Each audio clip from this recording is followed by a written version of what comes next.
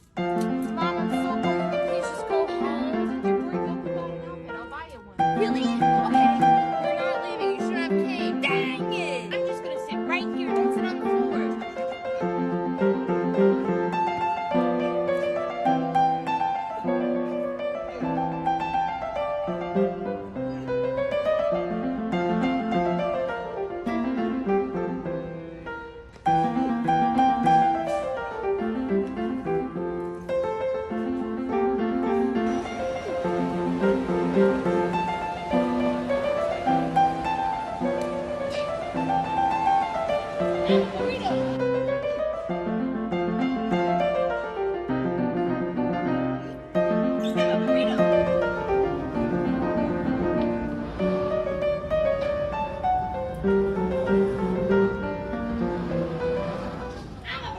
You're disgusting, and I don't feel bad for anything I've said in this video. How you make the best content. Every day I wake up, I do not know what I'm gonna create. I don't. I really thrive on living in the moment. Oh, believe me, no one would suspect your manners to be rehearsed. This whole spiel she's on is like a Kanye West tweet. People ask me all the time, Amy, how do you even come up with these ideas? Like, how do you even come up with your videos? Bruh, I have no idea anything. People ask me all the time how I come up with my ideas, my brilliant ideas, and I just say to them, you know, bruh, I have no idea anything.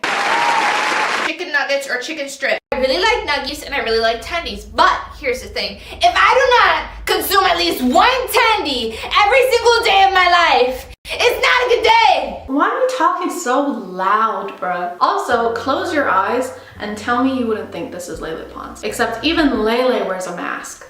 You know you're doing something wrong when I can compare you to Lele Pons and you come out the runner-up. I was gonna try and make this video a little longer than my other ones, but I honestly can't stomach watching any more of this trash. I'm sorry if this video became less about cringe and more about, oh wow, this person is legitimately a piece of shit. But yeah, I wish this person didn't have over 11 million followers on their platform of mostly kids, so they never get called out for anything.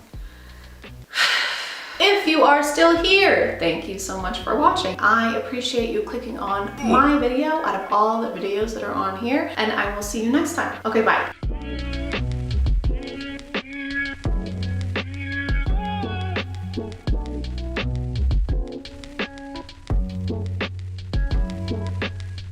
Hey guys, and welcome back to My name is ChadChad. And I am super glad you're here today because we're gonna talk about superpowers. TikTok superpowers. TikTok superpowers are far superior to regular superpowers like the ones you might see in Marvel. Because instead of using them for something lame, like saving the world, you can use them for more important things, like cheating on a math test or sounding like Sonic the Hedgehog. Cool! No way! Leave it to me! Welcome to our first day of fire training. Have you ever produced fire before? You mean like this?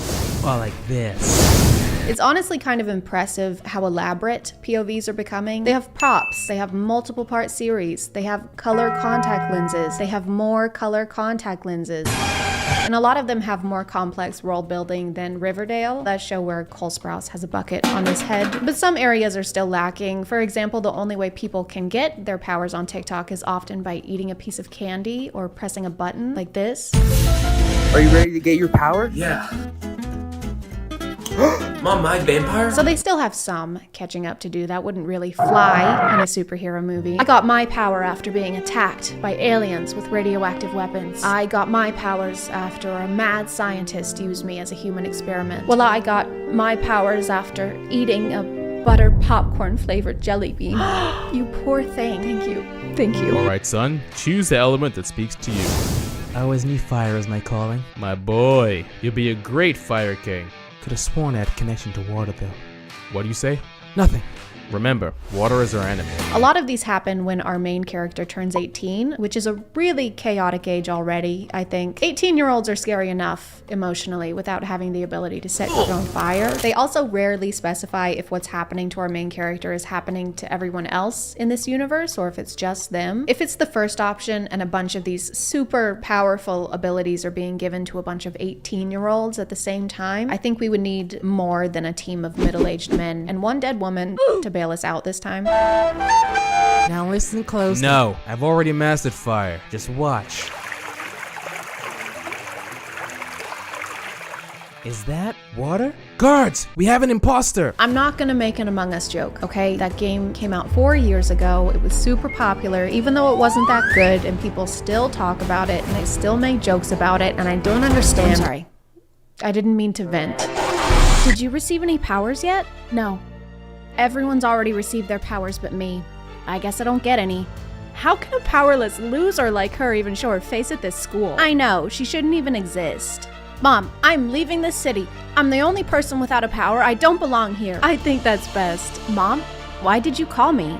You need to come back right away. Since you left, everyone's lost their powers. TikTok really likes this trope where it's all, everyone in this world has a superpower. I don't have a superpower. Well, that makes you super lame and all of us hate you. Just kidding. I'm actually more powerful than all of you combined, and that's why you should be careful how you treat people. Why do we live in a Darman storyline? I have every superpower in the world combined. Let us out of here. What color did my eyes glow? Orange. Sick. That means I'll be able to control fire. What about mine? They glowed purple, dude. I don't know if that means anything. What's 9 plus 10? 21. Correct. Great job, Ian. It's not actually 21. He can just control minds. So if purple means that you can control minds and orange means that you can control fire, does red mean that I don't have glaucoma? Pink must mean teleportation and not that someone farted in both my eyes. Where did you even get that top? You said I could keep it. Oh, right. Yeah, you can have it if you want it. Heh, I like this power. Hey, Jake, do you want to go on a date sometime? No, I don't. We should go on a date. I said no the first time. But my power today is that I'm unaffected by other powers. Just close your eyes and imagine for a second what the world would be like if all of a sudden every 18-year-old influencer could control minds. I can't imagine anything worse. Everyone would be wearing this, there would be no court system, you would settle every dispute with a boxing match, you would have to show your follower count just to use the laundromat. You only have 200 followers on Insta TwitTalk 2.0. You're gonna have to use this. And also drink this. It makes your heart hurt, but in a fun way. Wee! Hey, new girl, what's your power? She looks like she couldn't hurt a fly. She doesn't have one. Let's mess with her. What the? I suggest you guys stop. We're sorry. So they're just being big, mean old bullies, and they mess with her by shooting her in the head. You know that annoying thing that bullies do where they murder you? This quote gets thrown in at the end, which makes me think this whole TikTok is a joke, because you can't say that phrase and expect me to take anything you say after that seriously. Hey, where the hell have you been, Loka? Oh, like the vampire movie. Your mom and I are getting a divorce. That's very funny. It's not a joke. You're hilarious. It's all your fault. Please give me a good power. Please give me a good power. Ding! Oh! Talking to objects? That's so lame. I seriously got the worst superpower possible. Wow, you look really good, man. Wait, you think so?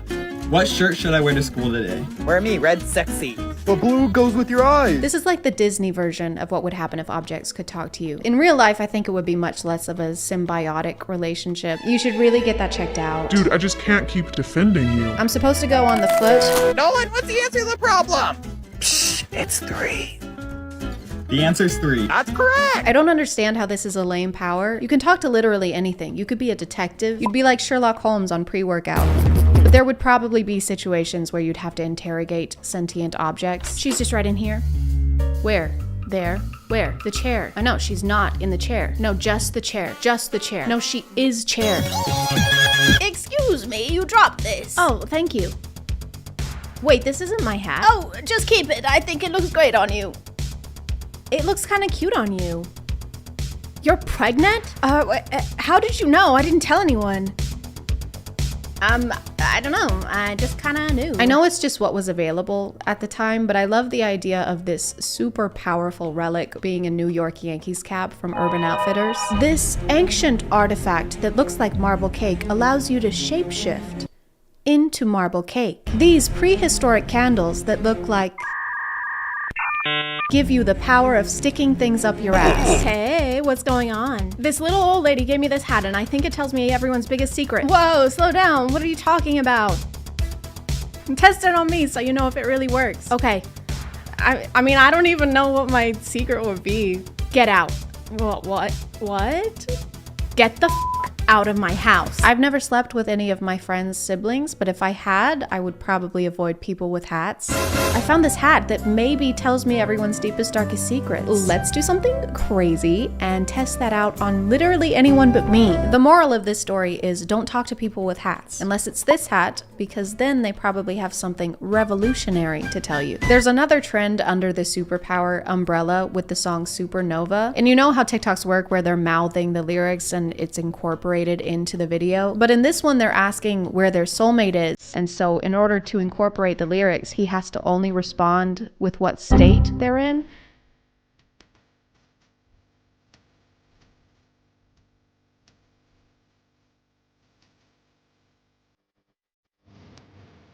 Oh, wise and all-knowing one, where is my soulmate? Alabama. Are you sure? Positive. Okay, well, which part? I don't know. What do they look like? Beats me. But what's their name? It's your best friend's brother. I knew it! Boys, here's the water squad.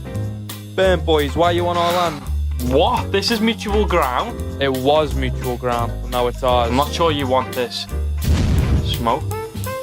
Oh, is it gonna burn us? We don't want that smoke. I don't remember this scene from West Side Story. Water is always the enemy of fire in these, but realistically, fire couldn't beat water. Water cancels out fire because they're opposites. Like the Ace family and not scamming people. Like David Dobrik and not giving people head injuries. Like Chris Rock and not keeping my wife's name out of his mouth. A lot of these end with some kind of twist so that they can potentially turn into a series, but most of them are like 30 seconds long, so you have to cram a lot of information over a very short period of time to try and reach the main conflict. So it's kind of like watching one of those YouTube videos where the movie speeds up every time a certain word is said. But I think these are great, honestly, because superhero movies are getting too long. Eternals. So these are a great option if you want to watch a superhero movie, but in the time it would usually take you to watch the Marvel intro sequence. Happy birthday, honey. Thanks, Mom. Don't forget to eat your Lexapro so we can find out what your superpower is. Okay. So, what's your power? Constant nausea? Oh my god, that's the rarest power of them all. Really? Attention. All people with constant nausea are extremely dangerous and will be arrested. Oh no. Hey you, with the dry mouth and increased fatigue. How do you know my name? You're under arrest. Oh, I don't think so. Oh my god, what is that? She's so much more powerful than anyone else. I'm gonna call it there, guys. Thank you for subscribing, and if you are still here, thank you so much for watching. I appreciate you clicking on my video out of all the videos that are on here, and I'll see you next time. Okay, bye.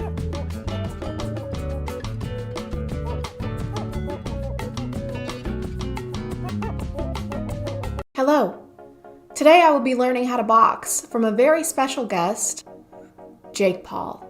Jake, why don't you say hi? Hey ChadChad, it's an honor to be here. Well, Jake, it's an honor to have you here. Why don't you tell us a little bit about what we're going to be doing today? Sure, well first I'll be showing you a little strategy I found to be very successful in winning fights. If done correctly, it has a 100% success rate. That's incredible, Jake. That's an amazing achievement so early on. It is. In your career. Congratulations. Thank you. Yeah, thank you. It really is. Okay, well, I guess I'm ready whenever you are.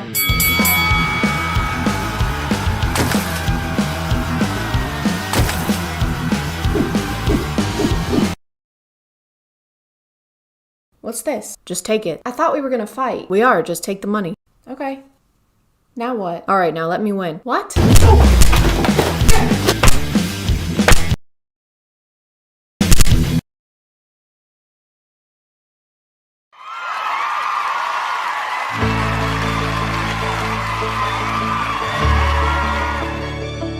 Hey guys, and welcome back to A Twinge of Cringe.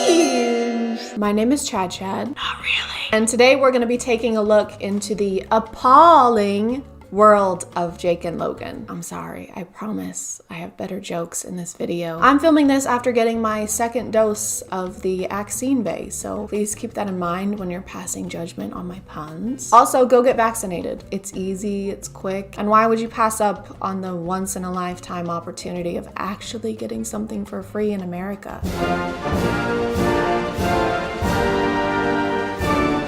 I think if you're on the internet, you have at least some knowledge of Logan and Jake, whether it be voluntarily or against your will. If you're like me, it's the latter. Most of what I learn about them is through news articles, because if there was an award for YouTubers most in the news for doing bad things on both a YouTube and real world standard, they would get it. They would get the award for that. Hey, will you take a picture with me? Sure. I'm not kissing you. I will kill you! Like two very problematic grapes departing from their cluster, Jake and Logan came from Vine. And with the YouTube platform just waiting to be Concord, Enough! they made their way into internet infamy. Where's all my middle schoolers at? Oh my god, they're self-aware. Elementary school? Oh my god, they're so self-aware! One of the first things I heard about them after Vine shut down was during that era on YouTube when almost every channel was reacting to the music video It's Everyday Bro, which had more flow than a Progressive commercial and was posted 4 years ago. 4 years. 4. There were so many videos posted about it that I don't think there's anything left for me to contribute in 2021. So I'm gonna move on to their more current content. Jake is obviously a professional boxer. You know, his brother is a lot more talented, has a larger following. Those type of you literally, that's like calling Kylie Jenner Kendall Jenner. Like, doesn't matter, still a compliment. You ever whoop your ass when you were the little brother? That was a question, Jake. You're supposed to respond. I just don't care about your questions. 50 people want him to win, 50 people want him to lose, and I was shocked because it's got to be like 90-10. Pretty amazing how many people don't like you. I actually kind of find it pretty impressive, your ability to be disliked. Is Dylan one signed a contract? Well, I'm trying to wait for you to stop talking. Okay. Bro, you were very sick. So a lot of his content is related to that. But there is this. This was posted end of last year. And this looks good. I bet it's great. Ladies and gentlemen, thank you all for coming tonight. Let's give it up! Welcome to the first annual training camp talent show! Hi, I'm D-Cut and I reside from Los Angeles, California, and tonight I will be showing you guys some of my great tricks. It is going to be called the Ice Hole Challenge. I'm going to squeeze ice in my hand, and when I open my hand, it will not be there. So you mean like you're going to hold an ice cube until it melts, and that's your talent? Amaze the woman. We have to retreat. The aliens are too strong. We're losing a lot of people. Don't worry, okay? We still have Melt-A-Cube. Hey, I'm Melt-A-Cube. What the hell is he gonna do? Well, I think it's pretty self-explanatory, Llama Girl. He's gonna melt a cube, watch. Yeah, so I just Oh no, they have Melticute, guys, we gotta go. Oh my god, it's working, they're running away. Thank you guys very much. Thank you guys so much. Sit down, sit down. The haters will be there. It's on, it's on. What are these cuts? Like, I guess they add to the video if you're trying to make it more comical. I would like to place emphasis on the word trying, but after a while they just get obnoxious. I feel like I can't really show the rest of this video just because of the pure amount of ass in it. He takes pictures with an ass to promote his new music video, and then he eats eggs off of an ass. But I can pretty much sum it up for you. Hey guys, today we're gonna be filming a music video. I'm gonna be taking pictures with an ass in my face, and then I'm gonna be doing fight stuff. Be sure to buy my merch, by the way. We have phone cases, sweatshirts, t-shirts. Please, for the love of God, buy my merch. All my videos get demonetized, and I don't know why. Logan's recent content seems to be much more bearable. He has that new podcast, and he's also doing the fighting thing. I'll answer the Muhammad Ali question. George Foreman. If you tell me what 7 times 8 is. Why are we still here? You can't do math. I've made a severe and continuous lack of my judgment.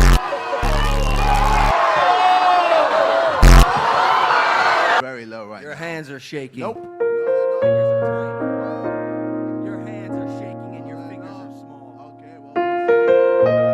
That probably has something to do with him getting a new PR team and or manager after a little something that happened in 2018 that rhymes with ilming a lead dotty. I've made a severe and continuous lapse in my judgment. In more recent controversies, Jake and his squad were seen looting a mall in the midst of last year's protests, where Jake is on video saying, "Hey yo, give me a free cologne." He was charged with criminal trespass, but it got dropped, which in the world of a wealthy white man with a huge social media following probably just means that. But let's talk about the incident that just happened and actually inspired this video.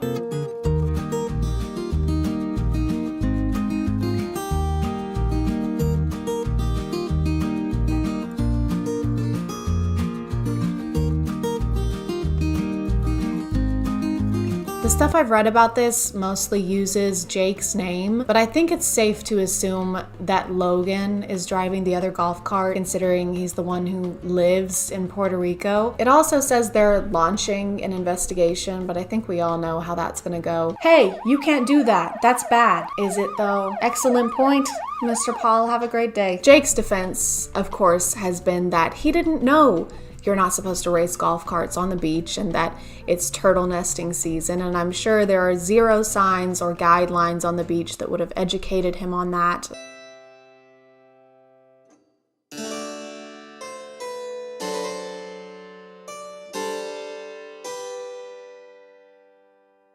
Order in the court. I said order in the court. Jared, on the charge of homicide, how do you plead? I'm not guilty, Your Honor. Jared, there's a video of you committing homicide against Mr. Douglas. Well, yes, but Your Honor, you see, I didn't know that you're not supposed to commit homicide. Be that as it may, Jared, there was a sign next to Mr. Douglas clearly stating not to kill him.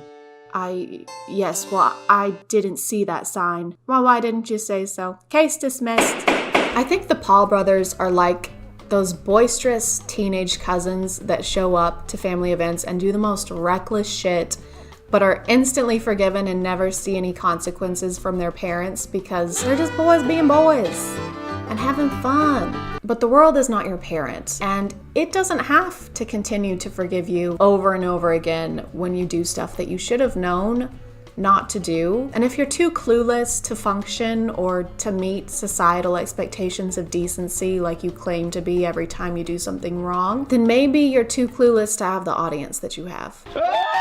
I'm gonna call it there, guys.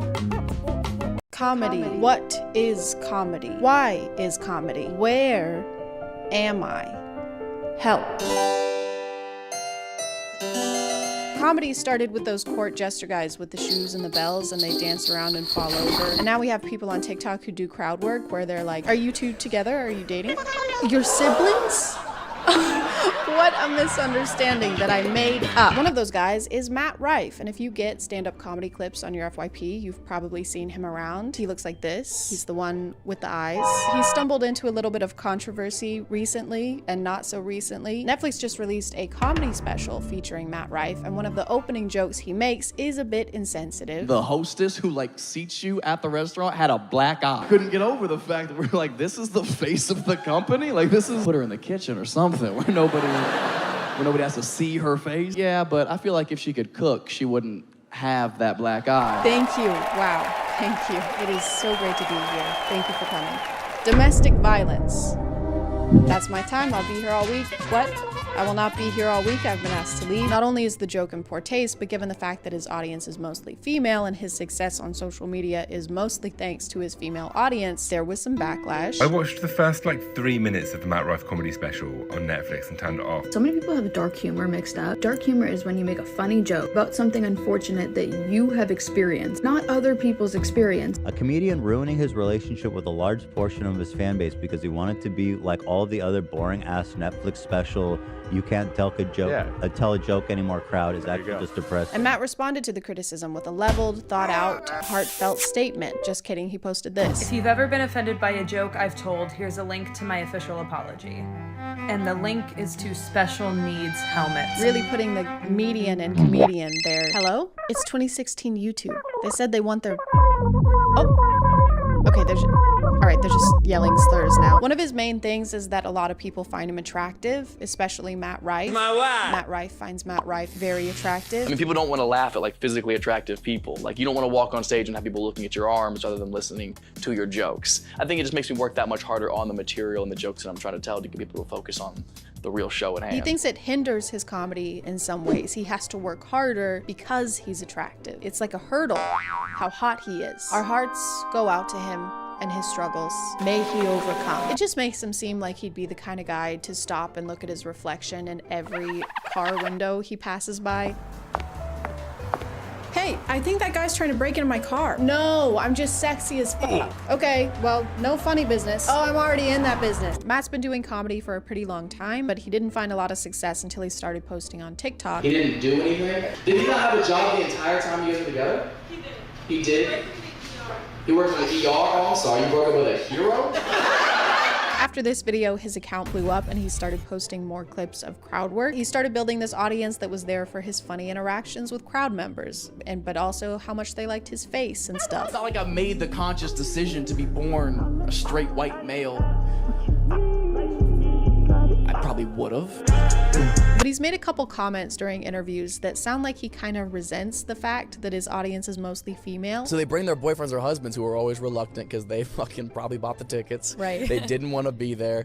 And then 20 minutes into the show, they realize my comedy is so much more for guys than it is girls. It's so funny. My live shows, to me, I've always gone for the tone of I just wanted to feel like I hang out with the boys. My comedy is for boys only. No girls allowed. To get into my shows, you have to bring 2 forms of ID and wash your face like this.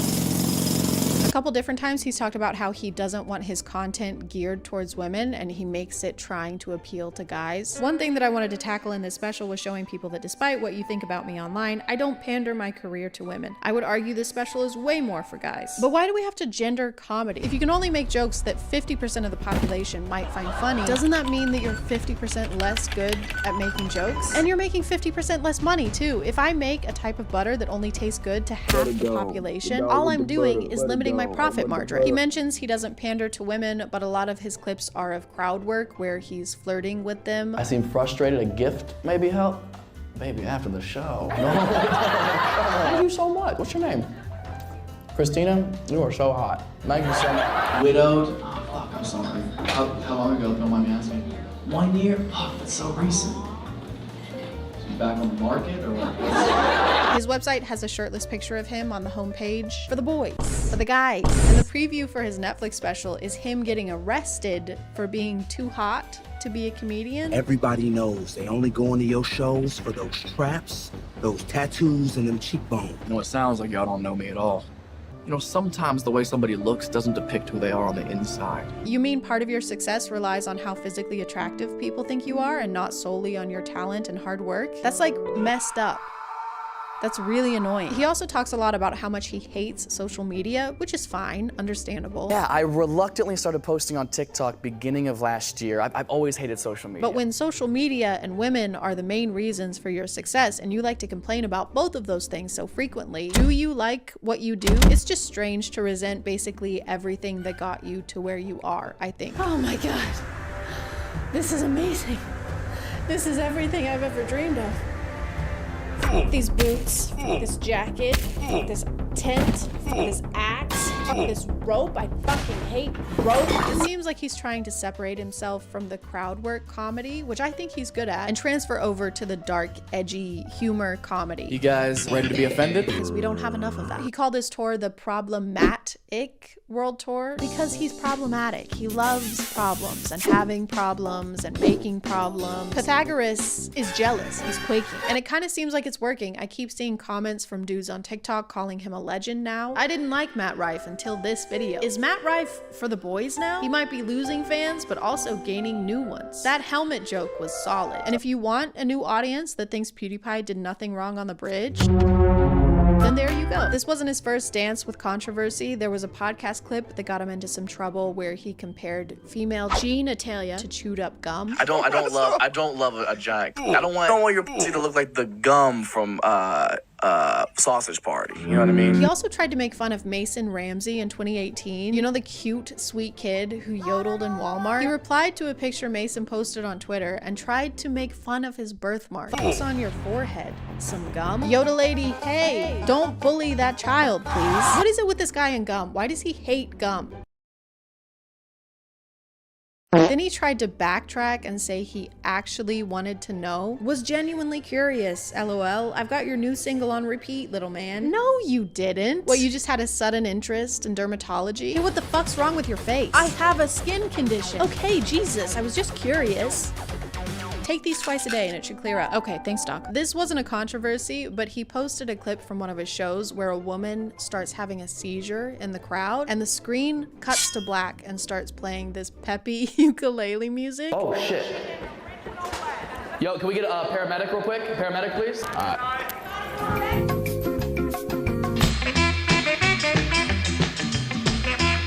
Because all I've really seen from him is crowd work, which again, I think is funny. I think he does crowd work really well. But I did watch the Netflix special. The dumb general consensus they would say was shit like, how hard could it be to just follow the rules?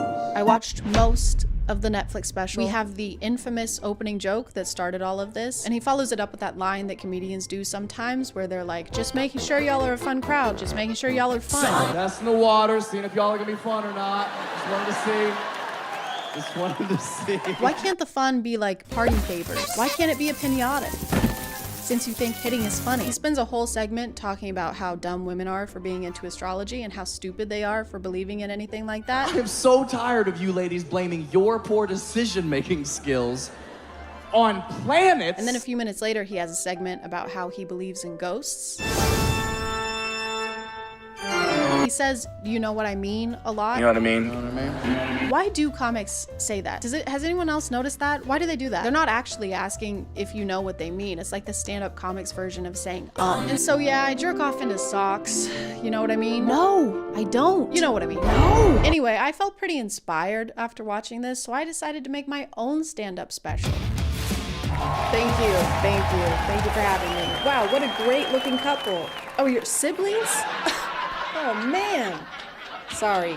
Oh, dog. You know, we have a lot of differences, but we all like to pee on the floor. My ex used to tell me I'd never amount to anything, so I amounted his dad. Where were you on 9/11? Your silence sparks volumes. Excuse me, sir. Sir, stop heckling me. Look at this guy. What a pussy, right?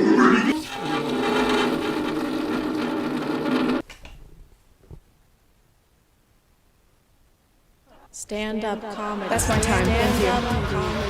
Stand-up comedy. I'm gonna call it there, guys. Thank you for subscribing, and if you are still here, thank thank you so much for watching. I appreciate you clicking on my video out of all the videos that are on here, and I'll see you next. Okay, bye.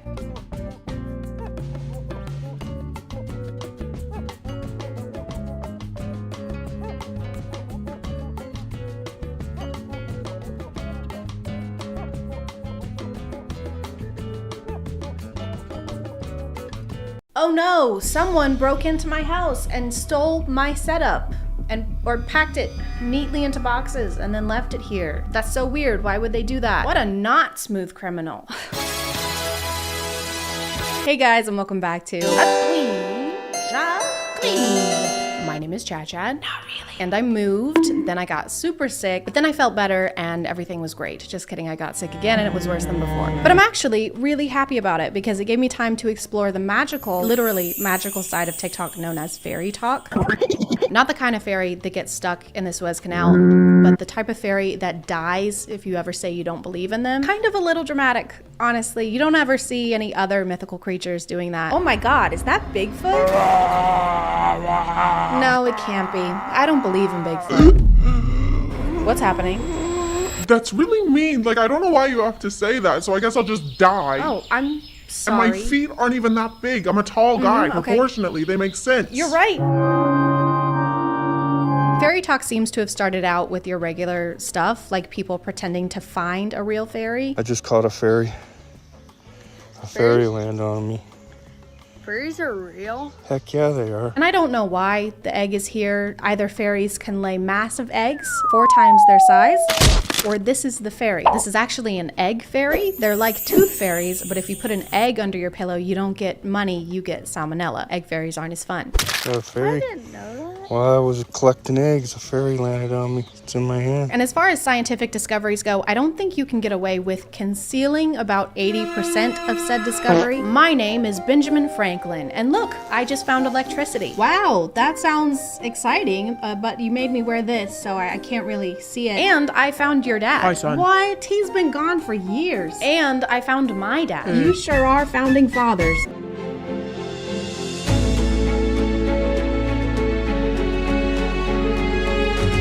People quickly went from finding real fairies to wanting to be real fairies. And what are fairies known for, other than sprinkling unidentified powders onto kids that make them high from the ground so that they can do meth? Fairies are known for flying.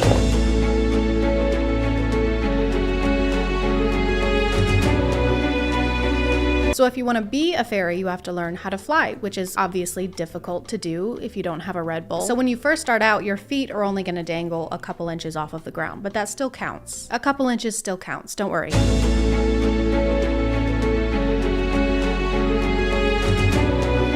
It actually takes 2 years to learn how to fly any higher than a few inches. And that's a long time to learn how to do something that Kylie Jenner does every day for like 3 minutes at the small cost of $70 million in the future of our children. But I guess some people got a head start on their fly training because some of them can fly over entire forests or neighborhoods.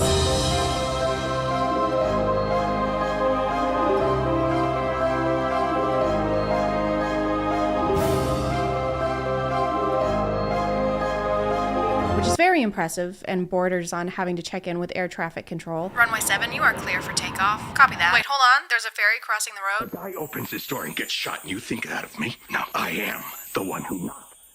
Okay, you're good. The world building doesn't just stop at flying though, because some fairies can also have superpowers.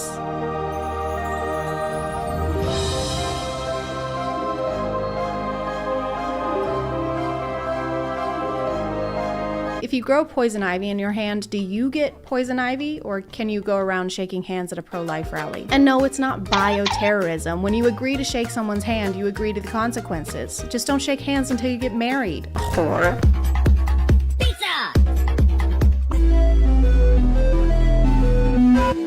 I've never been chased by a fairy hunter, but this seems like one of the times you would most remember you have superpowers. We're losing altitude. This plane is going down. Oh no, I can't think of anything at all that would help us right now. If only one of us had the power of teleportation and could zap us safely to the ground or something. Yup, that would be pretty helpful right now.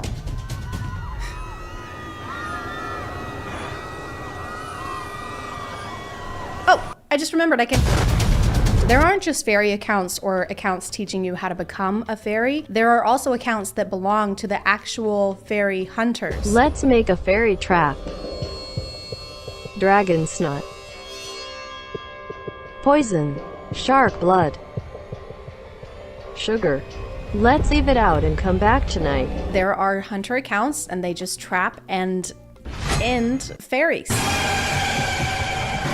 What, you thought you could become a fairy and wear pretty outfits and live in peace? How about I hunt down you and your entire family? Once again, a lot of these are kids, so I just want to make it clear that there is literally nothing wrong with this and they're just having fun. They're building a fantasy world community on TikTok along with collaborative storylines, and when you were a kid, you were making out with your hands. You were, not me. So that's really embarrassing. For you, just you. Luckily, some fairies have healing powers, or you can just make your own healing potion. But do you know who else knows how to make potions? The evil fairy hunters. Fairies, attention. When you are flying and see anything looking like this, don't drink it. It's fairy poison that fairy hunters made to trap us. This is good advice. I would just like to add that we shouldn't drink any strange liquids that we find in the woods. I'm also kind of questioning the hunter's skill in hunting if their plan was just to leave a teacup of poison around and hope someone drinks it. Here you go, Snow White. Oh, thank you. Just a totally normal apple with no poison in it. Okay, I trust you. And here is a teacup of poison. It has poison in it and it's labeled poison. You know, I think it would be kind of dumb for me to drink that tea without thanking you first. Oh, please. The fairy hunters never really make their motivations clear. Some of them seem to be hunting out of pure malice, and then the other ones are collecting the loot that fairies drop when they die. I killed her. I took her heart. Here is her fairy necklace, 3 crystals, her ring, and the most valuable coin. I found crystals in a ring, possibly left by a fairy. And there are the different types of fairies. So the water fairies can control water, earth fairies can grow plants, egg fairies can make a mean frittata, and they all drop something different depending on what type they are, but there's almost always a stone, and the hunters keep and collect these stones like baseball cards with more murder and less baseball. I found out my sister was a fairy, so I killed her. She was sleeping, so I was quiet. I took a knife. She was a rare earth fairy. I do feel like there are other ways to collect stones, maybe that involve less bloodshed. There's all those nice people on TikTok lives that scoop up bucketfuls of stones out of rice for only $39.99. And that is kind of expensive. And shipping does take 30 plus days. And I might be Team Hunter now. The fairies finally have had enough, okay? The fairy hunters are being dicks. They're teaming up on them for seemingly no reason. I still don't really have a definitive answer on that. So it was time to go to war. There's a fairy draft, there's war uniforms, a date is decided upon, May the 13th, during which the war will commence and go out on war. I guess it was mutually agreed on, which was very accommodating on both their parts. What about July? No, that's not soon enough. May the 12th? Can't. I have a chiropractor appointment. Pull the wing. Okay, what about May the 13th? That sounds great. I'll see you then. Okay, kill you later. What was that? Oh, sorry. I said I'm gonna kill you later. So I was walking around until I found a fairy. I had to collect her crystal and her ring. Then I had to clean the evidence. It may seem like fairies would have the upper hand because they have a bunch of supernatural powers. Instead of just beating their enemies black and blue, they keep arguing on if they should make them black and blue, or pink, or blue, or make them pink, or make them blue. Or pink. Stop it! Then I had to clean the evidence. Fairy hunters may be kind of mean, but you can't say they're not tidy. We love environmentally conscious killers. Mr. Bundy, do you recycle? God, of course I do. I'm not a monster. Get back in the trunk. Get back in Ted Bundy's trunk. Get in there. Get back in the trunk. Yeah. Sorry. Everything turned out okay because the fairies did win, probably because they had an actual cause, unlike the fairy hunters. What do we want? We gotta kill fairies. Yeah. They need to be stopped. Why do we want it? I don't. We just got it. All right. No, never mind. All right. When do we want it? May the 13th. But I am Team Fairy Hunter now. $39.99 is way too expensive for one scoop. Wait, the stone fell out of my ring. Oh man. Guess I gotta go kill someone now.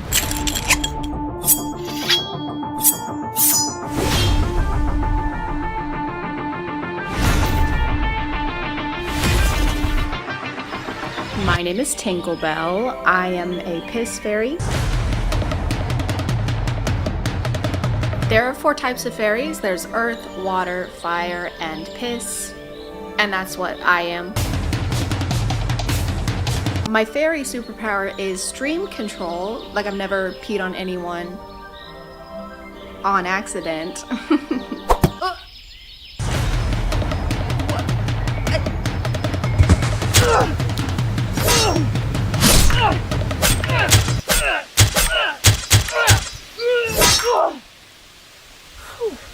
Oh, sweet. Kidney stones.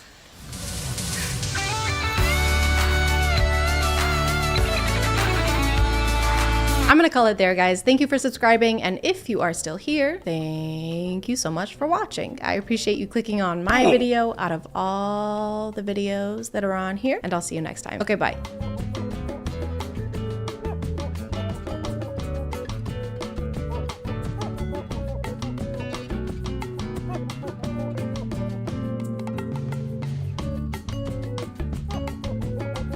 Hey guys, and welcome back to. Oh, I'm so sorry. So sorry. I didn't realize you. No, you first. Go ahead. Oh no, please. That would be so rude and unladylike. I couldn't possibly. I insist. No, I insist. You go first. No, you. You're too kind. It's only polite. A twinge of cringe.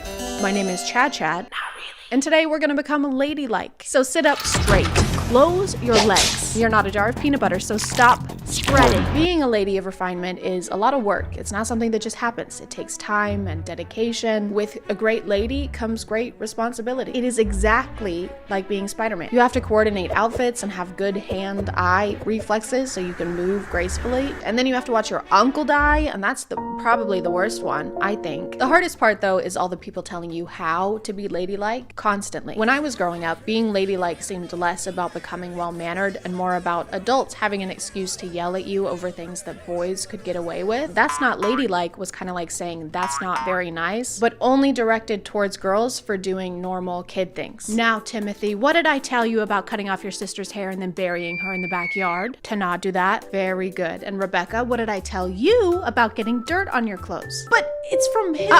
No buts, Rebecca. Go pack your bags. I never want to see your face again. But actual lady etiquette is super, super complex. I fell down this rabbit hole on TikTok a couple weeks ago, and it turns out I've been doing everything completely wrong. I'm gonna use the restroom. BRB.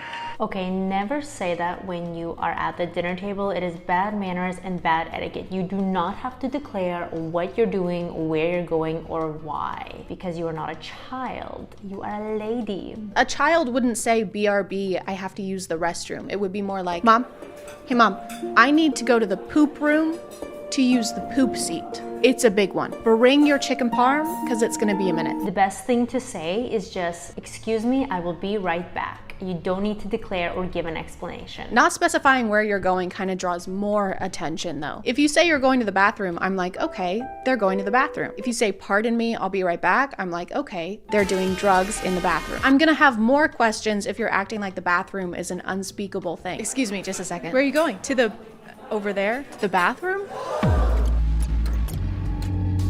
We do not speak of that place. Whoa. 18 years ago, that place took my family. That place did? And it left me with this scar. Wait, how? One day I will destroy that toilet. Oh, I already did that. What? Yeah, the Texas cheese fries did not sit well. Rejoice! Okay, the realm is free. We're finally free. How to exit a room. Don't turn your back. Say thank you, goodbye, and smile. Back out slowly, facing the people in the room with confidence. Leave and keep eye contact until the door is closed again. Whenever you're leaving the room, make everyone feel a little distrusted. Just a tad. Make them feel like you suspect them of wrongdoing. Okay, I'm gonna head out now, guys. Okay, bye. Bye. See you later. Okay, see you tomorrow.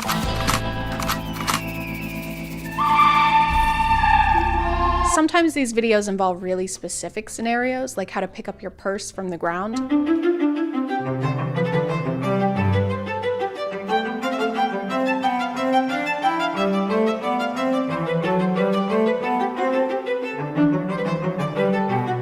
Or the most ladylike method, just leave it there. Don't even bend over, just cut your losses. I don't understand who this is for. I just don't know who's watching closely enough to be impressed by how you pick something up.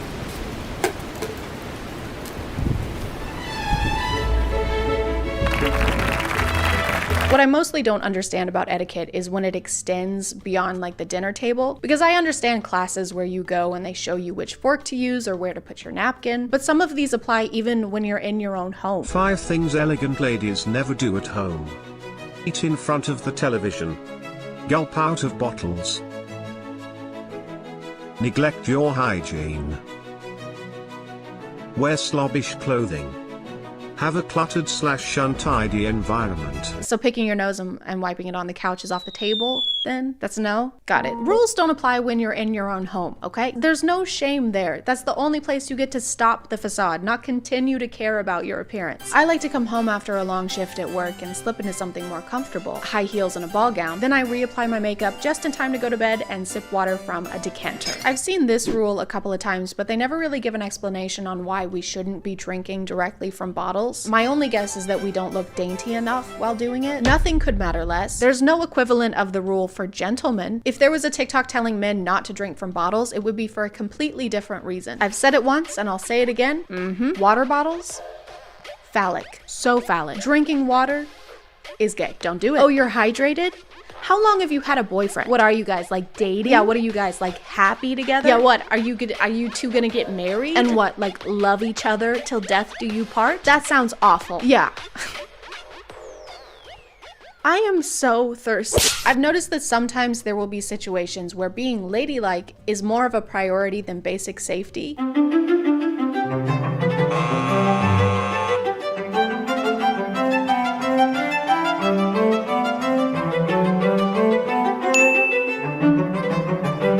I thought it was more of a posture thing, like just keep your head high, but it literally says not to look down. Ladies, your instinct may be to look down and make sure you don't tumble to your death, but your instinct is rude. This is kind of similar to how women weren't allowed to ride horses normally and had to suspend themselves from the side like a human picture frame because they thought riding a horse normal would make you lose your virginity. Ahem. Sure, you might fall off because you're kind of defying gravity, but at least you won't be a slut. There are just some situations where I think it's okay to throw etiquette to the wind. Like, do we still need to look elegant while we're in the ambulance?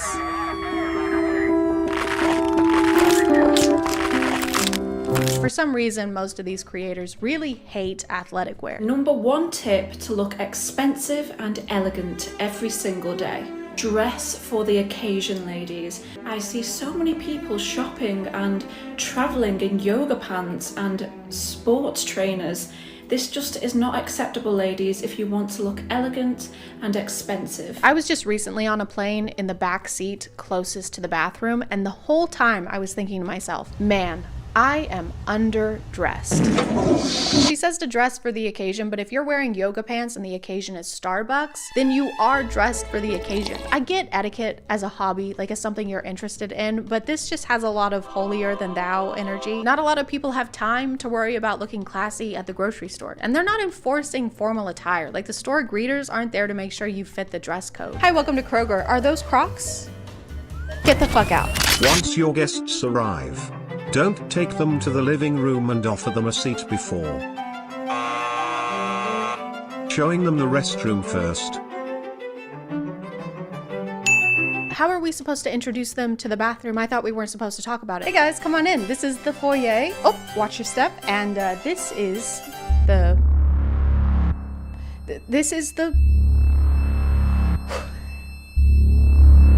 I think it might be a little awkward to show people the bathroom first. I just wait until people need it and then tell them, because otherwise it's like, here's the crapper in case you need it, in case you do. I know you will. So just if you need to take a massive, steaming, wet dump. No? Okay, let's see. You really can't catch a break with this stuff because even your hobbies need to be ladylike. Elegant hobbies. Equestrianism. Art enthusiast. Gardening. Ballet classes. Archery. Skiing. Polo. Baking. isn't choosing a hobby based on what other people think of it kind of defeating the whole purpose of having a hobby? It's supposed to be a you thing, not a make other people think I'm fancy thing. So this is my scrapbook. I just like to work on it when I have some me time. Aw, that is so cute. Yeah, I guess. I like to make this when I have some free time. Wow. Yeah, this is way better than your scrapbook. Well, yeah, your scrapbook. Okay, shit on it. I'm gonna shit on your scrapbook. Please don't. So you can't take a break with your hobbies. You can't take a break in your own home. Do you ever get to pause being ladylike? Because it seems like it's almost a sport. It's like a competition that never ends. It's like the Hunger Games, but for elegant ladies.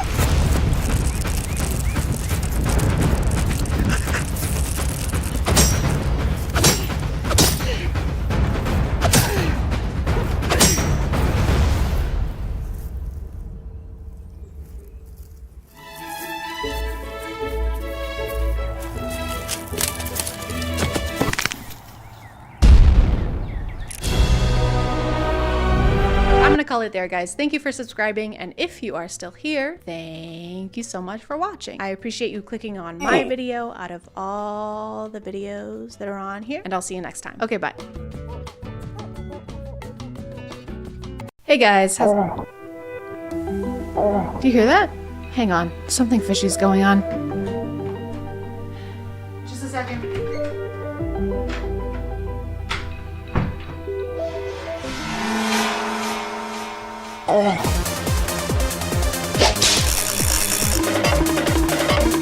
A twin child. My name is ChadChad. Not really. And today we're going to talk about conspiracies. Is the Earth flat? Was the moon landing faked? Is Florida a real place? These are just a number of things that we may never know the answer to. Whenever something happens to people that we think is weird or we can't really explain, we like to make it up because conspiracies are like hemorrhoids. We all got them. Right? I think we all have hemorrhoids, okay? When I was a kid, I had a theory that all of my toys could walk around and even talk to each other. And it turns out I was a really stupid kid. But the thing about conspiracies is that you can't be wrong. If you say that you think the sky is actually red and orange, which it probably will be soon, no one can tell you that you're wrong. Conspiracies are kind of like lying, but without the consequences. Unless you're a big fan of conspiracies and you disagree with what I just said, in which case what I just said was a conspiracy. The internet has led to an endless sea of theories. The butterfly effect, the Mandalorian effect, the Mass effect, and we're sick of those. There were literal UFOs flying around last week and nobody cared. We're tired of aliens. Alien? How about Ailey out? Boo! Boo! Boring. Get the fuck out. Go. Leave. The best thing about TikTok and the worst thing about TikTok is that everyone has an opinion. So now that sea of theories, a conspiracy, if you will, has become a bigger, more confusing sea. I don't know if this is a conspiracy or not, but I heard there were a myriad of robots. The researchers were realizing that these things were getting way too smart. One of them somehow wasn't fully disabled, connects to a f***ing satellite, reassembles itself, starts telling its counterparts how to reassemble itself. The researchers come back in and these things killed all of them. It claimed like 15 or 20 lives before they were able to be dismantled and turned off by authorities, right? Have you guys heard of this new conspiracy? It's called something. It's Avengers Age of Ultron. I'm not sure why, but the person listening to this thinks it's hilarious. It claimed like 15 or 20 lives before they were able to be dismantled and turned off by authorities, right? It doesn't really match the tone of the story. And then the murderous robots burst through the door and slaughtered all of them. I know. The story always kills. Now that we've moved on from aliens, we finally have time to talk about more interesting things, like doors. If giants aren't real, who built this and why?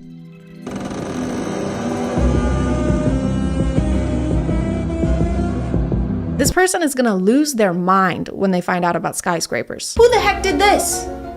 This is too big. I like to imagine the creator of this TikTok doesn't really believe in giants, but is actually just the person who made this door. You notice that top latch? It's actually really complex. Yeah, I heard it took her like 15 years to finish it. It's super impressive. Yeah, I would have sex with that person if I could. But it turns out the real giants are busy protecting our entire planet. Is down there. Giant monsters. They're a natural defense mechanism from the planet. Could you give me an example of what one of these giants look like? I only have one personal experience that I was there for, saw with my own eyes, and experienced with my own 5 senses. Oh, you only saw the 300-foot tall billion-year-old giant monsters once? One time? Lame. Something that resembles a big furry primate, like a sloth that walks on its hands and is covered with hair. So the giant monsters are furry, and you experience them with all 5 of your senses. All 5 of them? It was for research, guys. I had to taste the furry primate genitals. I mean giant genitals. I mean giant genitals. I mean genitals. So you're saying that a giant sloth doing handstands is the only thing protecting our planet? So we're oh my god, help! These giant space worms are eating my family! Not to fear, the sloth is here. Oh, thank God. Thank you. Yep, I'm on it. Thank you so much. Yep, we'll get right on that. Okay. When? Just give me a second, God. If you take a picture of a $1 bill, on the back, it looks like an alien. Yeah. Yeah, I saw that. Yeah, you actually, well, you turn the contrast all the way up. The contrast reveals an alien head and the face, the eyes, everything. It's kind of genius. Did you know that if you completely change the physical appearance of something, the physical appearance of that thing completely changes? This is like the opposite of those zoom enhanced tropes in FBI shows. Got a shot of their plates. Put it on screen. Huh, zoom out. Keep going. Turn up the contrast. Turn down the contrast. Set it on fire. Dehance. We got him. Yes. It's kind of genius. What's in your pocket?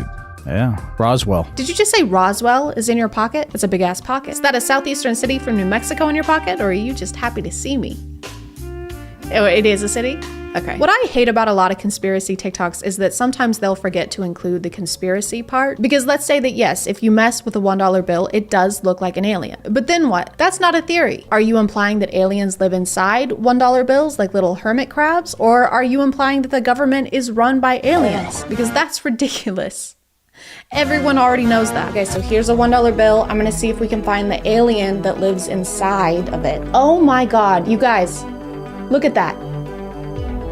Guys, they live among us. This video has been going around on social media of a man who found a mosquito with the number 38 printed on its body. And then the next day he found another one with a different number printed on its body. And of course, there's been a conspiracy. Maybe the mosquito is just like getting tattoos. Did you think of that? What, because they're parasites, they aren't allowed to express themselves? Plenty of parasites have tattoos. Just look at Jeffree Star. I'm not a scientist, but I feel like this is a pretty common thing. We also track like bees and lobsters. We just put numbers on them so we can track their every move and study their behaviors and see where they are and what they're doing. Spy on them without their knowledge. And I think that, guys, I think we're the aliens. The mosquitoes probably have documentaries about us.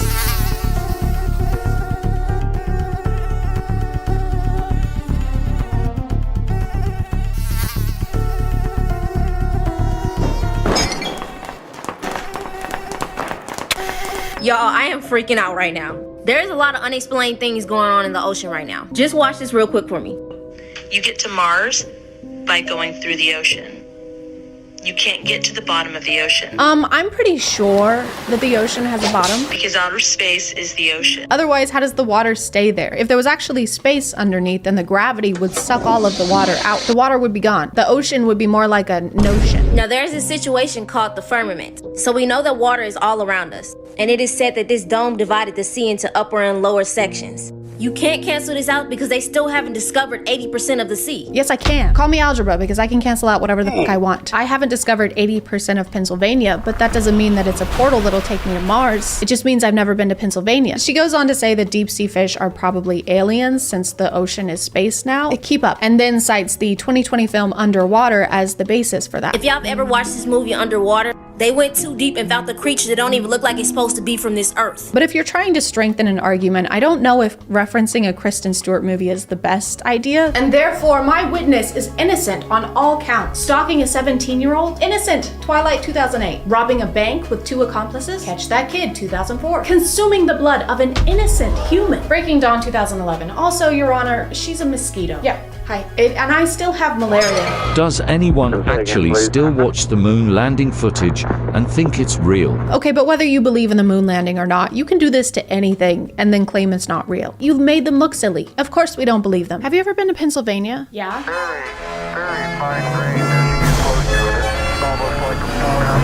A conspiracy that stayed pretty consistent on TikTok is that all celebrities are lizard people. What that involves is usually pretty vague. It's just if they say something weird or if they do something lizard-like, it means that they eat children, like lizards do. I can say clone, I want to say clone. All right, so there's like a clone by Ang Lee.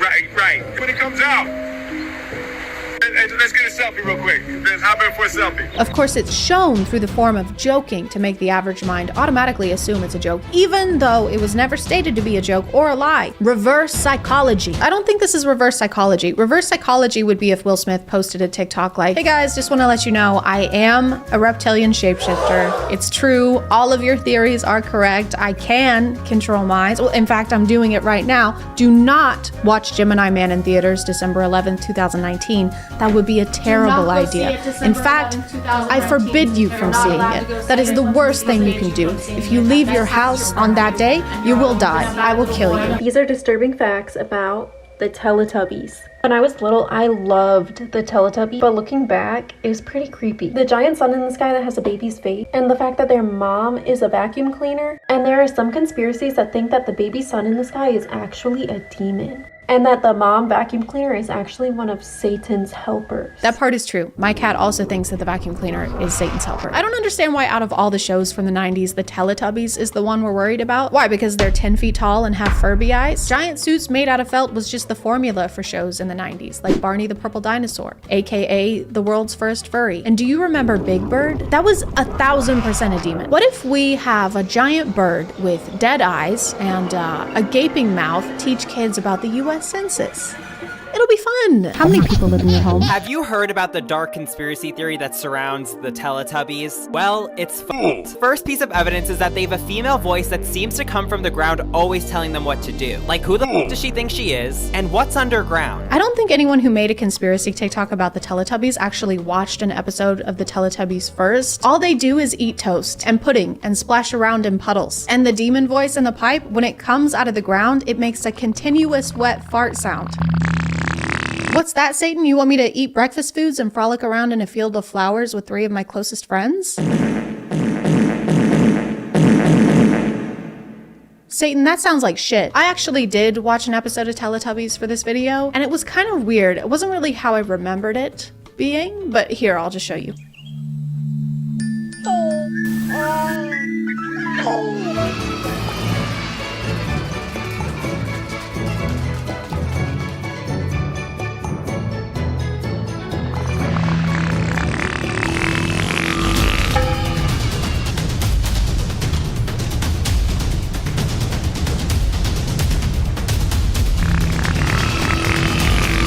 I'm gonna call it there, guys. Thank you for subscribing, and if you are still here, thank you so much for watching. I appreciate you clicking on my video out of all the videos that are on here, and I'll see you next time. Okay, bye.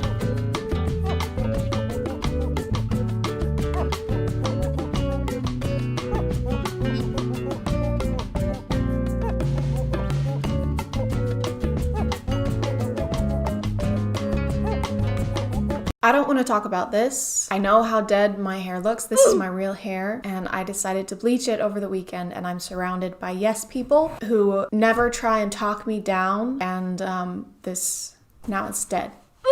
Hey guys, and welcome back to My name is ChadChad. Not really. You may notice there's more of a distance between us than usual. That's because this is the new camera, the one with 4K, and for my mental well-being, I need to be as far away from you as possible. I usually do my videos on one or more content creators that are pretty well known and are doing something particularly noteworthy. But today we're going to be looking at more of a TikTok category.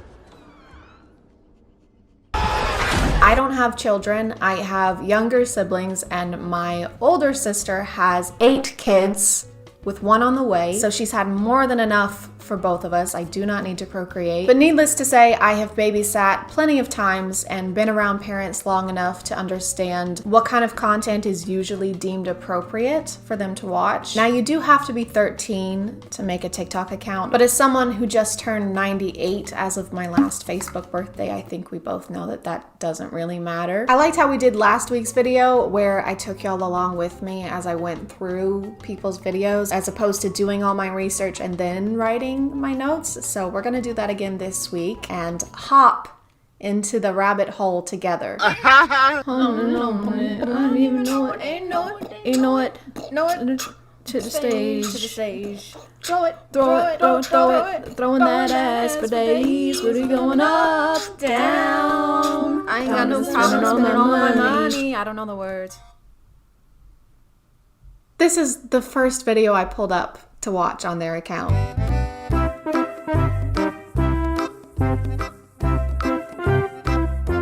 This page is called Tito Lizardo, and I just want to point out how unassuming it looks. The characters remind me of that app with the cat that had cameras in its eyes that was spying on people. I think it was Angela.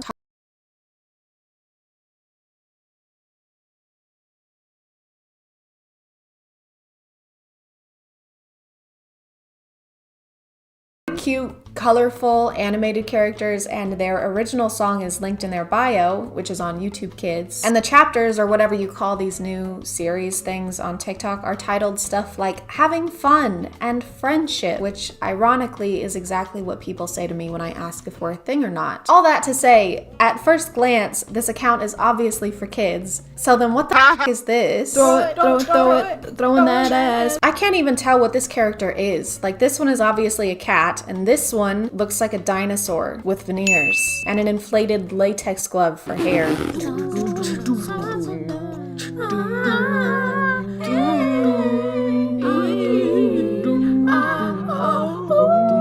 Do I know vowels? Do you know vowels? You're a cat. Why is there a smirk emoji here? Do you know vowels?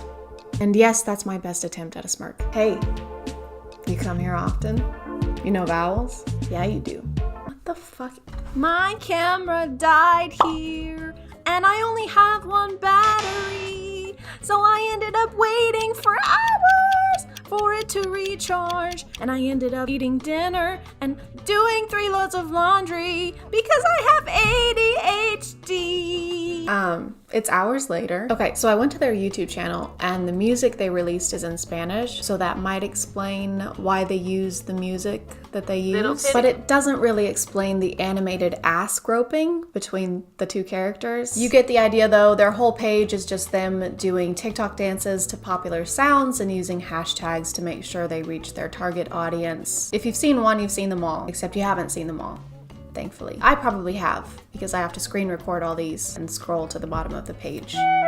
Their page led me to this one, which is mostly a toy review channel, except almost every video is an ad read. See this fun video? Well, what if I told you we could make it better with the Funimate app? Actually, they're not ad reads. You know how in toy commercials or websites targeted towards kids, they'll have some kind of disclaimer like ask a parent for help, or make sure to have a parent or a legal guardian around when downloading this app or going to this website. Fuck that. What is this? The Middle Ages? No, we're gonna show the kids step by step how to download and then make purchases within the app. I want a new doll! Well, I've got just the app for that. First you click on shop. Let's find the doll! I want this one! Let's see what it looks like in real life. We do this by pressing grab AR. It looks like so much fun, let's buy it. We do that by pressing view details and then just buy product. So they can do it by themselves, no supervision needed. So Gabby's sitting just right there. We're gonna prank her.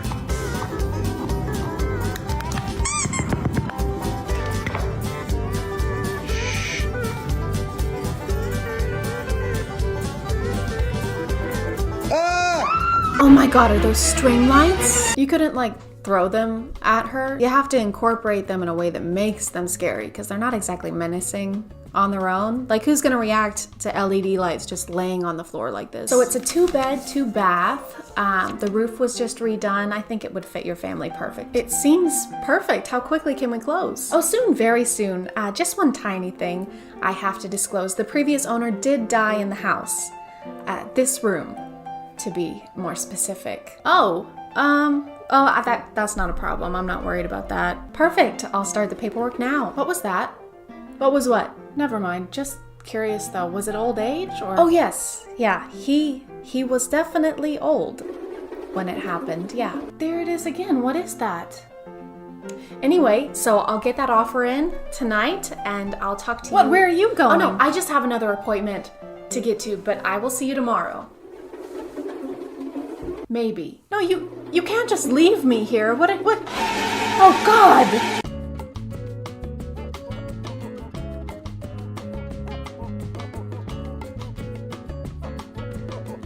It's time to prank my girlfriend with the legendary poo prank with not one, but 2 poos. So, all we need for this is 2 of these disgusting poos, some barbecue sauce, and let's not forget about the toilet. We'll start by placing the first poo on the toilet because we didn't make it. Then the second poo is gonna go open this door. To make it extra realistic, we have to put barbecue sauce everywhere. Yeah, it was really important to put the barbecue sauce on there. They didn't look gross enough on their own. Oh my God, he smudges it everywhere. What is it with TikTokers and putting disgusting shit on toilets? In this case, literally. Now we just leave a disgusting handprint. It's ready. Now let's call her in. Gabby, come here. I didn't make it to the toilet. What is this? It's here as well. This is bad. I'm definitely putting a warning on this one. I should have put a warning on my last video with the toilet TikTok, but I didn't think to. I'm sorry. Definitely gonna put one on here though, because this actually made me nauseous. This is just so much worse, in my opinion. Gabby, come here. I didn't make it to the toilet. This is a pointless critique, but who comes running like this to the words, "Babe, I didn't make it to the toilet"? And what do you want me to do about it? You're on your own. I'm not going in there. I might throw cleaning supplies at you from across the room before I leave, but that's only if I'm feeling generous that day. Oh, no. This laugh sound from TikTok, this one, triggers my fight or flight response. Every time I hear it, my entire body winces in emotional pain. You can always tell how unfunny a TikTok is gonna be when you hear this sound. So my girlfriend's been really sad lately, and I wanted to do something extraordinary for her, and it's right behind this door. But before I show you what's behind the door, let's go get her so we can see what's behind the door together. And so I grabbed her hand and led her to the stairway up to the door. All she had to do was climb. Gabby, be careful! There's LED lights on the stairs. No wonder she's been sad. She lives in constant terror. Across the hallway, and there she was, right in front of the door.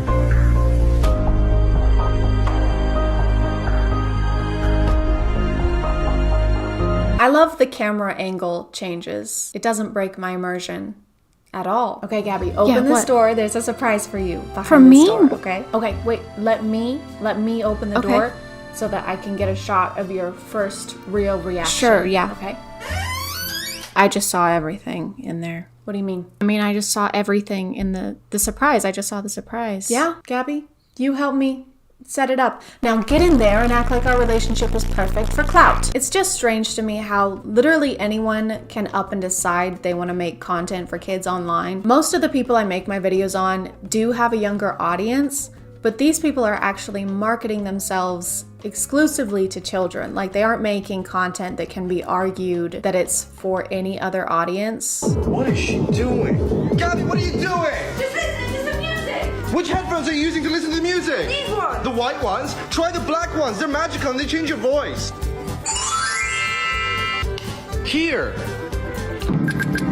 I want to sound like Charlie D'Amelio. Good morning, it's Charlie, and I decided I'm going to be vlogging today. You want headphones that sound so good that they make you sound like anything you want? Go on our profile and click this link here. And use code 15GabbyFaye to get an incredible discount. There's definitely a disconnect, I think, between the older generations and these newer social media apps like TikTok. My parents are technically baby boomers, and they had my little brother when they were in their 50s. So it'll be hard sometimes for them to see like animated characters and cutesy animals and see anything other than something that's been made for kids. I have another brother who is one of the most reckless, irresponsible people I know, and he has a TikTok account. The thought that he could tomorrow decide that he's gonna start making content towards kids and make money off of it is a nightmare. I'm not saying he would do anything creepy, but would he teach a bunch of 9-year-olds how to make a firework out of a red Solo cup and a tampon?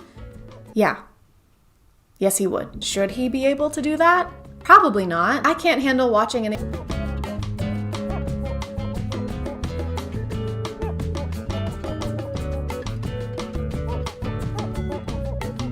Uh-oh, guys, I'm in the closet. During Pride Month, too? That's messed up. Fine, we can look at it one more time, since you insist. Since you insisted.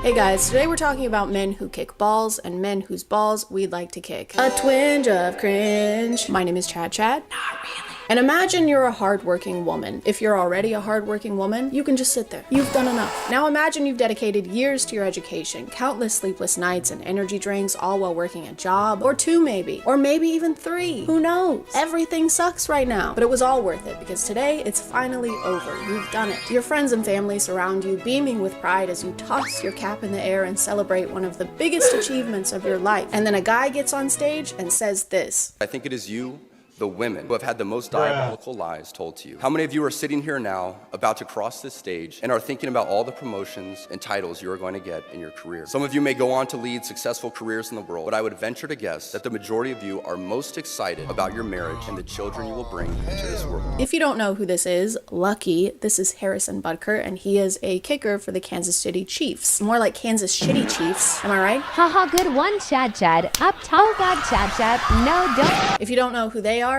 Taylor Swift's football team, and if you don't know what football is, figure it out. I can't hold your hand through all of this. Harrison was invited to be the speaker at a graduation ceremony where he decided not to stick to the status quo. No, no, no. No, no, no. Stick to the status quo. Did you hear that run? I've got runs. I have the runs. Instead of using his time to inspire graduates or congratulate them on all their hard work, Harrison decided to use his time to complain about things that bother him. And the first thing that bothers him, apparently, is women having careers. And thank goodness he was here to save these women from the diabolical lies such as, hey, if you want to have a job, you can.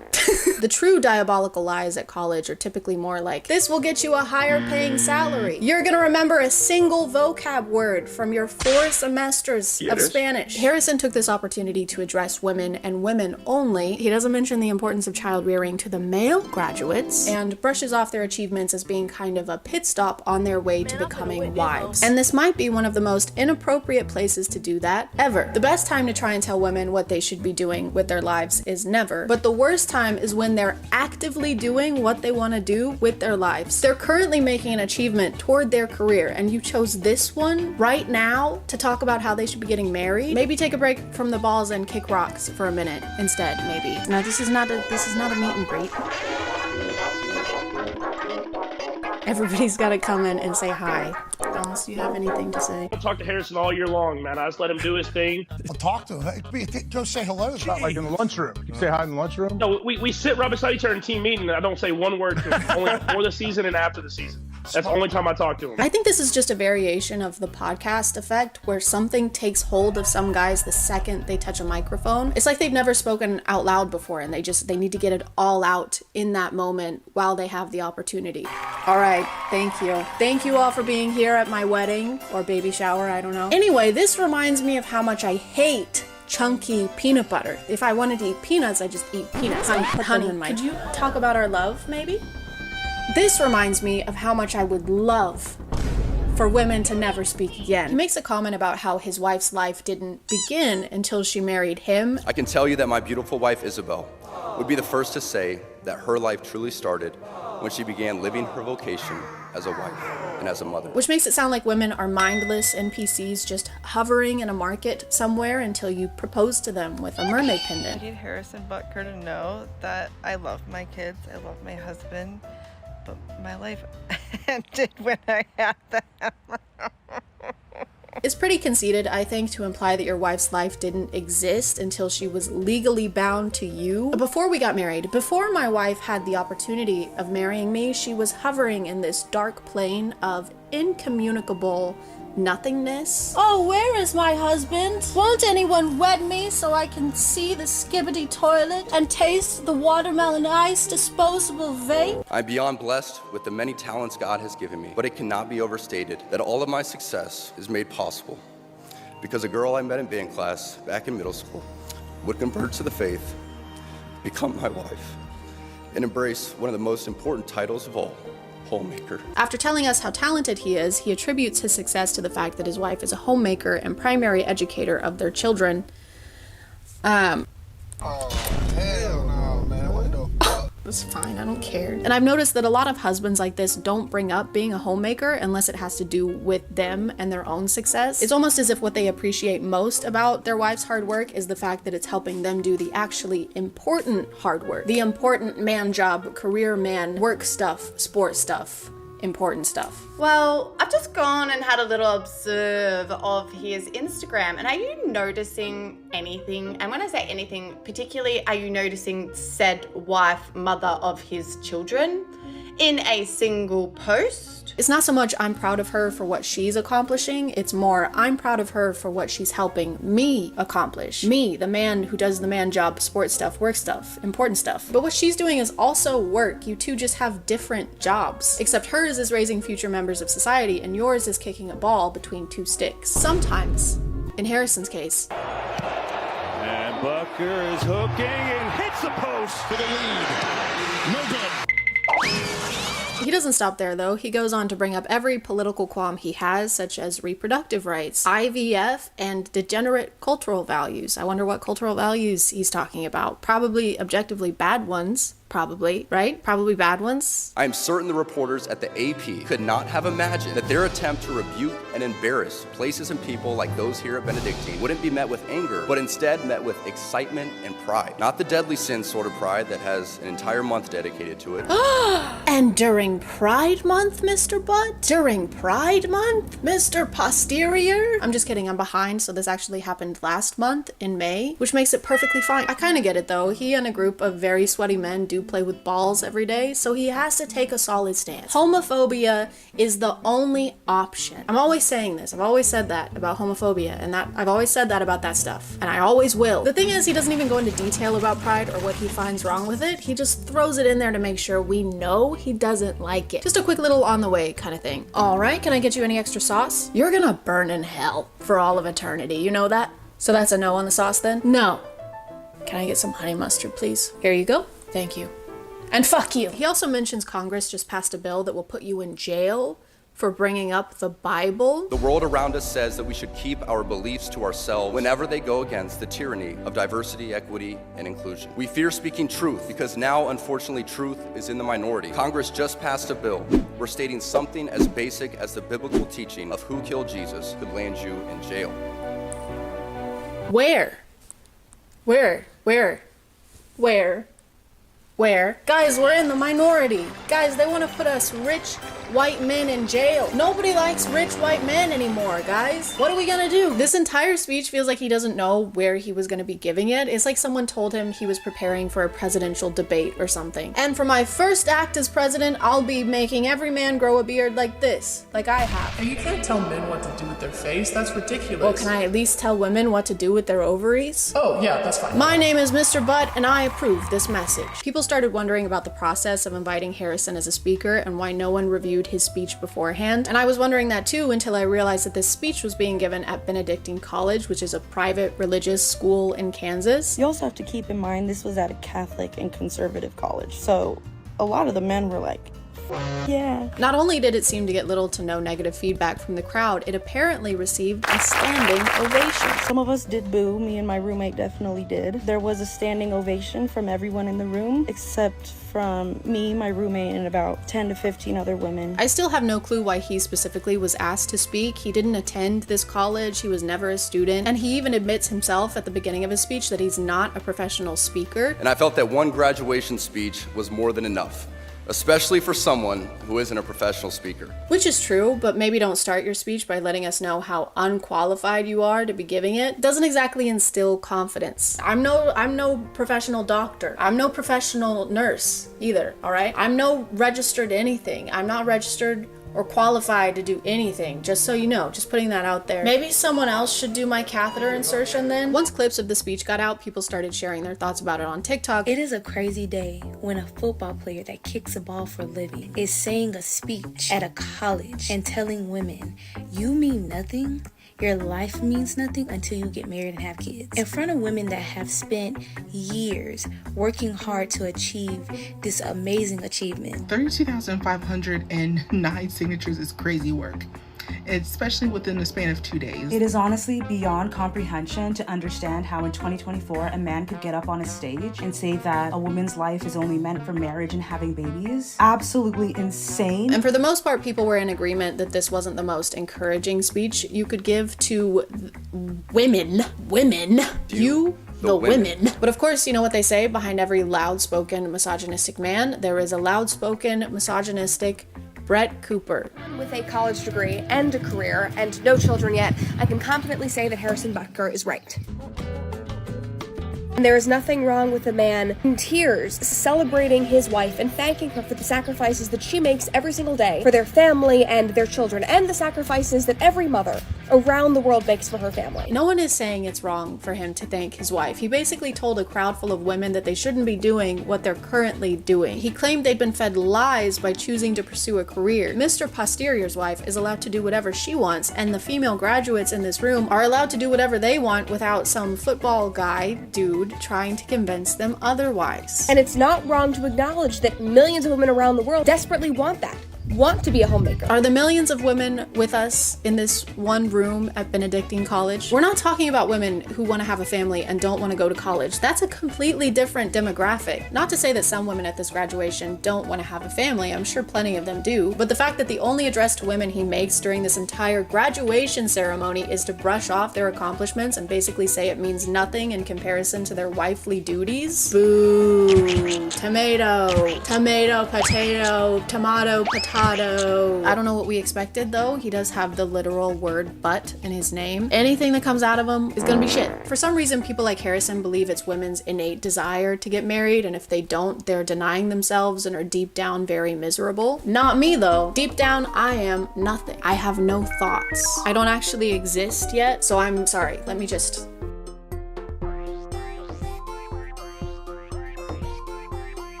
Hey guys, I am stressed. So stressed that I haven't written a script for a video that's due in 5 days, but I still have to post a video in 5 days, so we're gonna do something right now. I don't know what it's gonna be, but it will be something.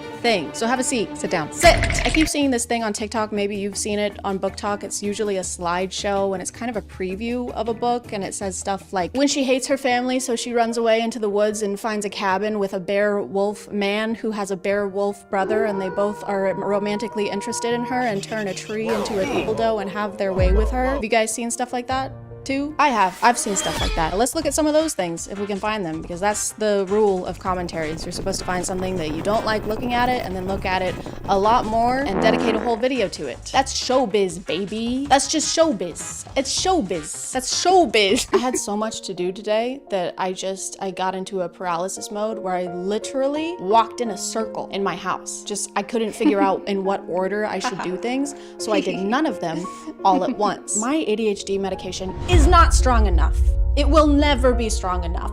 Ever. I found one. When she finds out her online best friend isn't who he says he is. He's the same person she's been obsessed with for 8 months and has been trying to forget about. Turns out he's just as obsessed as she is. And he's her ex-boyfriend's dad. Oh, father. Oh, okay. All right.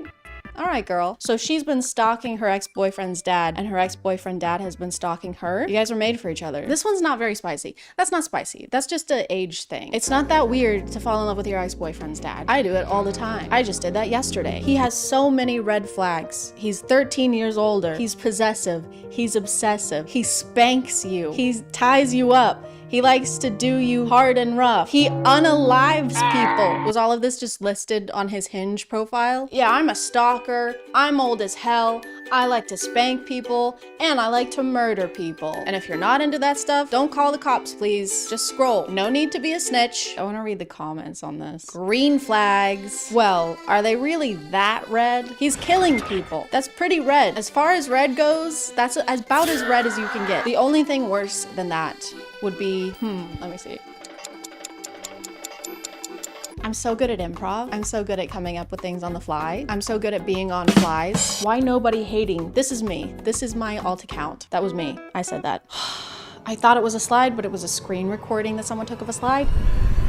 Don't do that. The shy, innocent girl being afraid to get a tattoo because she has low pain tolerance. The 6'5" tattooed hockey player smirking and saying, "You're a lot better with pain than you think." Boy, if you don't... Ooh, I found one. The shy, invisible girl is invited to play Drink or Dare with the hockey team, and she doesn't realize how dirty the dares are. What is with hockey? Why are we all talking about hockey? Is that a new thing? Do I need to start watching hockey? So when it's her turn, she gets a dare that puts her in a compromising situation. Either she can drink, or she can lick whipped cream off one of the players anywhere below the neck.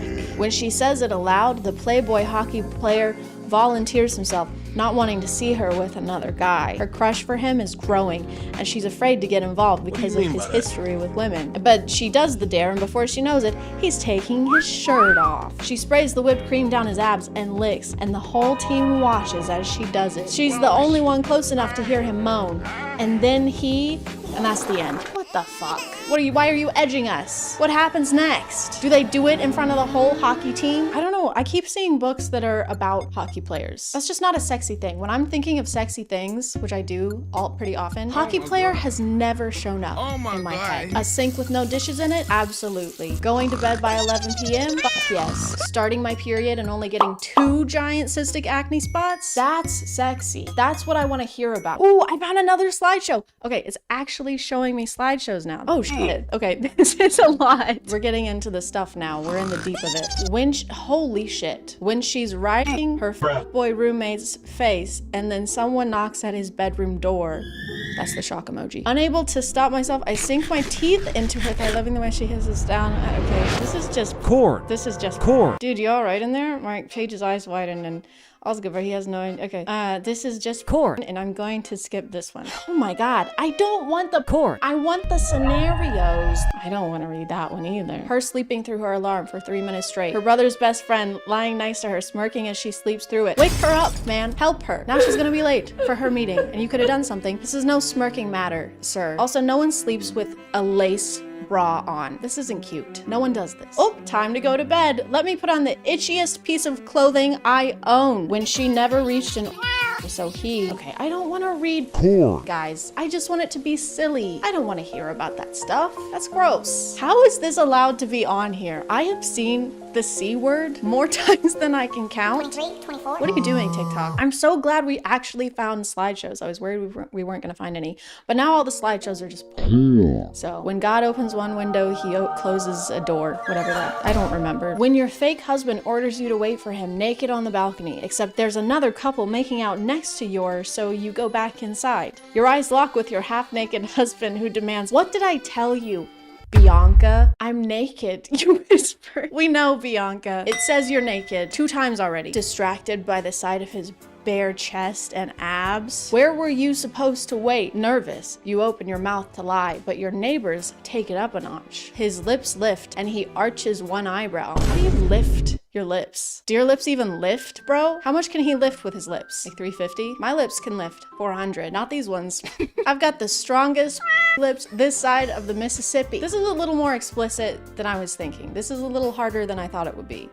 And I'm a little harder than I thought I would be. When there are 9 straight pages of him eating her out, no thank you. And you posted them all on TikTok?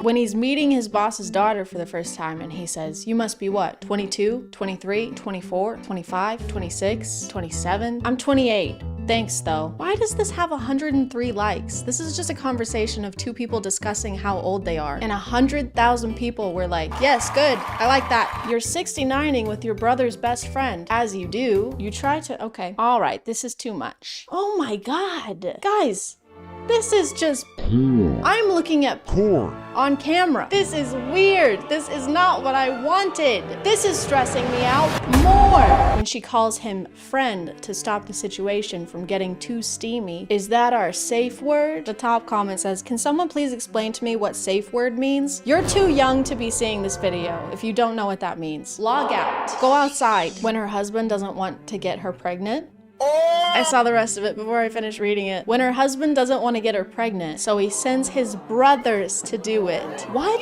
Why would, it doesn't say he can't get her pregnant. It says he doesn't want to. I don't want to f my wife. Just get them to do it. Mom, I don't want to f my wife. Can Charlie do it? Why am I always the one who has to f my wife, Mom? God, I hate this family. When your hot bodyguard is enjoying you and he accidentally answers a call, it's the head of the mafia on the line, his boss, and your dad. He clamps a hand over your mouth and glares at you in warning. But it's too late. You're about to...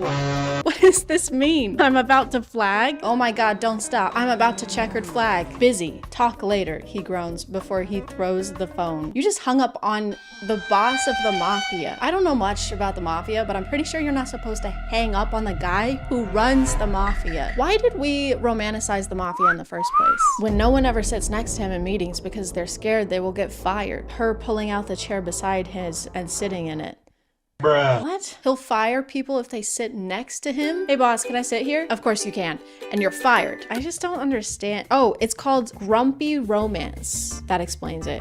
He's just a little grumpy. He hasn't had a snack. We either have boring or hardcore porn. There is no in between. That's it. That's all you get. Let's go. She's staying at her enemy's house because only he has an open room, but she decides to fix the place to make use of her time. But while she's fixing the shower, he walks in with nothing on. That's okay, and that's it.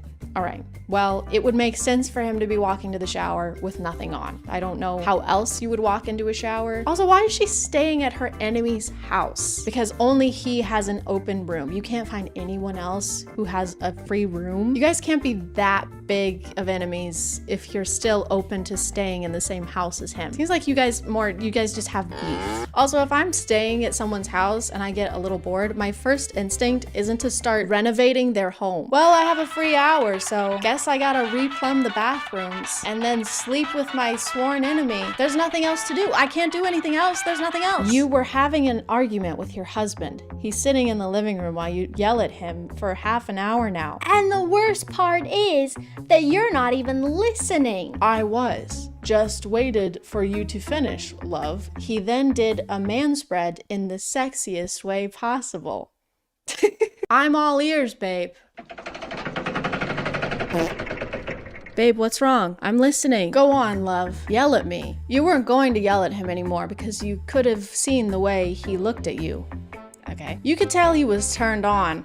I mean, did you see how he manspreaded? He's turned on, for sure. I know you too well. Oh, love. Just thinking about you yelling at me while I do the most unholy things while you scream my name. The recommended search is manspread scenarios. Don't encourage them. We're trying to nip this in the bud. We're trying to get rid of this. We've been complaining about this and now you guys are sexualizing it? Cut it out. It's not sexy. Imagine you were in a Uber coming from a club with your friends.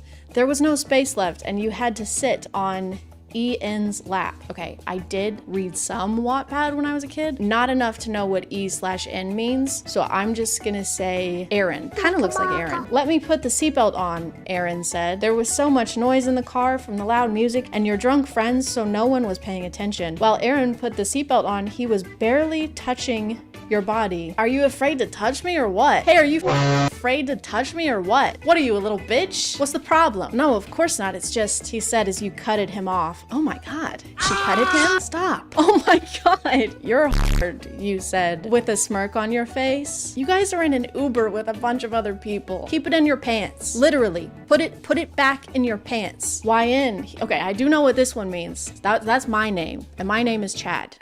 Chad, he said, surprised. If that helps, This is not helping. This is not helping the day I'm having. If that helps, I'm too, you said.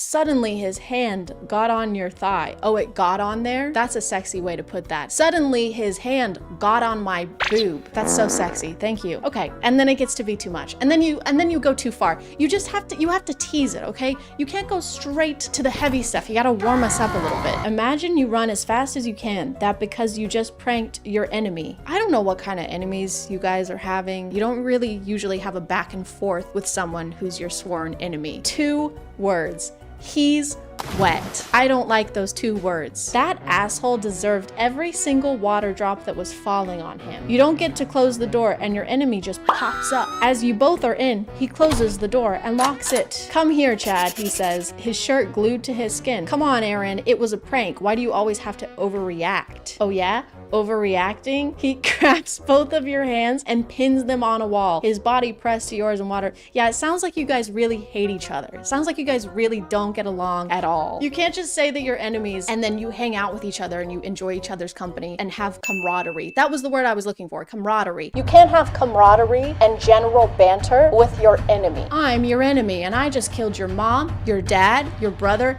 and your sister. Oh yeah? Well, I just got your nose. Stop, give it back. Stop. All right, I'm gonna stop reading these. Comment below if you want me to read E/N/Y/N stories on imagine.talk. Comment below. Comment above if you want, if you can figure it out. He's 38. He thought she was 21. I don't like where this is going. He fell for her, but then he finds out her true age. Oh no. He sets her free to give her a life. Sets her free? What, was he keeping her in a fence? Why couldn't she leave? Months later, he receives a call. She's been taken to the hospital. What happened? Oh, in the caption it tells us, age gap, mafia, she's pregnant. These are like the spark notes of the story. Wait, how old is she? How old is she? Why are so many authors obsessed with making the female? Oh, she's 18? Ew. He's, what, he was 38? There's a 20-year age gap? Ew. What is wrong with you guys? I thought that maybe she was older than she said she was and that he was just gonna be mad that she lied. But no, she was actually younger. She's 18, he's 38. And he's in the mafia. He's probably the boss. Or he's her bodyguard. Why don't they have any other positions? Do they have any other positions in the mafia besides boss and bodyguard? What about secretary? Can we have one where the guy is just a secretary for the mafia? He just answers emails for the mob boss. All right, I just rescheduled your 9 a.m. and your mom called to confirm your lunch with her today. Okay. All right. Still on. Okay, I'll let her know. I'm still feeling a little stressed, if not more stressed. I don't think this helped at all. Let me just find some other ways to calm down. How to relax. Try active relaxation. Focus on your breathing. Get creative. Spend time in nature. Picture yourself somewhere serene. I can try that. Waterfalls are serene. Creeks are serene. I'm picturing Serene Williams. This is perfect. I'm so calm. I'm gonna call it there, guys. Thank you for subscribing, and if you are still here, thank you so much for watching. I appreciate you clicking on my video out of all the videos that are on here, and I'll see you next time. Okay, bye.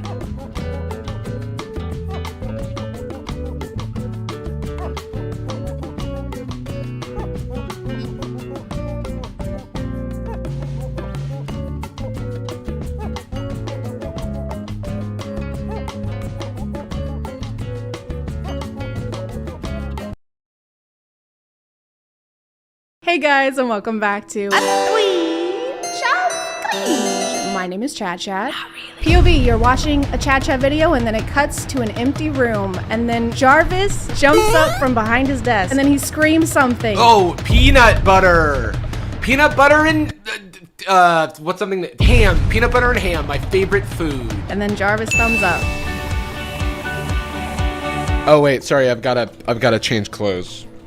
Wow. You have a name tag. You brought a name tag. It's actually official ChadChad merch. That is official ChadChad merch. I am selling that. Yeah, it's a men's medium. It runs about $200 USD. $250 with shipping. There's no free shipping. Don't expect handouts. We've been trying to make this video for a while. What has it been, like 3 weeks? It's just been marinating, you know, in like a fine wine. I think it's finally ready for building suspense. It's intentional almost. Oh yeah. And it's totally not because we're just both really bad at planning. Definitely not. We're gonna watch some POVs from Fabian X Arnold.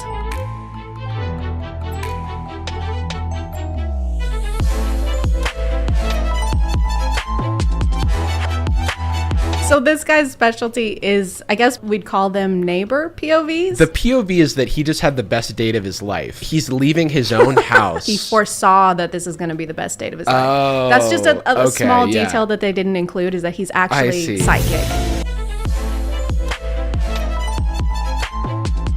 I think we're supposed to be the girl next door. It once again seems like he's leaving to give the girl next door the best 11 seconds of her life. He needs an overnight bag for 11 seconds. I don't think I can use this song, so I'm trying to figure out. I mean, we should describe the song. It's the my money don't jiggle, it folds. What is it, for sure? Makes me, no, my money don't jiggle, it folds. 6'2" in a compact. Oh. But luckily the seats roll back. Okay. My favorite part is that at any point could have just unmuted it. No, that's not the game. The game is that you try and figure it out before. Everything in life is a game.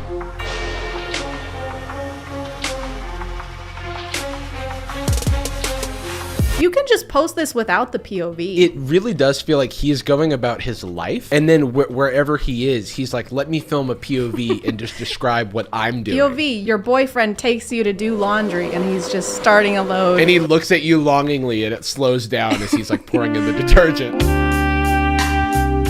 POV, you never dated a guy with a beard.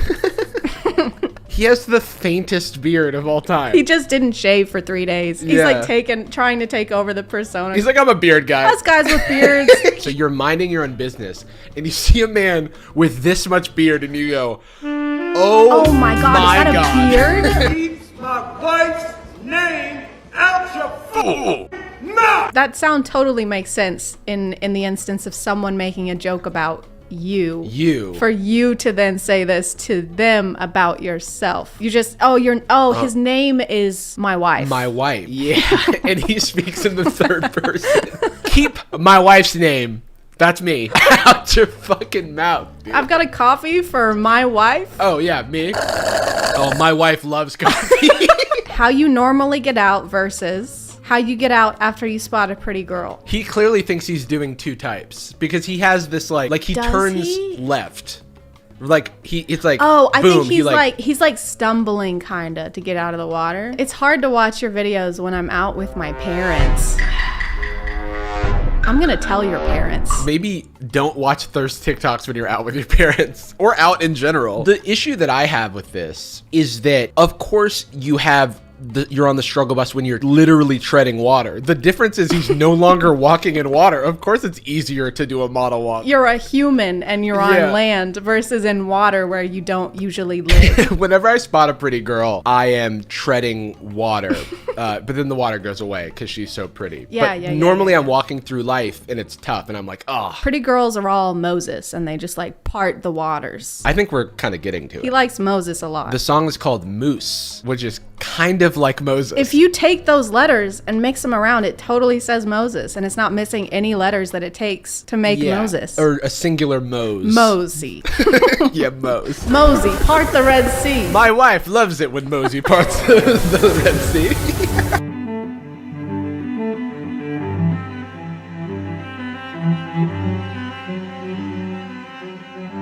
Do you think that he wrote off this whole trip as a business expense? Everything he does could be a business expense if he does POV in front of it. If you just film a POV in every single room of the hotel, they give you the hotel.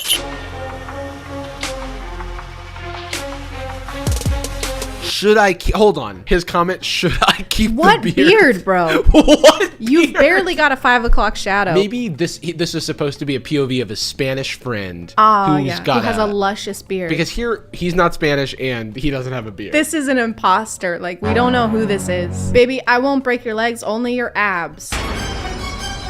He says never break your heart, not never break my legs. Never break your heart. How about I break your legs?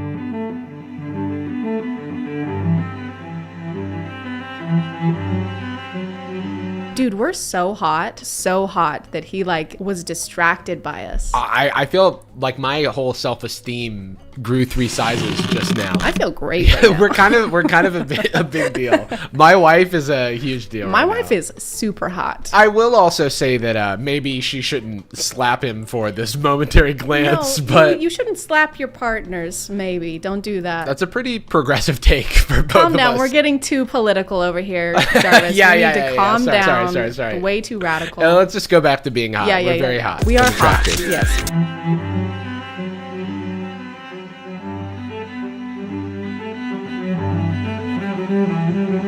I feel like I'm in Memento and I'm like piecing together the like little shards of his life that I have. We're like on a case and we're gathering evidence for like this guy's alibi, and we're like, okay, so he was in Paris on the 1st of May and then he was in Dubai on the 1st of May, like 5 minutes later. Yeah, he really is traveling an awful lot. It's an awful amount of traveling. It's disgusting how much he's traveling. I can barely stomach all this traveling.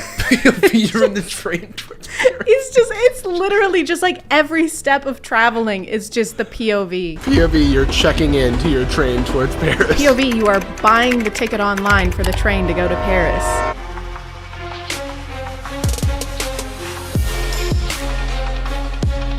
Why did they look like they were about to beat us up? Yeah, the bullies are POV. The bullies are approaching. POV. The bullies are back, and they're bigger and taller and stronger, and they're gonna beat you up bad. They fist bump to go. Just like old times. Back to bullying. Time changes people, not these people. It makes them bigger and stronger.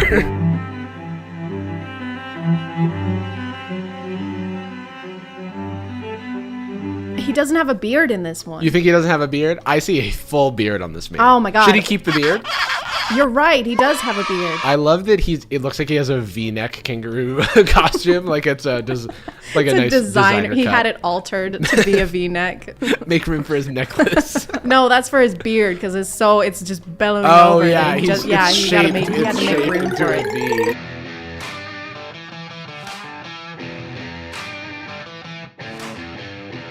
My favorite is like how sinister he looks when he's closing the door window. Sinking back into the shadow of the room. He's got evil in his eyes. Yeah. He's like, it's my bike. I'm a bad boy. I'm really bad at driving motorcycles. I'm really, honestly, dangerous. I should not be on the road.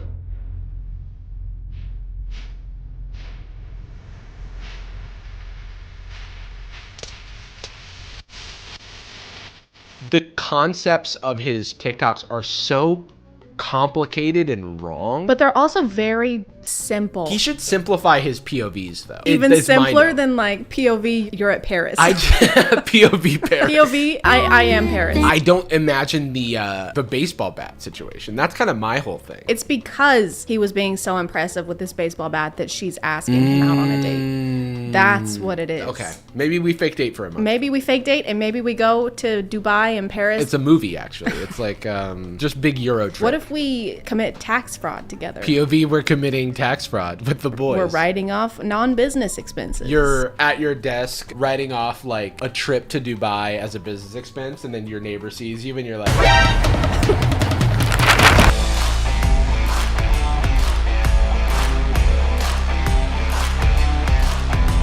He's forklift certified. Look at these boots. These boots are so clean. They're so clean. He just pulled the tags off of those 2 minutes ago. And did you know craftsmen never break your heart? Because that's what he says in the caption. But they do break your legs and your abs. Kiss your abs goodbye if you date a craftsman.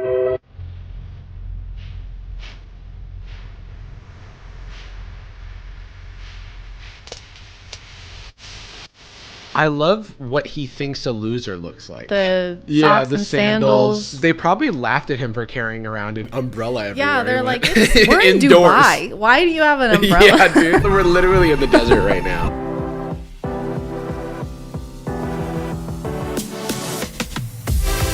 Find someone who knows how to calm your storm by throwing around, I guess. This is so relaxing. My storm is a hunk of metal, and if only somebody could carry it, I don't know, 10 feet.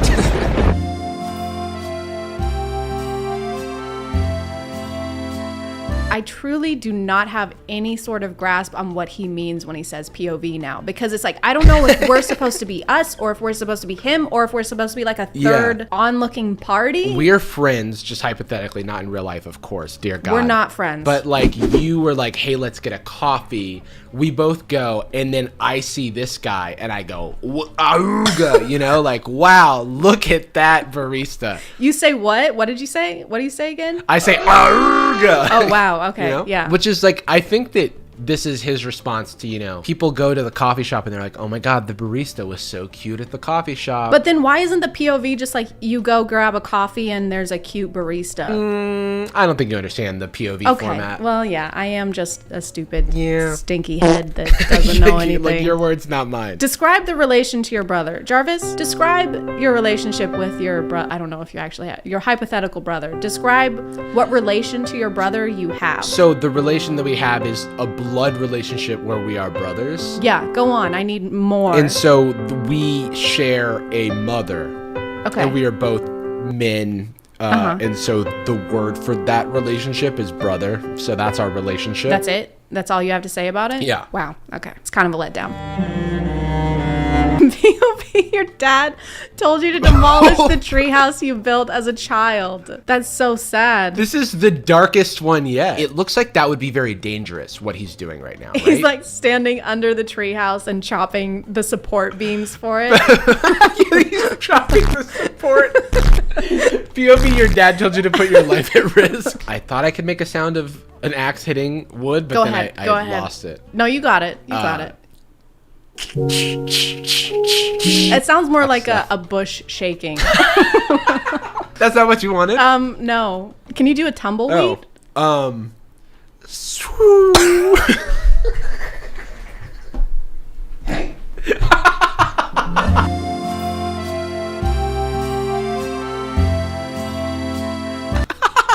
They're like smiling as they like shake each other. This is the weirdest fighting I've ever seen. I'll just grab a bag of popcorn and keep staring. Yeah, I'm that shameless. Why is everybody so okay with spying on people? That, and I feel like the comments for his TikToks are just like confession corner. Yeah. Everyone's like, gotta confess to him. I'm cheating on my spouse. Vicky. I murdered a man. Like, gun to my head, could not tell you if this group of three people is the same as any of the other groups. If this guy in the middle just took over the account from here on out, I would never notice. Yes, like if he just grew some scruff and was like, do you like my beard? I would be like, this is the same guy. I think we should make our own like type of this POV. POV, I'm Jarvis and I'm on the phone and I'm really angry. Really angry. Oh no, POV, you're not angry anymore. POV, you're flirting with someone. someone on the phone now and you're not angry. Okay, I don't know what that is. POV, you throw the phone. You have succeeded in something very important. Yeah. Okay, well, thank you for coming onto the ChadChad channel. What do you do? I'm still trying to figure that out, to be completely honest. Thanks for having me. But if you really do want to find me, you can find me on YouTube at Jarvis Johnson is my name, and making YouTube videos is my game. I'm cutting that out. I'm not leaving. And if you are still here, thank you so much for watching. I appreciate you clicking on my video out of all the videos that are on here. And we'll see you next time. I'll be back every no, time. He won't. Every time. No, I'm he back. won't. All right, bye.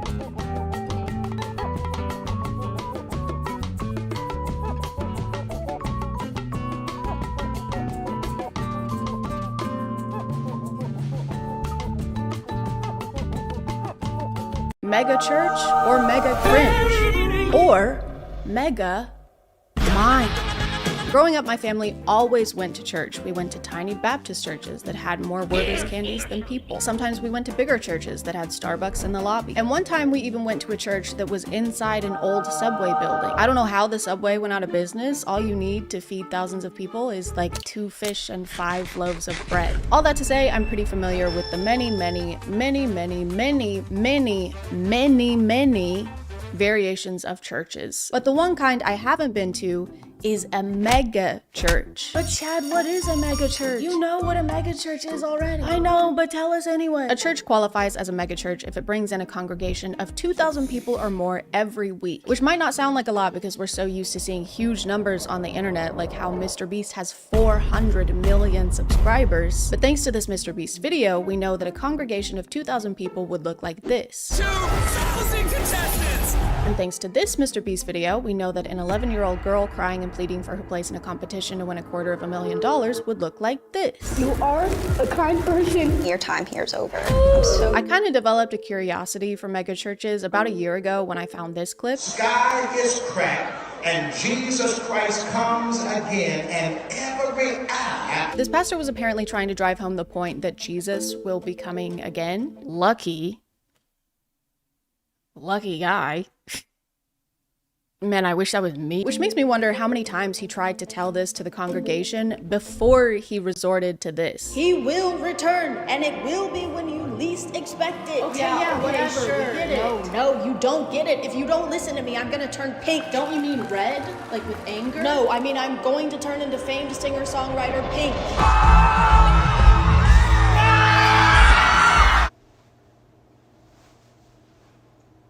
But I started seeing a lot of videos similar to this one from an account called Pastors with Props that post some of the craziest over-the-top sermons that you ever did see.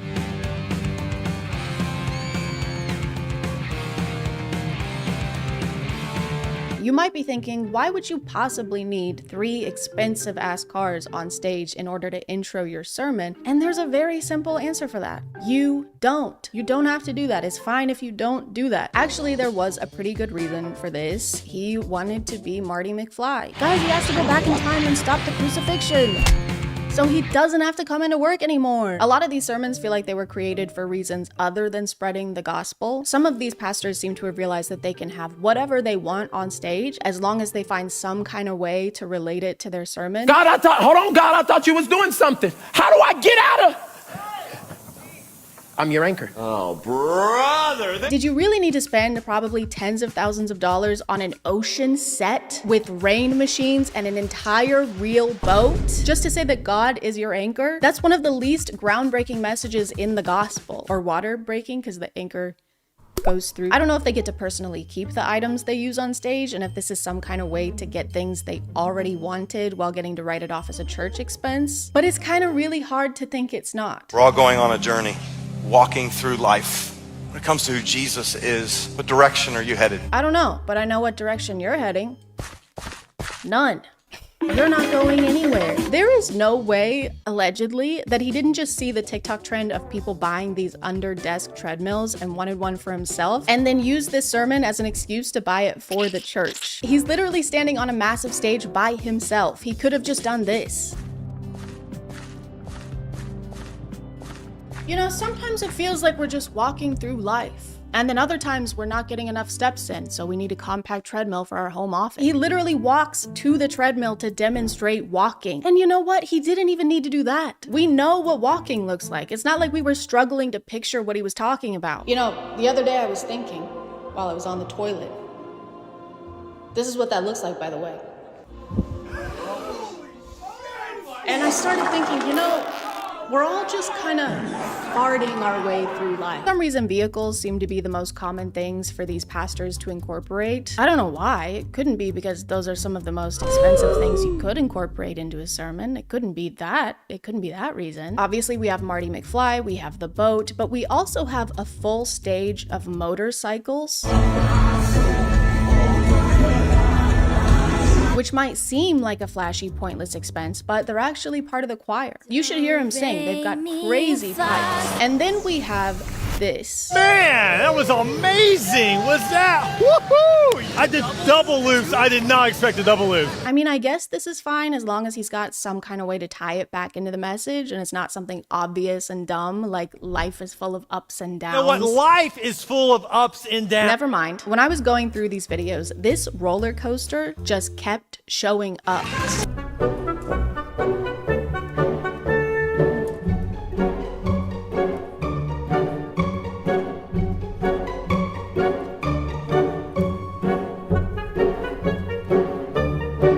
You know, I broke my foot yesterday. Oh my God, bro. He went around twice. Why does he need to go around twice? It's so awkward. This was longer than actual roller coaster rides. That went on for so long that by the time he got off, his name was Ed Old. I do like the theme song for this event, just being people singing the word of the thing on stage. Under the treadmill, under the treadmill, out of touch rock star, we just rock star. Here's the roller coaster again at a different church. Except this time they have a curtain of sparks. Jesus loves a curtain of sparks. And here it is again at a different church. Come on, somebody make some noise! Come on, everybody, give it up for Jesus today. This prop is even crazier to me because there's barely an attempt to hide the fact that this has nothing to do with preaching. This is just a way for them to make a grand entrance like they're headliners at a concert. He does give this line to try and tie it back in though. It's amazing to have a creative God who has creative stuff going on, and when the world is in chaos and they're all flipping upside down, we're just having a good time. Thank you. Thank you guys. Please be seated. You know, it's great to have a creative God who makes creative things like roller coasters. And next week, he's gonna create me a Porsche. My favorite part though is when the crowd doesn't cheer enough for their extravagant entrance and he calls them out for it. What? Come on, you can do better than that. We know that a lot of you in the crowd today can't afford to take your families to Disney World, so we decided to spend thousands of dollars recreating one on stage to right in front of your impoverished faces. Now clap. Clap louder. I tried to look into the church that had this roller coaster, but it turns out this is one big church group conglomerate with a bunch of locations in 3 different states. So I assume they're shipping this one roller coaster around, which I'm sure is easy to do since it's so tiny and small and skinny and light. I also tried to find out how much it would cost to make this thing and found this ride manufacturing company saying that a small roller coaster can cost up to $50,000. What the fuck do you mean? I don't really care if it got more than one use by being shipped to their other churches. There was no need for it to exist in the first place. $50,000 could have helped everyone in your congregation that couldn't afford rent that month. Or a car. You could have bought a whole car for a family in your community that needed one. I don't care if you get more than one use out of something that's useless. Hey man, when you're done with the giant, broken, and also empty gumball machine, can I borrow it? Ah man, I would, but I actually loaned it to Paul. What? I'm sorry. Why? Yeah, and I'm not gonna be done with it for a while. But Paul, I need it to... Well, too bad, because I'm using it for... Bitch. Alright, that's it. Oh yeah? What are you gonna do? Come on, come on. Guys, please, don't. Come on, bring it. Oh, when I catch you, Don't run in place at each other, guys. I wish I could say we were done talking about mega churches bringing vehicles on stage, but we're not even close to that. I haven't even talked about this yet.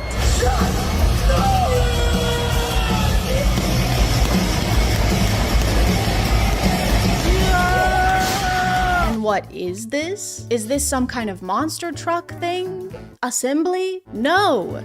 This is a men's church event. Church. This is church. This is the annual Stronger Men's Conference hosted by James River Church, which has 16,000 regular attendees. This is the craziest thing I've seen in my life. Why are there trucks? Why is there so much fire? Why are there flames? Was that Master Chief? Is that fucking Master Chief? The conference has a fantastic lineup of world-class speakers and a Stronger Warrior competition, which as far as I can tell is similar to like American Ninja Warrior, because you're not a good Christian unless you can scale up a fiberglass wall with your bare hands. Jesus said so. According to their website, their world-class speakers include superstar athletes like Harrison Butker. You know that guy who spoke at a college and told the women graduating that day that they should probably just have babies instead? You know the guy who definitely shouldn't speak in front of thousands of people? He probably shouldn't speak at all, ever. Also, according to their website, if you just scroll down here, you can actually register today. Register today. I mean, register today. Register today. Register today. Register today. Register today. Register today. Register today. They have monster truck rallies, MMA fighting, Master Chief. I still don't know what that's doing here, but I'm sure this alone was thousands of dollars. They've got bull riding, and finally, they've got throwing football on stage. This conference is like what you would get if you handed millions of dollars to a bunch of 12-year-old boys. Essentially, they have 2 days of grossly exorbitant entertainment, throw a couple sermons in there somewhere, charge people $200 a pop, and then abracadabra, you've made $2 million of tax-free money. Allegedly.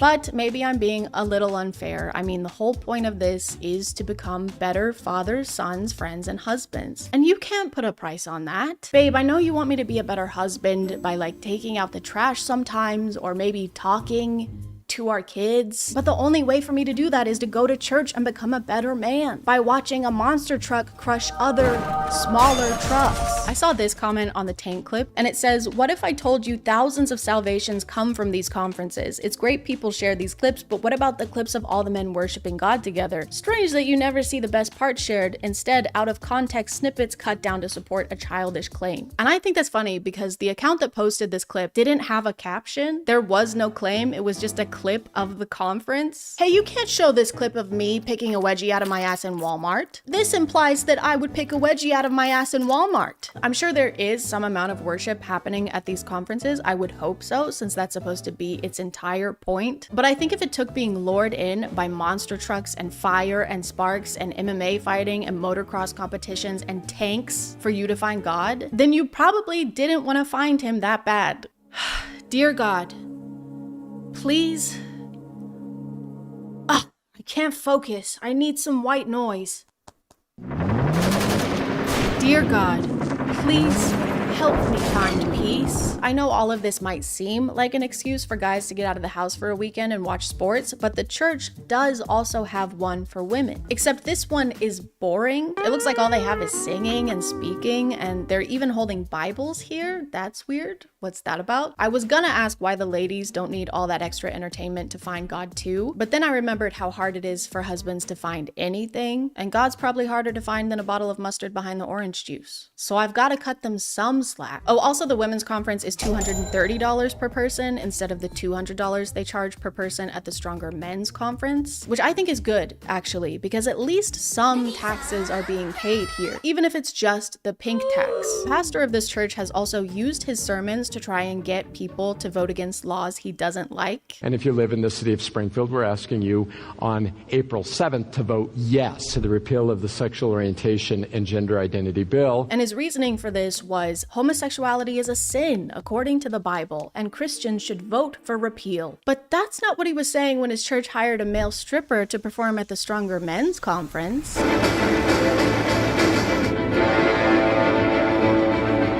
I don't really see how male pole dancing will strengthen these husbands and fathers. I think the only strengthening happening here is probably in the pastor's pants. Anyway, moving on to a different megachurch.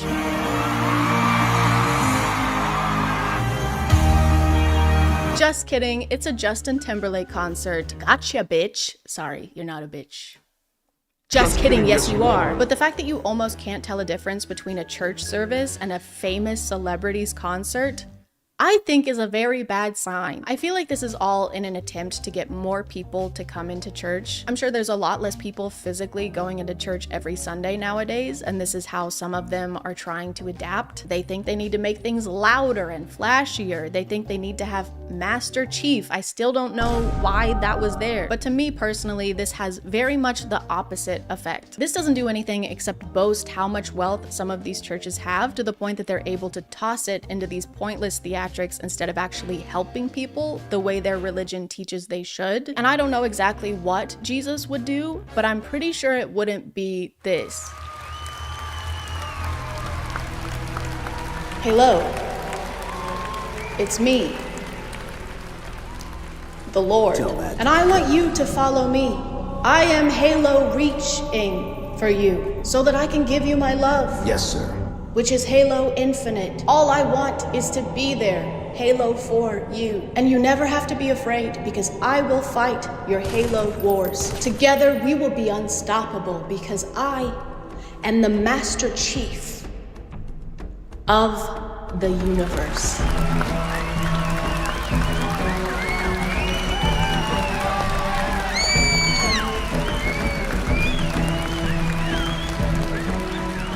This is my second video in a row that ends with the Halo theme song. I'm gonna call it there, guys. Thank you for subscribing, and if you are still here, thank you so much for watching. I appreciate you clicking on my video out of all the videos that are on here, and I'll see you next time. Okay, bye.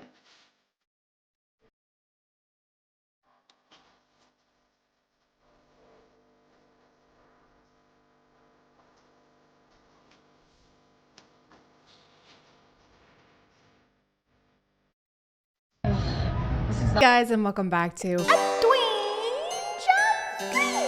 My name is ChadChad, and today we're going to be learning some girl facts, some facts about girls, some things that are exclusive to only girls, some girl facts. What are girls? Some of you might not be familiar. Girls are very complicated. Sometimes they'll say really cryptic things like, I wish you would pay more attention to me, or I'm hungry. Like, okay. What does that mean? I wish they would just tell us what they want sometimes, you know? No need to be so mysterious, girls. So I did some research. Where else other than TikTok? I love the hashtag girl facts on TikTok because it's so obvious that a lot of the people who post them have never even breathed the same air as a girl. Most of them seem like they came from Google, or more specifically from those weird WikiHow articles, except instead of telling you how to pretend to be a vampire at school, they're telling you what a girl really means when she texts you the letter K. And everyone knows, if you want to know something about girls, don't ask girls. Ask dudes on TikTok who copy-pasted baseless studies from the internet and then stood in front of their iPhone camera like this.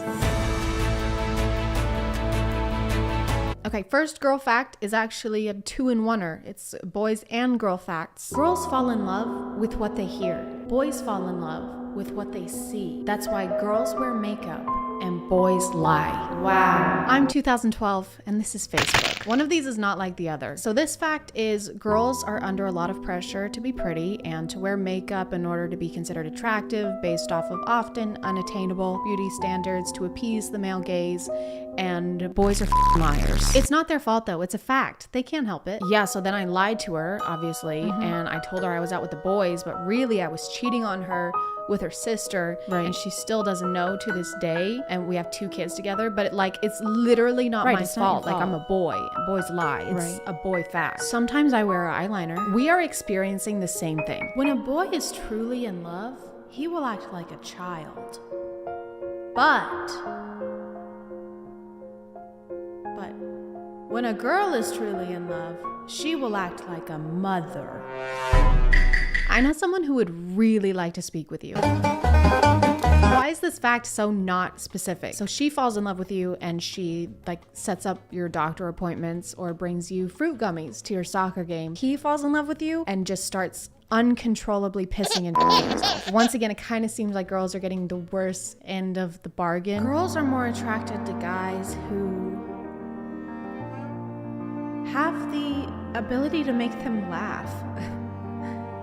Yes, that's it. That's the whole fact. Man, I wonder how many studies they had to conduct to figure out that girls are more attracted to people who have a similar sense of humor to them. Hashtag psychology. Hashtag psychology facts. This applies to literally everyone. Yeah, so when someone makes you laugh, it makes you feel good inside. Okay. So you like them. But if someone doesn't make you laugh, then it doesn't make you feel good. Okay. So you doesn't like them.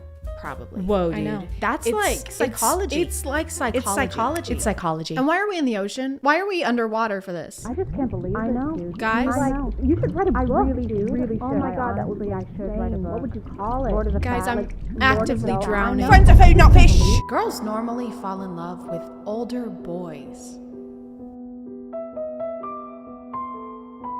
Girls hate it when boys always talk about themselves. But girls like it when boys pay attention to them and tell them how important they are. Yes. These are just basic rules for interacting with anyone ever. No one really wants to hang out with someone who only talks about themselves because it means that they probably don't care about what's going on with you as much. And yes, girls usually like when people tell them they're important and pay attention to them because they are human beings. This video has 500,000 likes, which means that 500,000 people watched this and thought this was informational. This taught me something that I didn't know before. I just had never considered having basic human decency before, but now I will. Only 4% of women consider themselves beautiful. If a girl goes silent during a conversation, she is probably overthinking what you just said. You cannot just pull statistics out of your ass, plop them onto a picture of a sunset, and label it a psychological fact. Where did 4% come from? Was there a control group? Was there a placebo effect group? I don't know anything about scientific studies. Was there a hippopotamus? Girls easily get carried away by their emotions. This is true. My emotions have been bulking. 70% of girls use silence to express pain. Again, with the statistics, this is literally impossible to be fact. It is a subjective reaction to being sad. You cannot just make sweeping generalizations with no study and no research. There have to be actual scientists and like placenta pills. Unpopular fact. If a girl goes silent during a conversation, it means she's probably overthinking what you just said. A lot of guys tend to get annoyed at this, when in reality it's easily fixable.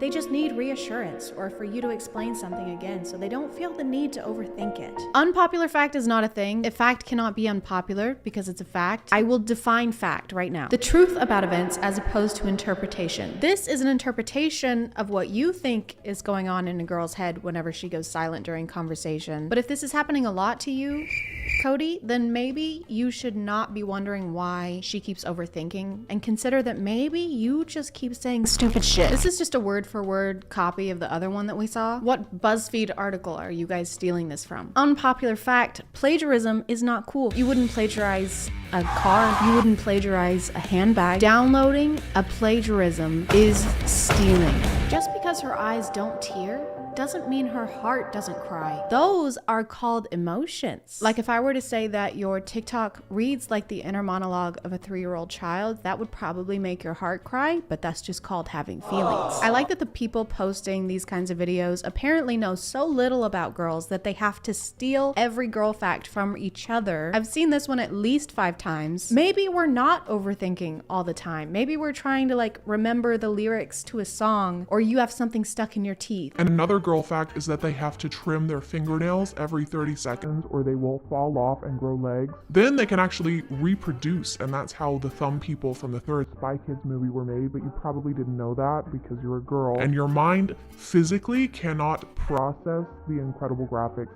from the Spy Kids franchise. The true meaning behind the girl texts. She's mad. I'm fine. She's not fine. It's fine. It's not fine. I don't care. She really cares. It's okay. I'll be okay. She's hurting a lot. Oh, okay. Her heart just shattered. Okay. Everything is good. Okay. Something might be wrong. Okay. Something is really wrong. Don't try to guess a girl's feelings. Always ask her. So I'm kind of starting to get mixed signals. You said if a girl says she's fine, then she's not fine, and just to go with the opposite of whatever she says. But now you're saying that we should just ask her and never assume. So your girl fact is just to ask a girl. But we came to you for girl facts. We came for your expertise. We're not going to be able to learn about girls anywhere else. Girls want nothing more than to feel loved. I mean, I can think of a couple things we might also want. Basic respect, safety. Safety is nice. Equal pay. That might be cool. If not, that's totally fine. When she stares at you mouth, kiss her. That is 100% not what you should do. It's just based on some of the previous girl facts we've seen. It doesn't seem like y'all are the best at picking up on signals, so maybe don't kiss girls just because they happen to glance at your mouth hole area. If she starts cussing out a storm at you and tries to be all big and bad with you, kiss her and tell her that you love her. Got it. Okay, so if a girl is visibly upset with you, don't admit fault. Just kiss her, because all girls want is love. When she's quiet, ask her what's wrong. Oh, that's sweet. Yeah. If she pulls away, pull her back. Is this girl language or serial killer language? Because I genuinely can't tell anymore. If she tells you a secret, keep it safe and untold. If she looks into your eyes, look back into hers and don't look away until she does. Definitely sounds like something a serial killer would do, which checks out since you're driving us around in a car at night on an empty road to bury us, no doubt. Do not take any of this advice. If you were to see any of these happening in real life without weirdly motivational music in the background, it would be terrifying. Hey, are you okay? Yeah, I'm fine. You just got really quiet. Yeah. Yes, I did. If you're overthinking something I said, I do not care about anything you've said ever. It's gonna be okay, okay? I'm here to protect you. Okay, I'm just trying to diffuse this, okay? And if I make one wrong move, the whole world will literally end, so I could really use some silence right now, okay? Okay.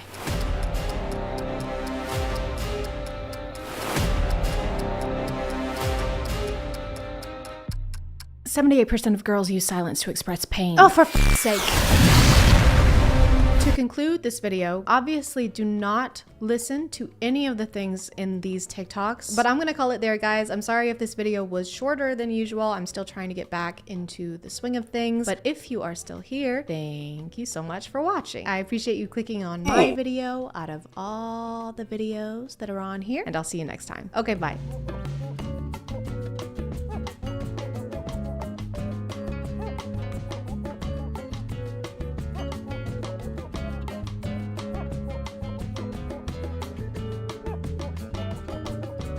Hey feet, and welcome back to Atween Feet. My name is ChadChad. Not really.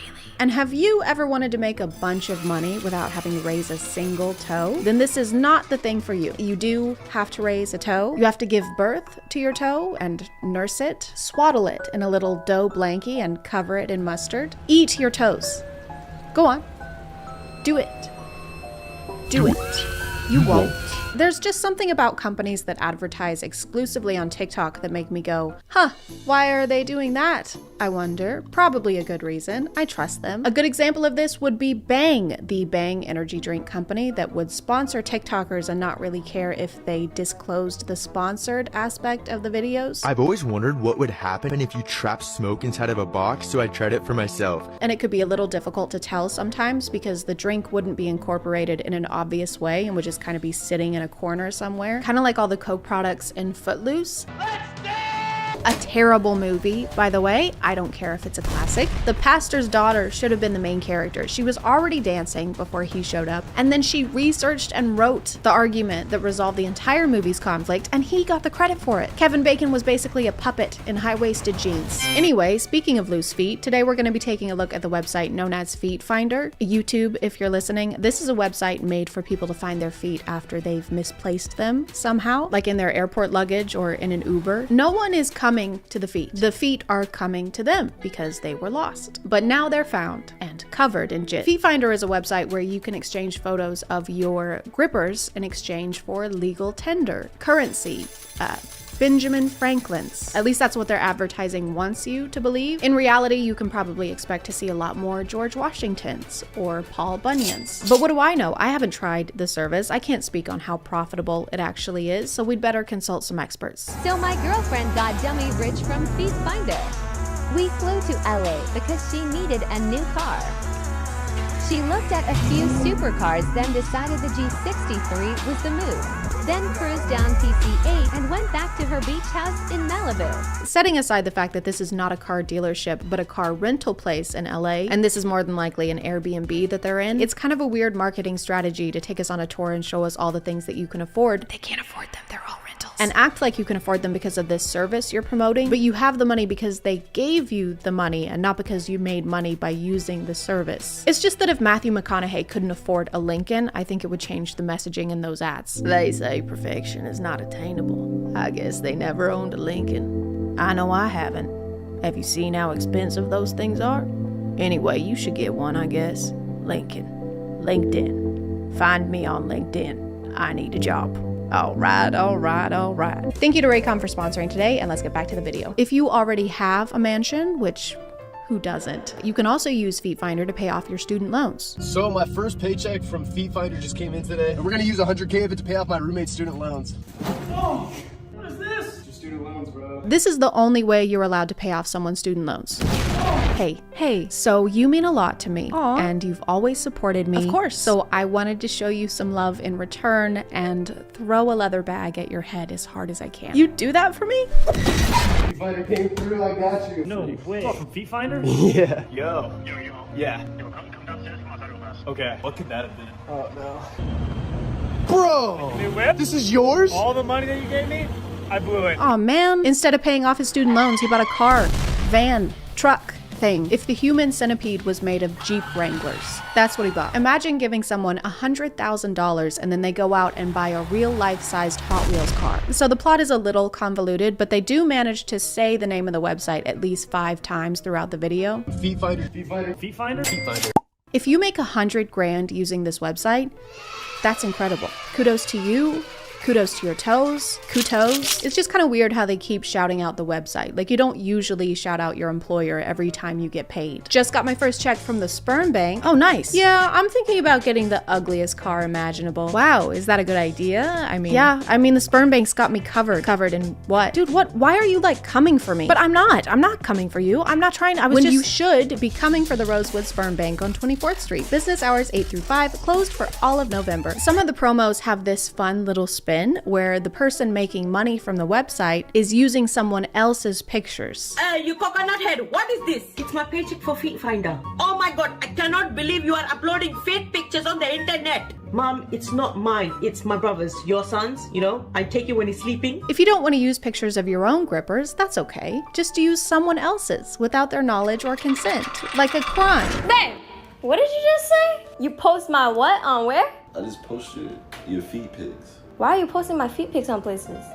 For money, babe. I don't know if there's any legislature that applies specifically to feet yet, but I'll get us started. Don't do this. Don't wear Crocs without socks. I know, controversial. And don't take your shoes off in public. I don't care how crunchy you are. If I see your toes out in Target, you are the target. I'll fucking kill you. For some reason in these videos, whenever the person whose pictures are being used without their knowledge, they're always okay with it once they find out it's making money. Mom, why is there a check in the post from Feet Finder with your name on it? Don't worry, you baboon face. It's your dad's feet. How much is that? You asking too many questions. Just keep sending me pics. 50-50? 50-50 what? Because it's fine to do morally ambiguous things, as long as you're making bank. If I steal your kidney, hypothetically, this is just a hypothetical, as long as I sell it on the dark web and split the proceeds with you 50-50 or 70-30 or 97-3, you know what? We'll talk numbers once the anesthesia wears off.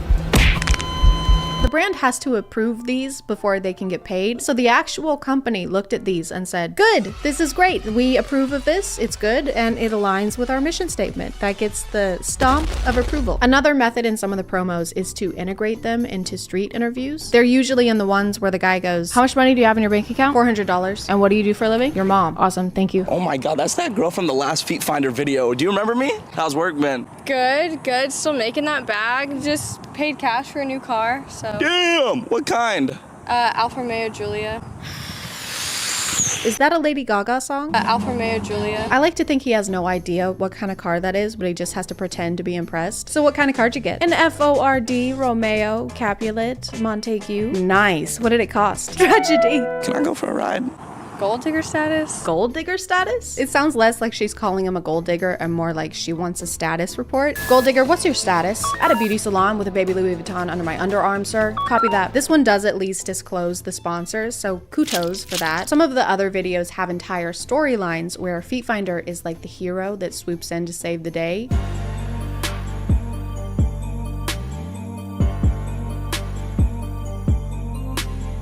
Don't you hate it when you're playing video games and your girlfriend feeds you raw macaroni with one of those washcloth tablets that you have to put in water? So she's sad that they can only afford one pair of socks.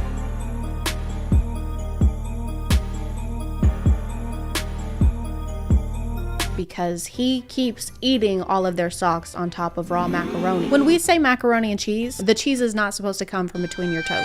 So he ate all their food, took her socks, and then when he sees her crying, he says, "Babe, I know what will solve your problems. A side hustle." Dude, you are her problems. She's literally giving you the shirt off her back. If her shirt was socks and her back were feet. There's a few like this though, where the wife or girlfriend is unhappy or they get dumped and then they find Feet Finder and it transforms their life immediately. Yes, I own 2 mansions and a car that has more prefixes than Rosetta Stone, but before I found this company, my life was miserable. My husband would force feed me sweaters on uncooked penne, and they weren't even cashmere. At this point, you might be thinking it's a little bizarre that this company is exclusively advertising to people who would want to post pictures and not actually buy them. And it might be because that's who they're making a lot of money from. You have to pay to use the website. You can pay $5 a month for a basic subscription or $15 a month for premium and unlock all of these crazy perks like direct messaging or profile customization, things that are definitely perks and not just things that a website should have already. So these ads are less trying to get customers and more trying to be like the finance influencers that tell you they made all their money trading Forex, but then charge you $500 for a course they filmed in their garage. This is how I made my money. This is how I can afford a new Tesla every year. This is how I moved out of my parents' house. Honey, did you take out the trash? Honey? I don't make any money from making you pay me every month, okay? I give all the proceeds to charity. 3 days ago. Dude, shut the up! Charity, do not speak to your mother that way. Or maybe I'm being too harsh. I could have completely misunderstood their business model, and this is in fact a company that just wants to help people find their feet. I mean, I know what that's like. My name is Detective Chad Holmes, and I'm the best goddamn foot finder this side of the Mississippi. When it comes to finding feet, I am undefeatable. People always ask me, how do I be more like you? How do I become the world's greatest detective with the world's greatest hits? And I always tell them, you can't. I've been finding feet since I was 2 years old. I can sniff them out in a snowstorm. I can hear them coming a mile away. Platform Doc Martens, size 6.5, mid-calves. No, thigh highs. But it's not always glory and sleeping with the hottest people alive. Sometimes this job is tough, real tough. I'm sorry, ma'am. I was too late. Josiah! Why do I have to be so damn good at finding feet? No.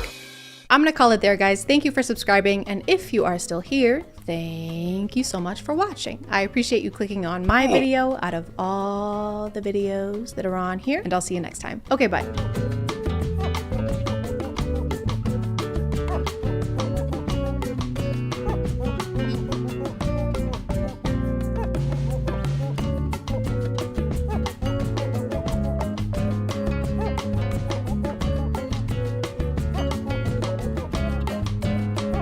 Hey guys, my name is ChadChad. Alpha ChadChad to you. We haven't really checked in on the alphas in a while because in 2021, 2022, there would be a new one spouting the craziest takes you'd ever heard, like women don't have hobbies or you should tan your asshole. But now in 2025, that's just every Instagram reel. That's just every single Instagram reel that you ever see ever. It's kind of like pointing out a cow to your friends when you're driving through the city versus when you're driving through the country. They're not gonna be very surprised. This is a cow farm. There's gonna be cows outside. But recently I found 2 alphas that are so fascinating to me that I have to point them out to you, no matter where we're driving. If you watch reels for over an hour every day, don't do that. So do I. Then you've maybe seen this guy before. His favorite whiskey, Johnny Walker. What do I do at duty free? Fucking Johnny Walker. That night, sipping the fucking Johnny Walker in the war room by myself with him, chilling. Luke Belmar is a biohacking, crypto trading, e-commerce-ing, alpha finance bro millionaire. Give me a $10 million contract every 4 months. That's you know? By the way, I didn't realize what biohacking was until a few days ago. Apparently, it just means changing your diet and routine to try and improve your life. That's obviously a simplified definition, but based on the term they've been using, I thought it was a lot more serious than that. Biohacking is your ability to reverse engineer life. Bio means life. Hacking through it is your ability to figure out the most optimal ways to experience life. So it kind of seems like they've just alpha-fied taking care of themselves. Hey bro, you want to film a podcast episode real quick? Because we need to convince ourselves we're doing something fiscally profitable in order to sincerely talk to each other. Sorry dude, I can't. I'm biohacking. Bro, what? You're biohacking? That's crazy, dude. That's impressive, for real. Yeah, thanks. I know. I'll let you get back to it, okay? You focus up, all right? I'll talk to you later. Okay, see you, bro.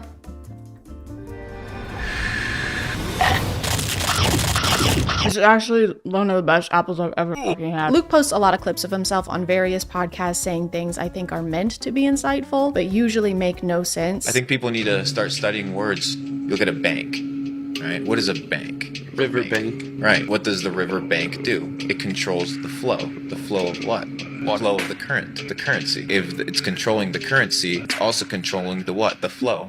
The flow of what? The cash flow. He's always talking about his success and how much money he has, so he posts a lot of advice to people wanting to become more like him. Wealthy, cool, charismatic. Because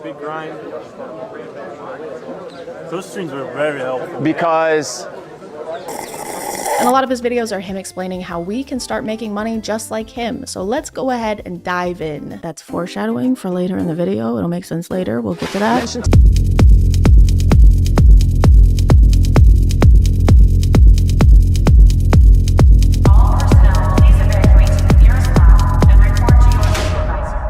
The secret to being rich, guys. Ask rich people to give you money. Pretend to be their friend so you can use them for personal financial gain. It's a side hustle because you're hustling them. At the end of this clip, he also says this.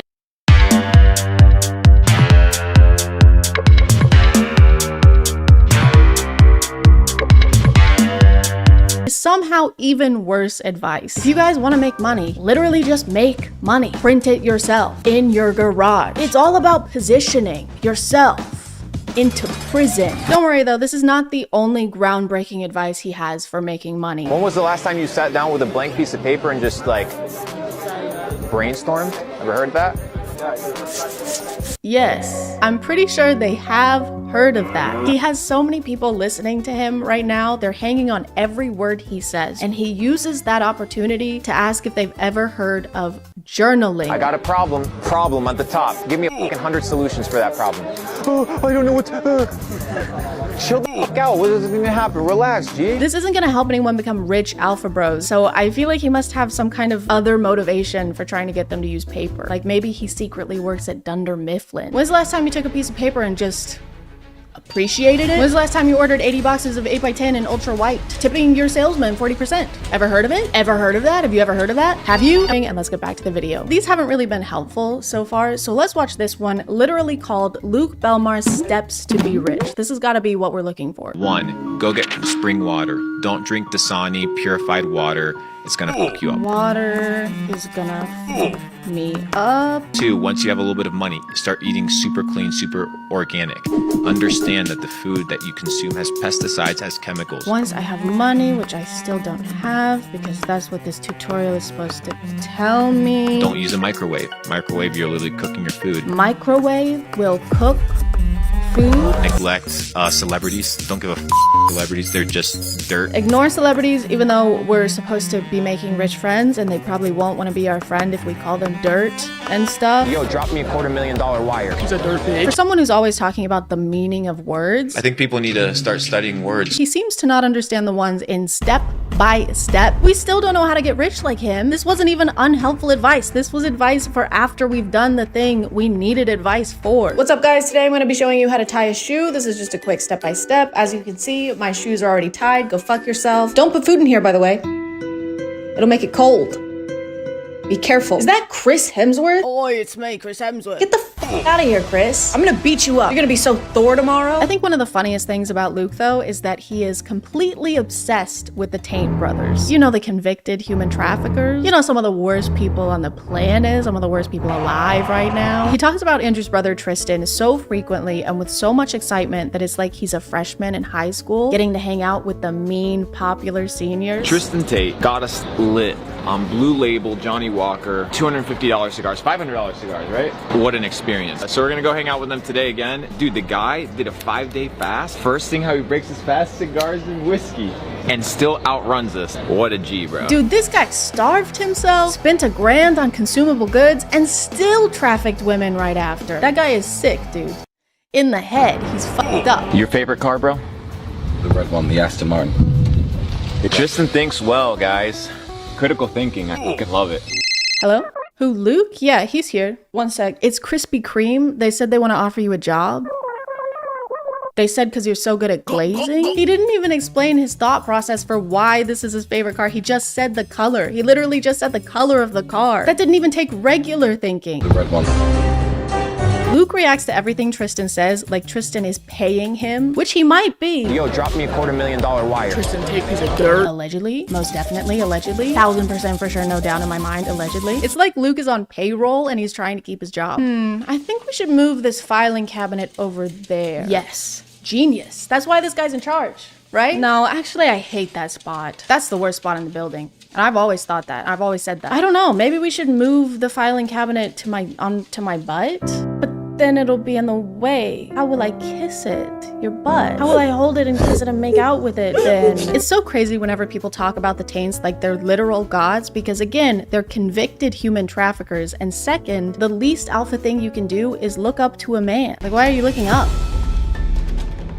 What were you doing down there? It's also such a public way to announce what kind of person you are to the world. Like, this is where you want to be. This is where you want to end up. This is your guy. Wooly Willy is your guy. I think this gives a pretty good idea of what kind of person Luke Belmar is because wanting to be around the Tate brothers is like wanting to be inside a toilet bowl because it means you're probably a big piece of shit. The water advice is pretty recurrent in all of Luke's teachings. It keeps coming up. You can do Mountain Valley spring water. You can do Avian. Evian. I love Evian. Yeah, those are good ones. Tastes good. Fiji?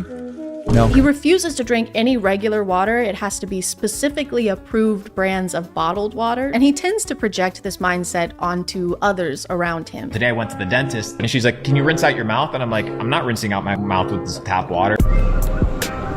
Even the monkey knows. Natural spring water, none of this tap water bullshit, bro. The monkey was drinking the water, though. It seemed like it was having a good time until you approached it with the gentleness of a thwomp. See, even monkeys know water is bad. I feel like once again he was inspired by the Taint brothers and Andrew always talking about bottles of water. I mean bottle of water. Bottles of water. Bottles of wattles. Bottle of water. Bottle. I don't know when or why this mindset started, but maybe this clip has something to do with it. Hey, your little 13-year-old daughter has acne. Let's put her on birth control to regulate her emotions. And now you put 100 million women in the United States on birth control. It goes to your urine. That estrogen goes into the water. So now you have all these feminized men drinking this tap water. I guess this explains his and his fellow alphas' fear of water, because the mark of a true alpha is being scared of the basis of pretty much all life. We're not scared of anything. We're all really tough. Except for 71% of the planet. Luke also has a tendency to make up numbers, which isn't a great characteristic to have as a finance expert. Now you have 100 million women urinating highly estrogenated urine. Where did 100 million come from? I love making up numbers based on nothing. I like my statistics how I like my hemorrhoids. Extracted from my ass. People who typically use birth control are in the age range of like 15 to 45. It's different for everybody. That age range in the US is only 66 women. 66 million. Not just, there's actually 66 women in the US and I'm one of them. I'm the best one. And of that number, only about 15% use the pill. So that's less than 10 million. Where did all those extra millions come from? I thought this guy was supposed to know all about millions. I've been able to capitalize on this digital gold rush. I've been able to generate millions of dollars. Sure hope this isn't the same math he's using to calculate his net worth. So overall, with assets and investments, I'm probably worth around 20 million. Nice. What about liquid? Where? It's actually totally fine that we haven't learned anything of value yet from these videos because Luke has an online course that he sells. Now I can tell you, as a matter of fact, that there's people your age making an absolute fucking killing online, whether it's through e-commerce, drop shipping, crypto. He has an online course that makes him most, if not all of his income. What? Bones, what is happening? Who could have seen this happening? Why didn't you warn us, Bones? It's technically not just courses he's selling. It's actually a club where you get exclusive opportunities to connect with fellow entrepreneurs, which is something you can do on Instagram. All you have to do is comment the words Capital Club, and I'll send you a private link so that you can tune into this private event. Do you guys think it's private? Sorry guys, I just didn't catch if it was private or not. Could you guys let me know if it was private or not? Here are some examples of the exclusive connections you can make after giving Luke and his entourage up to $15,000. What do you guys do? Full-time trading. Full-time trading? Yeah. What markets? Forex and commodities. Where's my commodity? All right, there you go. Connect. All right, doesn't matter. Connect. Connect. Doesn't matter. Connect. Connect. You'll also receive priceless mentoring like this. Are you going to the gym every day? No, you're not. Are you sleeping well? No, you're not. I see eye bags under your eyes. So what you need to... Bro, look at me. Look at me. First of all. Good thing this is inspirational, right? Otherwise, it would just seem like he's making fun of this person's appearance. I see eye bags under your eyes. Do you work out? Don't answer. I know you don't. Do you wash your face? No. Your pores are like craters. What am I looking at? I can't tell if I'm looking at skin or the surface of the moon. Look at me. Look at me. Look at me. I slept with your mom. Okay? Now that we've mastered the financial aspect of alphafication, Give me a $10 million contract. let's move on to the physical one by learning from our next alpha, Ashton Hall. He can run very, very fast for undisclosed distances. He can dive into water. He can dive his face into water. Ashton Hall is a daily routine influencer who shows himself throughout the day as he gets ready to go places and then does things at those places.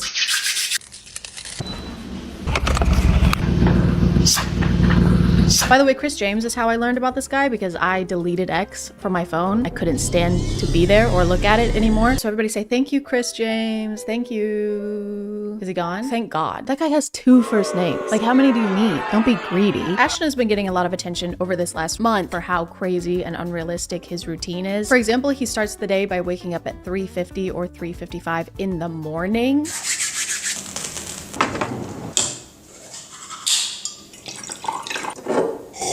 And there's really no reason to do that. The sun's not out, so you can't see anything. Businesses aren't open, so you can't go anywhere. The worms aren't even awake, so he can't even get one of those even. I'm a little biased though, because I hate early risers. I don't mean I hate rising early. I mean I hate people who rise early. The people that I know who wake up absurdly early in the morning only do it so they can tell me about it. Obviously, if your schedule demands it, that's different, but I hate when people act like waking up early is a productive achievement in and of itself. You're just waking up at a different time. That doesn't mean that it's a better time, especially if you're like Ashton Hall and went to bed at 7 p.m.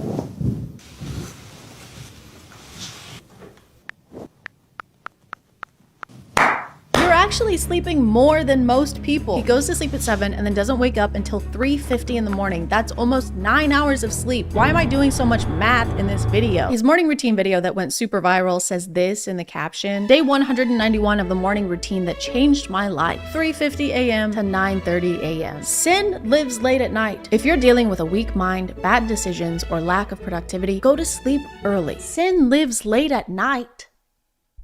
It's still night when you wake up. Sin is still around. He says variations of this phrase a lot. Brother, what do you mean, how do I wake up at 3:50 a.m.? Listen, I go to sleep early because temptation lives late at night. But if your willpower goes away the second the sun goes down, you probably have really weak willpower. You're still the same person no matter what time it is. So if you're making bad decisions, you can still do that during the day. Hey, you want to be in this 70-person orgy with us? There is nothing I'd like more. Sure. Yeah. I can't even begin to express how much I want to do this and how long I've wanted to do this and how much I appreciate you asking me and including me in this. What time is it? It's 5 a.m. I can't do this. But you just said you were gonna— I'm not that person anymore. It was 10 seconds ago. Ashton spends the rest of his mornings doing various things between each round of putting his face into ice water.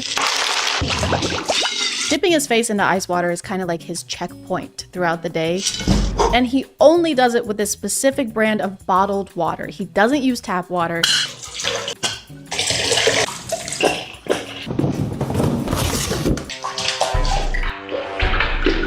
He doesn't even use tap water to rinse his mouth after brushing his teeth. Luke Belmar is beaming. I'm not rinsing out my mouth with this tap water. He's smiling with his teeth that are untainted by regular plain water. The only taint in his mouth is Tristan's. Sometimes Ashton will show himself doing his skincare and hair care routine.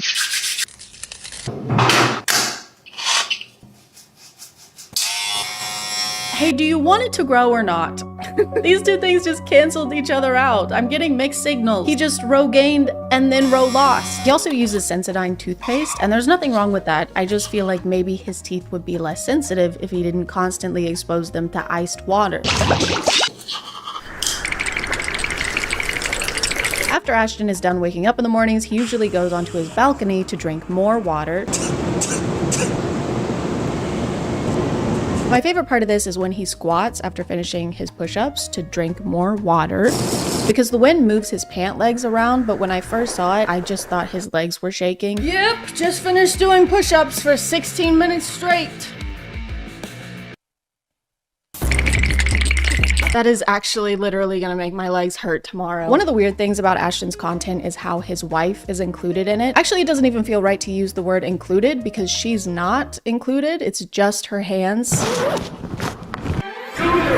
She doesn't have a name or a face. She's literally just a pair of hands. Usually when other people show up in his videos, they're actually shown.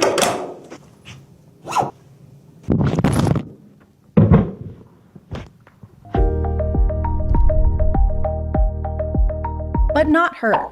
She's just here to serve. She brings him water to dip his face in, obviously. She serves him his meals, and he doesn't even look at her. Thank you. Why does he need someone to bring him food anyway? He's been awake for 5 hours at this point, and he couldn't find time to scramble an egg. He could have just done it here when he stood in place for 4 minutes straight.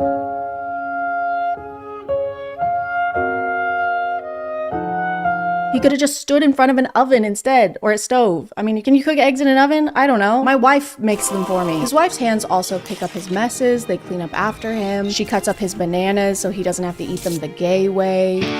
She even has to dress him sometimes.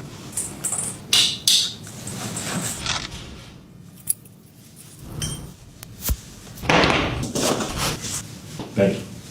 The way these are filmed makes it seem like he is a knight preparing for some kind of jousting tournament, and she's a squire. She's just there. Your chain, sire.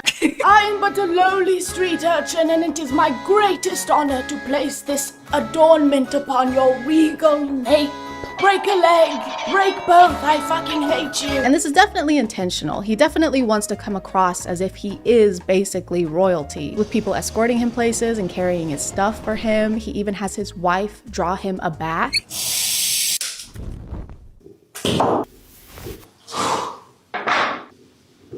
Thank you.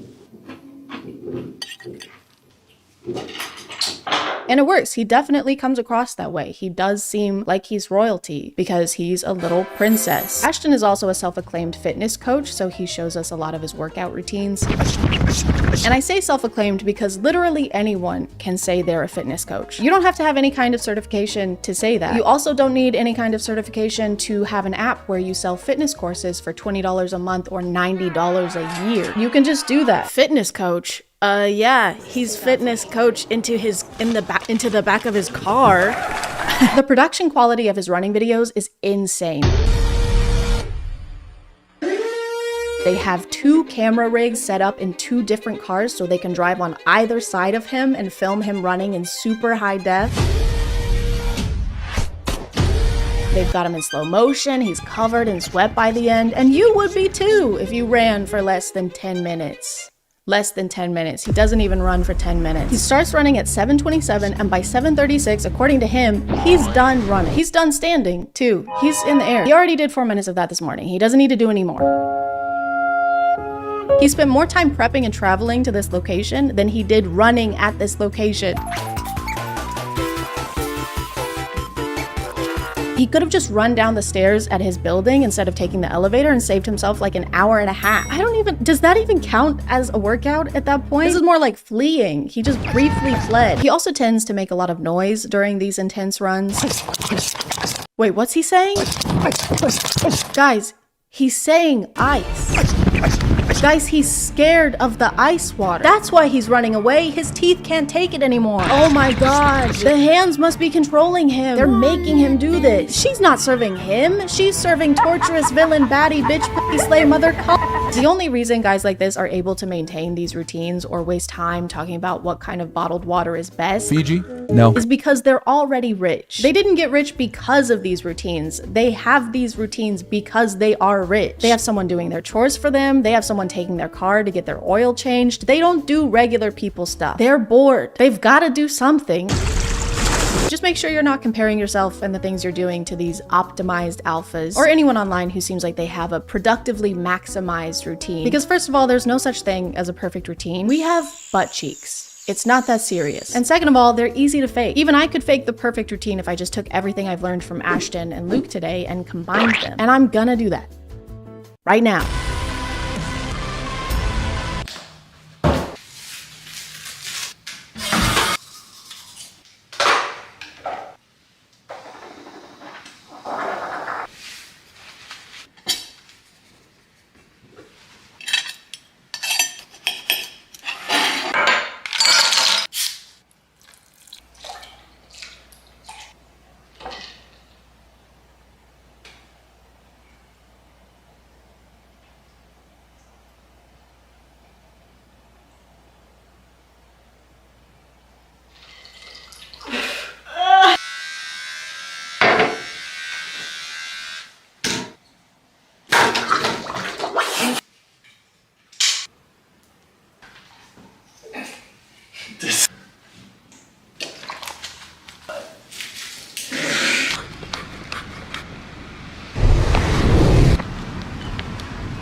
I'm gonna call it there, guys. Thank you for subscribing, and if you are still here, thank you so much for watching. I appreciate you clicking on my video out of all the videos that are on here, and I'll see you next time. Okay, bye.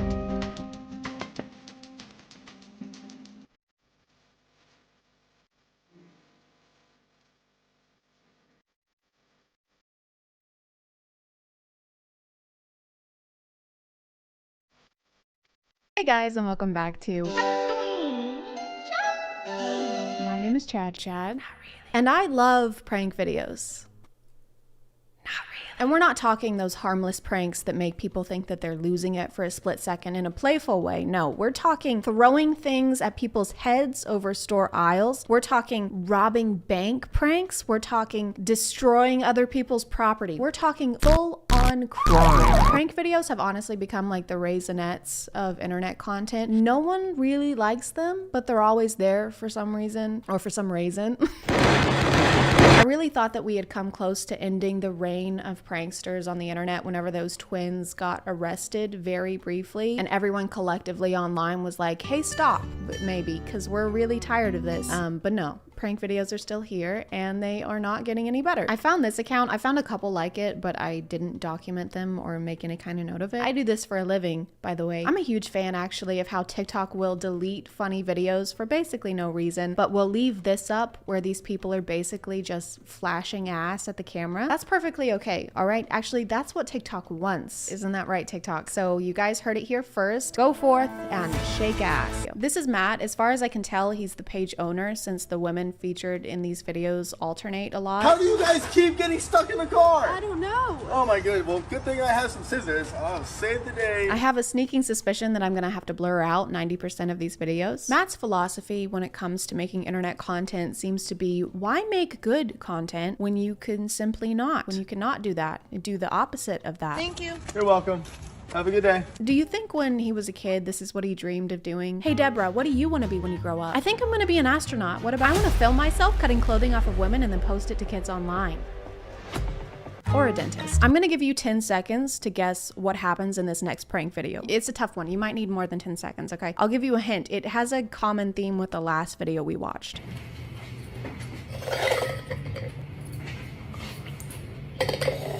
Did you guess that an ass somehow makes an appearance? Then you got it. Great job. I'm mostly upset about the lack of creativity behind the guise of a prank. I know these pranks are just a front for showing butt, but still. The prank is what? That you put a jalapeno into a clear glass where the jalapeno is clearly visible. Also, the fact that the act of sliding the glass across the table to switch them is incredibly loud. What in the world can that be? What?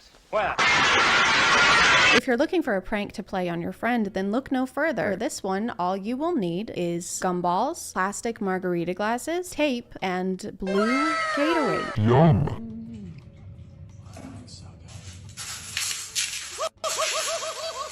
The fact that she didn't see the tape, this is staged. That's an astute observation. Another giveaway might be the fact that her headphones are plugged into absolutely nothing, but anyway. This prank is the same as the last one, except for this time he puts candy in the drink, and I was gonna make a comment on how that would not merit the same reaction as the jalapeno drink would, but then I saw that it's candy corn he's putting in there, so never mind. Oh, and there's also ass in this one. How many times can I say ass before I get demonetized? For this next one, you have to put rice in your window blinds.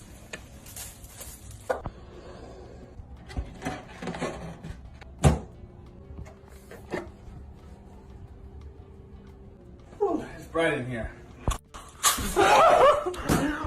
If I want to scare my friends with this prank, which I do, this is terrifying, I really do I have to use the balloon? We've already got the rice. I feel like it just adds insult to injury. There's rice in the blinds, there's a fucking balloon on the couch. It's traumatic. How do I ensure that my friend's ass, I have to stop saying ass, finds its way onto the balloon? Is the balloon, is it like a metal detector or like a butt magnet? I guess I could just tell them every detail of the prank beforehand. That's probably what I'll do. If nothing else, I'll get 9 million followers out of it. 9 million of them. For this. And then there's this, which I forgot was a thing on the internet for like a week. Is that Noah Beck? I mean, Bryce Hall? Why do you all know each other? Why would you actively stack crates as someone is climbing up them? Was that a part of the crate challenge? You've got all this TikTok money. Can you not afford more crates? Do you need help? You know how when you put Mentos into Coke, it fizzes up a lot? And then whenever people made that discovery, everybody would post a video of themselves doing that online. And then after a while, it got kind of boring because literally everybody was doing that. Well, what if there was an ass involved? You ready? 3, 2, 1, let's go.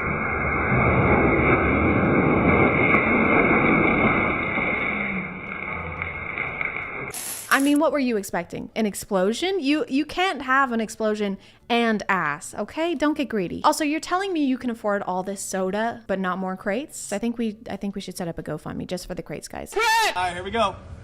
I'm sorry, guys, seriously. All right, here we go. Wow, this is fun. TikTok, it was completely safe. How? You just dumped basically explosives on their faces. It looks like they're being tortured. TikTok did let this one slide though, so it was probably because of the disclaimer. Let's drop it. Uh-oh. What's it look like? Oh, not that bad. This is a great video. I especially like the part where nothing happens. How do you make a TikTok that is so pointless but still gets almost 20,000 likes? It seems like before he discovered the secret to unlocking the TikTok algorithm, it's ass. He did a lot of videos where food is just wasted. Gumballs, Skittles, cereal, even green beans.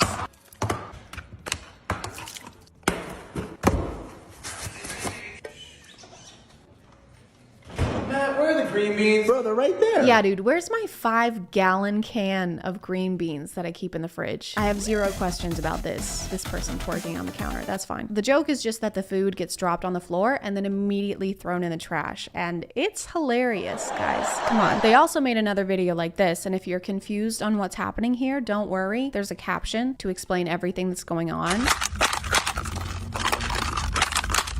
So what he's doing is he's actually breaking a frozen water bottle on the ground. Do you want to watch it again, or no? You've got it? Okay, good. Why? Come on, put it over your head. Higher, Emma. This is as high as I can go, Matt. No, it's not. Higher. Why? No, it's not. I like how in this universe people continue to do what he says no matter what, and at no point are they ever like, I don't know if I should hold this bag of flour above my head. Last time you told me to hold something above my head, it was a vat of acid, so I'm a little apprehensive.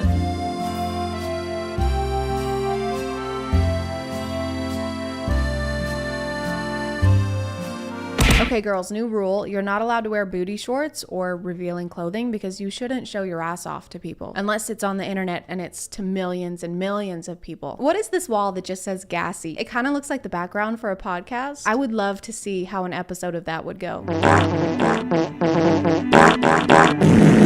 I guess before the page really started blowing up, not that many people wanted to collab with him, so he would have to improvise and prank himself. So he would think of the prank, set it up, and then act like he was the one being pranked. Very impressive. It's a one-man show.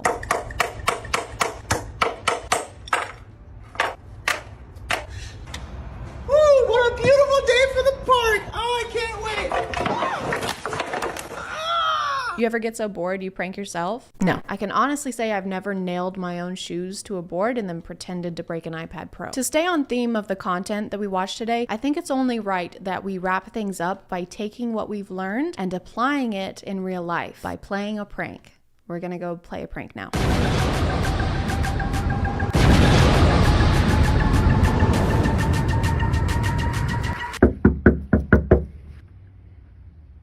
Hey. I'm very scared of what's gonna happen to me when You just got pranked.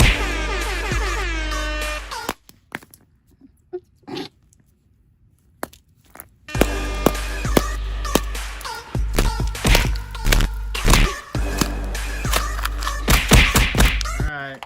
Get wrecked. I'm gonna call it there, guys. Thank you for subscribing, and if you are still here, thank you so much for watching. I appreciate you clicking on my video out of all the videos that are on here, and I'll see you next time. Okay, bye.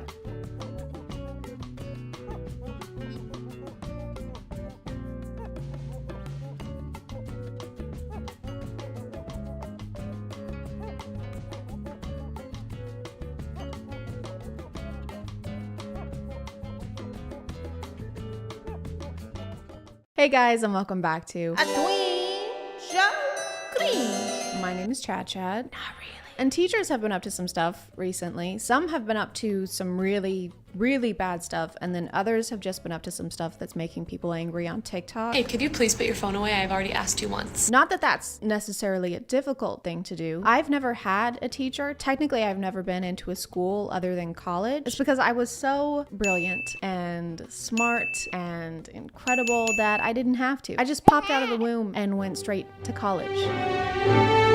I wasn't homeschooled. Just remember that I have no experience with having a high school teacher other than my mom, and that was a lot of fun because if I ever pissed my teacher off, the passive aggressiveness didn't stop after the bell rang. I didn't have homework, but if I failed a math test, I wouldn't get to stay on the health insurance plan, so.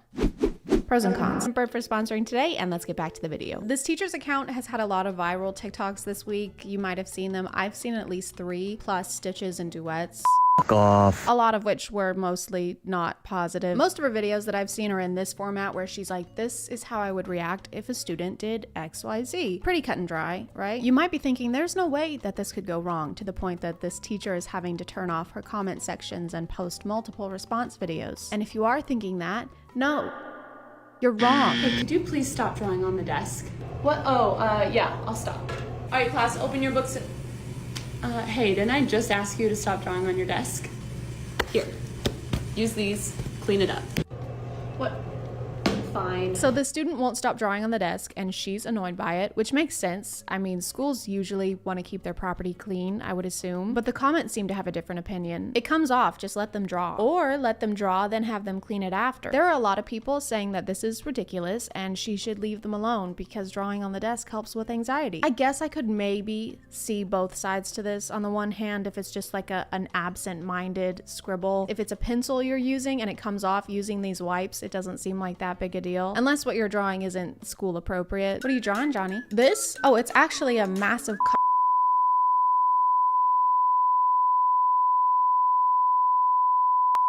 a butthole. Okay, well, please clean it up. Just let him draw. He has anxiety. But I can also see being a teacher and this kid isn't listening to you while you're trying to keep your classroom clean. Teachers don't get paid a lot, guys. I don't know if you've heard or not. Definitely not enough to be like guardians of the school desks. I can't say that without sounding like a Visco girl. Desks. Desks.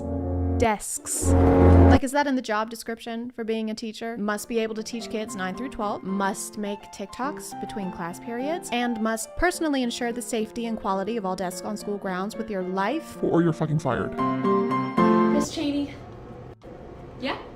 I've been trying to get all these drawings off of the desk, but they're just not coming out. Oh, you don't have to do that. You're not even the one that drew on the desk. But if during your work time you want to keep trying to get it off and make it your project, I'm totally fine with you doing that. By the end of the school year, these are going to be off of the desk. Okay, and now we're enlisting other students to try and get the drawings off. They're not even bad drawings. And if they haven't come off at this point, I think it's fate. They're supposed to be there. You might actually cause a Nexus event if you keep trying to erase them. Hey, Miss Cheney, can I go to the bathroom? Yeah, of course, go ahead. Okay, thanks. This is something I'll never understand about school, is having to ask to go to the bathroom. I have anxiety. Shocking, but it was a lot worse in high school, like a lot. If I had been in school and had to ask for permission to go to the bathroom, I just wouldn't do it. I would just remove the need to use the bathroom from my body. I would transcend morality. You have to raise your hand, the teacher stops talking and everyone looks at you, and then everybody is gonna know that you, a human being, use the bathroom. That's fucking embarrassing. Right, here you go. Hey, when you go to the bathroom, if you're getting a snack, could you just let me know? I don't understand the issue with this one because they got snacks. Kids eat a lot. They probably were just hungry and grabbed them from the vending machine on the way back. Not really what I would call sus unless they came back through the vent. Bye everyone, have a great day. See you tomorrow. Hey, can I chat with you for just a sec? Okay, so do you have any medical conditions I need to be made aware of? Are you legally allowed to ask a student that? Like, are you allowed to just go up to them and be like, hey, I was just wondering, is there a particular reason, perhaps a medical one, that you shit so often? Or is shitting violently and frequently just like a hobby of yours? The 10-15 minute bathroom breaks really need to end.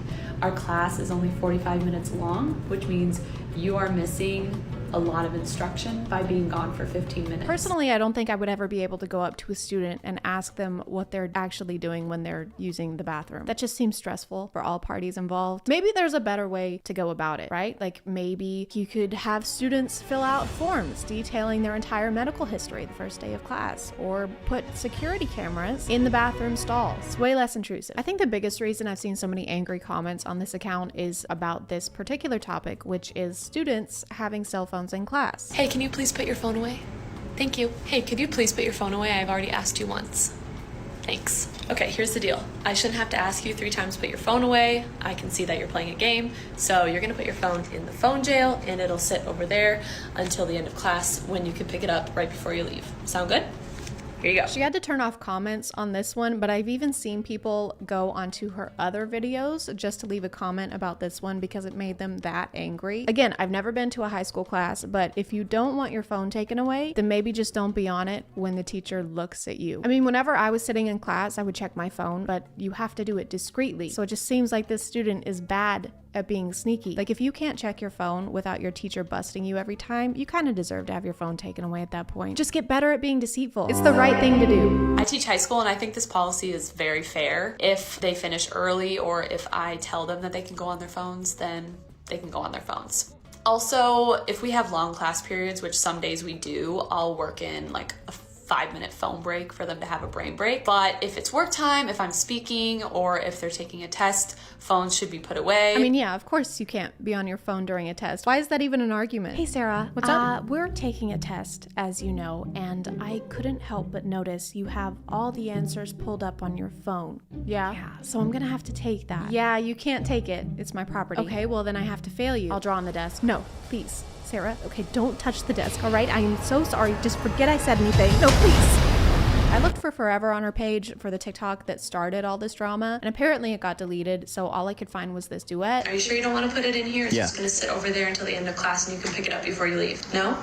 Okay, so that's blatant disrespect towards me, your teacher. So I'm going to call down to the office. An administrator will come down. They'll bring the school officer. The school officer? Is that like a security guard? So we're calling security because a student was watching TikToks in class. I mean, unless it's like during a test and the student is refusing to get off of their phone. But still, why wouldn't you just fail them on the test and then tell the kids' parents that they're being a shithead? I think it's mostly the delivery on this one. It's a little more intense and the comments are saying that it's condescending. My personal theory is just that a lot of people have had a similar experience to this with getting in trouble with a teacher, and the cadence of this video, So that's blatant disrespect towards me, your teacher. is sending them into what is known as the scientific response of fight, flight, or leave angry internet comments. She does other kinds of videos just generally talking about what it's like to work as a teacher. She also does what I ate for lunch today videos. She seems like a genuinely nice teacher who cares about teaching kids. I feel bad that she's having to turn off her comments, but I guess she had to make a follow-up for the desk drawing video because of the amount of negative comments on that one. All right, class, who can answer that? Hey, could you please not draw on your desk? I don't want it to stain the desk. Oh yeah, I'll stop. But hey, could you please not draw on the desk? Yeah, sorry, I know. Okay, so here's a piece of paper for you to draw on instead of the desk, and here's a wipe to clean it off. Could you please do that for me? Do you not have to take paper to school anymore? Should you not at least have one piece of paper? If the students don't have paper, then why do they have pencils or pens? It doesn't add up. To combat the desk drawing, she might have to start collecting pens and pencils like she does cell phones before class. Hey, Sarah. Oh, hey, Teach. I couldn't help but notice that you've been using your pencil a lot during class, the pencil. So I'm just gonna have to ask that you put it in the pencil jail. No, that's in here. Okay. It's just gonna sit over there until the end of class. It'll be waiting for you. I think I'm good. Okay, so that's blatant disrespect towards me, your teacher. I'm gonna have to contact the FBI and saw off 2 of your limbs with this rusty machete. As always, y'all can let me know what you think in the comments, but I'm gonna call it there. And if you are still here, thank you so much for watching. I appreciate you clicking on my video out of all the videos that are on here, and I'll see you next time. Okay, bye.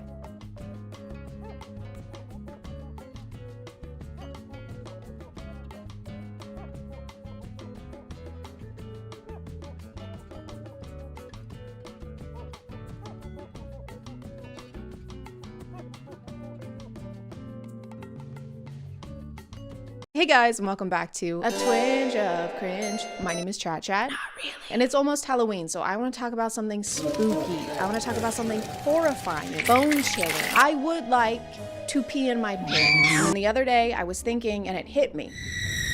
Instagram Reels. I don't know when Reels became scarier than TikTok, but they did. It happened. They got worse. Opening the comment section of a Reel fills me with the same amount of fear as opening a box of snakes, except it's actually scarier because at least snakes don't say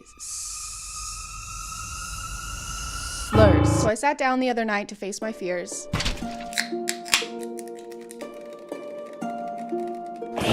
There were some patterns. A lot of the reels I found were traditional housewife core. I used to really be into politics, but now I just relax while my husband tells me what to think. I just love the implication that thinking is too stressful for women. Like having too many thoughts at once will overload us. So what's your favorite color?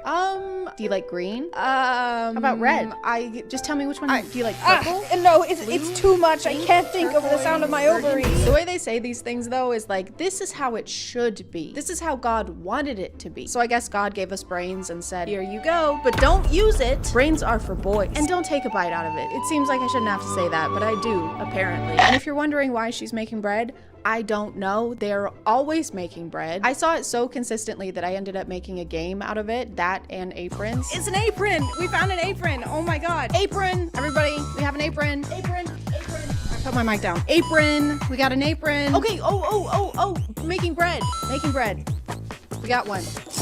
There's quite a few where they're talking about raising their daughters to do the same and how bearing children will be her greatest joy. That being a homemaker is the #1 career she should strive for. She can't even read yet. Her greatest joy is cocomelon and eating bugs. So you get a bread machine for your daughter at Christmas. You just get her cooking utensils. David has got a train set. He's been wanting it for 2 years, and Deborah, it's a spatula. Merry Christmas. They have similar kinds of values, like for example, how you should submit to your husband. Submit to your husband in everything. Even if you disagree with him, he's not a Christian, you think you're smarter or more spiritual. What if my husband is a f***ing idiot? What if my husband is about to step into oncoming traffic? Hey honey, you forgot to check both ways. I'm sorry, I couldn't hear you over you being a woman, so I'm gonna step out, all right? I'll be back later. Maybe make me some bread. Controversial things about our lifestyle. I submit to my husband. Ew, you submit to your husband? Keep your kinks to yourself. Whatever you guys are doing, that's up to you. I don't want to hear about that. I'm gonna start making reels like this, but it's gonna be like, my husband submits to me in the bedroom, and there's nothing you can do to stop me. I will peg my husband. In a world where women take pride in being loud and argumentative, the godly woman knows strength in being reserved. This is something that I should take to heart, though. I have been very argumentative in this video, but from now on, I'm gonna be reserved, humble, and soft-spoken. Sorry, soft-spoken. I've always wanted to burp on camera. It seems like a rite of passage for YouTubers. Do you guys feel transformed? I feel transformed. Oh no! Oh my god, it's happening! But then we have this other type of reel that I get pretty frequently that I didn't interact with it. It's just there, okay? It's kind of like book talk, but much more illegal. Ever since my folks passed on, I haven't gone back. God damn, I gotta get on that. I'm sorry, chat, is this necrophilia? Chat? Chat, is this necrophilia? Chat. Chat? Just because you can put something in a romance book doesn't mean you should. At some point we went from, oh no, there's only one bed in this inn, whatever shall we do? And then we got to, oh no, there's only one bed in this inn. This murder inn. I kill people, but it's because I'm misunderstood and my gaze, it softens a lot. Unlike my dick. Speaking of, there were also people slapping their meat. Oh my god.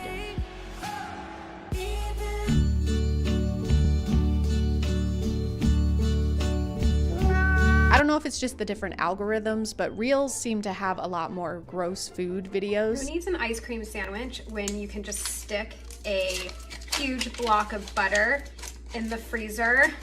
Careful not to break a tooth. What?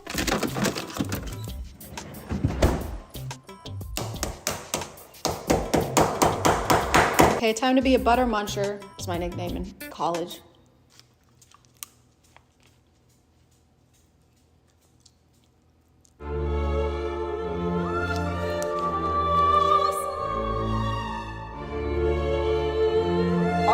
I can't swallow that. I didn't think it would be good, but I thought it would be a little butter. Yes, there were times. You have people who want to be fitness influencers, but the content isn't getting enough interaction, I guess, so they just start to say really weird things. If I date a girl, she's never leaving the house. Like, she's staying in my basement all day for like years straight. She can come up to eat, potentially make me a sandwich, do some laundry, have fun around the house sometime, but then right back down to the basement. Yeah, so I keep women in my basement and they aren't allowed to leave. They live in cages and I keep the key around my neck. But anyway, let's do some push-ups. Chop chop, which is also what I say to the women in my basement before I put them in my protein shakes. Yum. How I make time for God at the gym. First, I start by writing down my favorite Bible verses and praying over them, and also talking to the Lord. No, you don't. No, you don't. Nobody's doing this. This isn't real. This is fake. There's no way that she's doing this. I don't believe you. What's your name? Activewear? I don't believe you, Activewear. That's a dumb name. Get a new name. Oh, and the music. Don't forget the music. That was really good.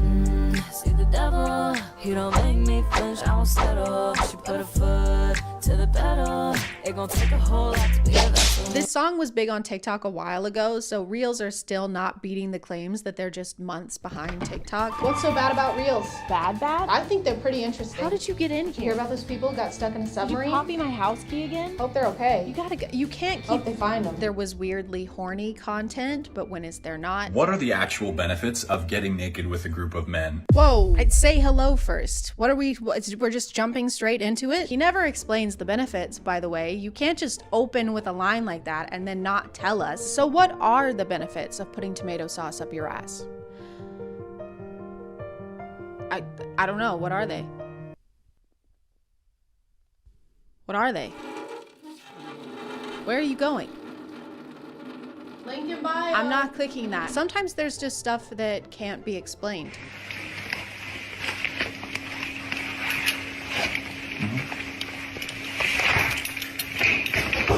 Cause when you do that thing right there, flipping your hair, baby, I swear, I don't think you know what you're doing to me. When he's the 5 C's: Christian, country, cowboy, conservative, confident. Are these in the order of importance? Like, is the most important is being Christian and the least important is being confident? So it's okay if he's a little anxious, but only if he's a cowboy. Yeehaw! I guess.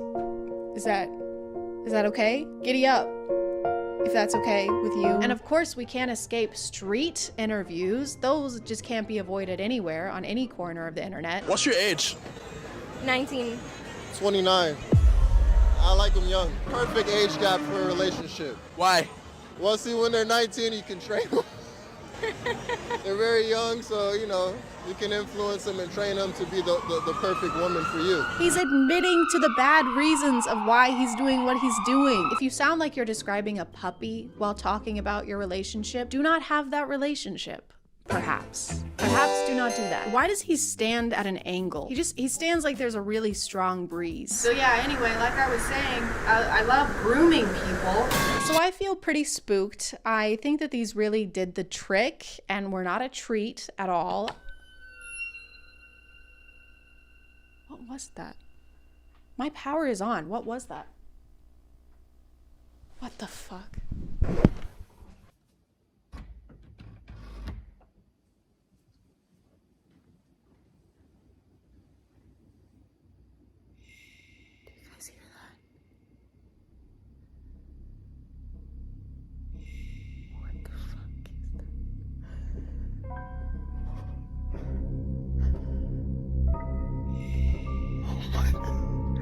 What the fuck? You guys, he has a knife.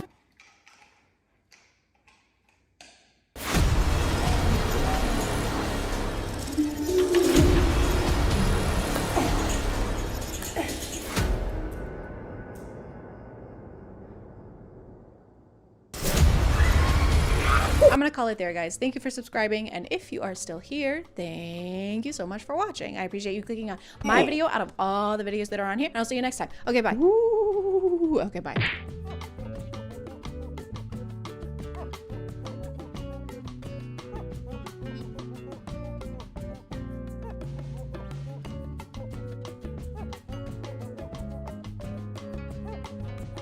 School, homework, detention, swirlies. There are lots of reasons why someone may not want to put their kids in a typical schooling environment. And there are lots of reasons why kids themselves hate school, especially if they live in the US. Maybe not the worst education system in the world, but we sure are gunning for it. With all those reasons, it can make sense that someone may want to try out alternative schooling methods. The most popular being probably online schooling, which is something that a lot of people became familiar with in 2020. With online assignments and Zoom classes, it makes pretending to do algebra while playing Animal Crossing much easier. Then of course you have homeschooling, where your parents get to decide whether you're a dumb kid with no friends or a smart kid with no friends. But recently I found out there's a third option. So we don't teach our children anything. Everything that they learn is in response to either their interests or their questions. We have no curriculum, we have no school hours. We really just respond whenever they want to know something and do our best to make sure they really get it. Free schooling or unschooling is like a branch of homeschooling minus the schooling. This website says it's an educational philosophy that relies on a kid's innate curiosity and desire to learn. In families that practice unschooling, students do not attend school and do not follow any set homeschool curriculum. So they typically don't have any courses. They just go about their day, and if the kid happens to ask a question like, hey, what's math? Then the parent would explain it and try to teach in the moment, which relies on the kid to ask really good, insightful questions all the time, which they usually do. Mom, why is my booger purple? Also, during which year did the French Revolution end? But she goes on to show us an example of the unschooling her son has been doing. My son's 6, and it took some patience, and not comparing myself to other moms, but this is his book. Look at this. Lamp, egg, jar, lion. This is him doing this by himself. So her son is 6 years old, and this is seemingly the first time he's ever written words down. All of the top comments are pointing out that this isn't very advanced for a 6-year-old, and I don't have a way to gauge whether it is or not, so I asked my mom, who homeschooled 5 kids. She said, well, there are way too many factors to consider. Are they a first child with a stay-at-home mom? Is their birthday at the end of the year? Then wrong there. That's the wrong there, Mom. Yeah, that looks about like I would expect a 6-year-old to write. That doesn't seem extraordinary. And then, of course, she closed it out with the smirking emoji because she thinks it's just a regular smiling emoji, and I am not going to explain to her why it's not. But regardless of skill level, I don't know that this can be called writing, not because of how it looks, but because she mentions he's been going around the house and copying these words down. So he can't write them from memory and probably doesn't know what they mean. He's just mimicking the lines of the letters. So this is more like drawing. She's also said that they teach in moments exactly like this. This is where they would educate while the kid is showing interest in the topic, but I don't think she did that. This is him doing this by himself. From what we can see, they didn't go into any more depth. There isn't any more writing aside from what he put there initially, so they didn't turn it into a lesson and have him practice. But they did stop to make a TikTok, so while he's not getting a proper education, at least his parents are using him to become social media influencers. Phew. My light just... And my big fear about free schooling was that if my kids only went towards what they were interested in, saving all of their real estate only for things they're interested in, not cramming it with anything necessary, I was concerned that they would never be interested in things like reading and writing and math. To counter this fear, have you tried teaching them reading and writing and math? It's really good for kids to learn at this age, and he clearly wants to. If you don't make an actual plan to educate them now, this is the level that they're gonna stay at. The motivation is only gonna decrease. Hey, Timmy, you wanna learn about the alphabet now? Egg. Timmy, it's not cute anymore. Egg. Timmy, you're 17. Egg. Thanks to Opera for sponsoring, and let's get back to the video. She says he'll ask about math sometimes too. Same with addition. Mom, what's 7 plus 5? It will come at the right time. Why does she pause like this? The stare that she does is so scary. If my mom looked at me like this after I asked a math question, I would never ask one again. But maybe this is a one-off. Maybe she was just really excited, and typically she does turn questions like this into a teaching moment. When you say that somebody's bad energy and you don't like them because they're bad energy, what you're really saying is that they remind you of yourself. What if that was a teaching moment? What if they were about to ask what trigonometry is? While she doesn't push her kids to learn things like reading and writing, she does make sure to give lessons on the really essential things. There was a god named Kronos, and he was so afraid that one of his babies was going to take over his kingdom that he said, every time one of my sons is born, I'm going to eat that. I'm gonna eat my own son. Learning the ABCs? No, we're too busy learning about cannibalistic deities. It's more important, and Kronos is really cool. He kinda ate. Her child is asking questions here, but mostly because he doesn't know what the fuck is going on. Why is he gonna eat his own sword? Because that's the nature of chronological or Kronos time. Ma'am, this child is not learning anything from what you just said. Even if this kid understood what that answer meant, it wouldn't be an answer, because her answer was just, that's just the nature of chronological time. Just because it does, that's how it is. You can tell he's completely lost, but it doesn't matter because this lesson isn't for his benefit, it's for hers. More specifically, it's for her business's benefit because she promotes her book and website at the end of it. On that website, you can get some of her free audiobooks, or you can enroll in her school workshop for money. So she can teach, but only if you're a paying customer. Maybe your kids would be able to read if they weren't so broke. Oh, you want to count to 100? Why don't you put 100 big ones right here first? Let's start there. One of the key points in unschooling is that the kids learn life skills and not just scholarly ones. For example, how to cut vegetables.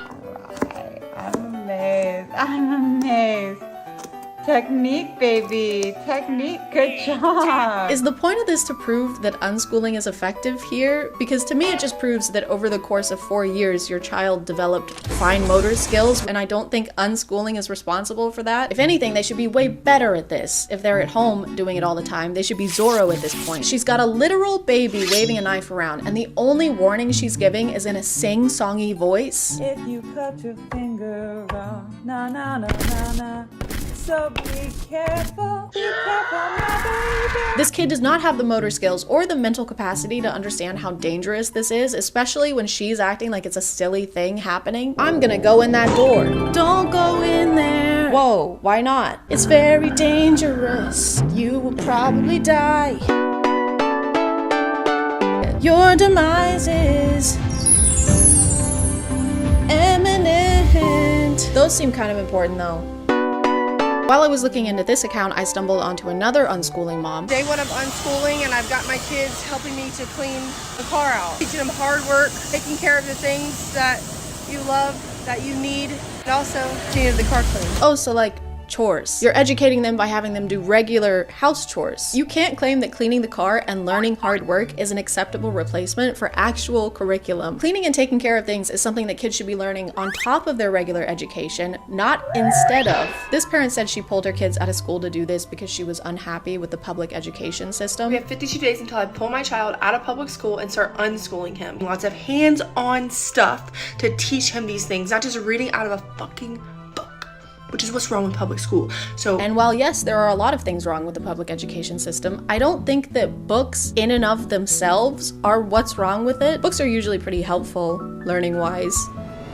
Not to be controversial, I don't know if she had maybe just a personal bad experience with books. You've got a lot of nerve showing up here. It's been 5 years, just let it go. Let it go? You stole my college application essay. Not this again. I didn't get into Yale because of you. I was in a bind. Give me my paper back. And again, none of these are actual lesson plans. This is just hanging out with your kid, which is important, but so is being able to read a ruler. Very weird hat. Or even knowing what a number 2 pencil is. Why do they call it a number 2 pencil? Why don't they just call it a poopy pencil? She also claims that going to the grocery store qualifies as an unschooling lesson. Now they're gonna go grocery shopping with me, and we're gonna learn about reading labels. We're gonna learn about math and money. When you're buying groceries, you need to make sure that the quality of it is good. So turn it over. See the prices on them right here? You typically want to make sure that you pick the lowest price. These are just regular life skills that you should be teaching your kid whether they're unschooling or not. And how many times can a trip to the grocery store count as school? Because after a few, they're probably good to go, right? And next we have Timothy, graduating with a bachelor's and putting things in the cart, and a minor in not buying rotten strawberries. Thank you. They said I couldn't do it. F the haters. Look at me now. When explaining her unschooling plan, she said the main things she'll be focusing on are starting a garden, great, and that she's gonna be teaching them how to establish boundaries. You should be doing that already. And she's gonna teach them how to bake and cook. You should do that already. And also sports. Also gonna be doing lots of sports. So he'll be in any sport, every sport that we can possibly think of, because we will now have time to do so. Okay, so now that we've listed all the extracurriculars, what are you gonna teach them? I'll be taking them to the aquarium and zoos and learning through life experiences. Oh! They're gonna learn through life experiences, kind of like everyone else who is alive. The only references she makes to actual school subjects are like this. Day 2 of unschooling, we're at the park learning how to have fun. But before you get your panties in a wad, listen. Yes, we're going to be doing reading and writing and math and maybe science, but it's not going to look the same as traditional public school. It's going to be different. These are just things that you should have mapped out before pulling your kids out of school. I never do anything for my kids without a plan, and I have 2 billion of them, and I make sure each and every one of them has a bed made out of galvanized steel with eco-friendly wood and a mattress that I borrowed from my aunt. Based on some of her older videos, it seems like she made this decision due to personal issues she was having with her kid's school. The other day, or a couple weeks ago, she sent home in his folder a piece of paper that had a signature side and a date side. And she told him, didn't say nothing to me, told him to tell me I needed to take his homework out of his folder every single night, sign and date this piece of paper, and send it back to her every single day. This video has been deleted now, but she's complaining that her son's teacher asked her to sign and date his homework every night, which is usually just to show that you're involved in your kid's schooling and that you understand what they're currently doing in school. And of all the things you have to take care of as a parent, this seems like one of the easiest ones, but she literally refused to do it. Now, listen, I took that piece of paper out and I said, I'm not doing that, baby. I run a massive business through social media. I don't have time Literally. I don't have time to help with my kids' education. However, I do have time to be completely and solely responsible for it. What's really sad about this is that her kid clearly wants her to sign. He makes a comment about some kind of reward system they have, some bonus he gets, and she can't be bothered. But isn't the point of unschooling to put your kid's individual needs first? Isn't the argued benefit that your teacher is your parent who knows you really well and has your individual best interests in mind? If you couldn't do that for literal seconds every night, what makes you think you're going to be able to do it 24/7 every single day? For some reason, she titled this Teacher on a Power Trip, and the teacher is just asking her to do something that probably all the parents are asked to do. It's a very simple instruction, and I thought that those were important to her. Teaching them how to follow instructions. Those who can't do teach, I guess. The way she describes her unschooling plan just sounds like a pretty immature grasp of what it's gonna take. It's almost like the kid is the one who came up with it. Okay, so first we're gonna go to the park, okay? And then we're gonna go to the swimming pool. Then we'll do school. I'm not done. Then we're gonna go to the grocery store and buy 500,000 Go-Gurts. How is that school? It's math, bitch. Another concern people had with her unschooling was her kids losing the socialization they get at school. And her response was, oh, they don't need that actually. We don't actually need socialization skills. We need to know how to communicate, which you can do with your parents. We need to know how to connect, which you can do with your parents. And those are skills that you take for the rest of your life to make friendships. All of the things she's listing are things you learn from socializing. We don't actually need socialization. We need to know how to socialize, how to be social, how to interact with people socially in a social way. Her argument is kind of that you can get all the socialization you need from your parents and don't need to hang out with kids your age. And she believes that going to the grocery store is also a form of socialization. There's so many ways you could teach your child how to be social. Take them on grocery shopping trips. Take them to go to the zoo and teach them how to talk to people. Lead by example. I had no idea that going to the grocery store was so beneficial. It's a math lesson, it's a social visit, it's kind of a one-stop shop, I guess. She also has this video, which isn't a great sign. If the worst thing that happens to my kids from unschooling is not knowing how to socialize, I think they'll be fine. I never leave my house and don't like people either, but I'm still happy and successful. And if she's leading by example, lead by example. Something tells me they also won't leave the house a lot. And it's kind of hard to practice the unschooling method and learn through life experiences when you aren't having any experiences. But I'm sure they'll never get tired of hanging out with their parents or struggle to connect with people their age in the future. Hey, you want to grab a drink with us? If we go to Applebee's, I have a coupon. Oh, we were thinking like a club. Ooh, love a good club. Very hard to get the mayo right though. No, like dancing. Now you're talking.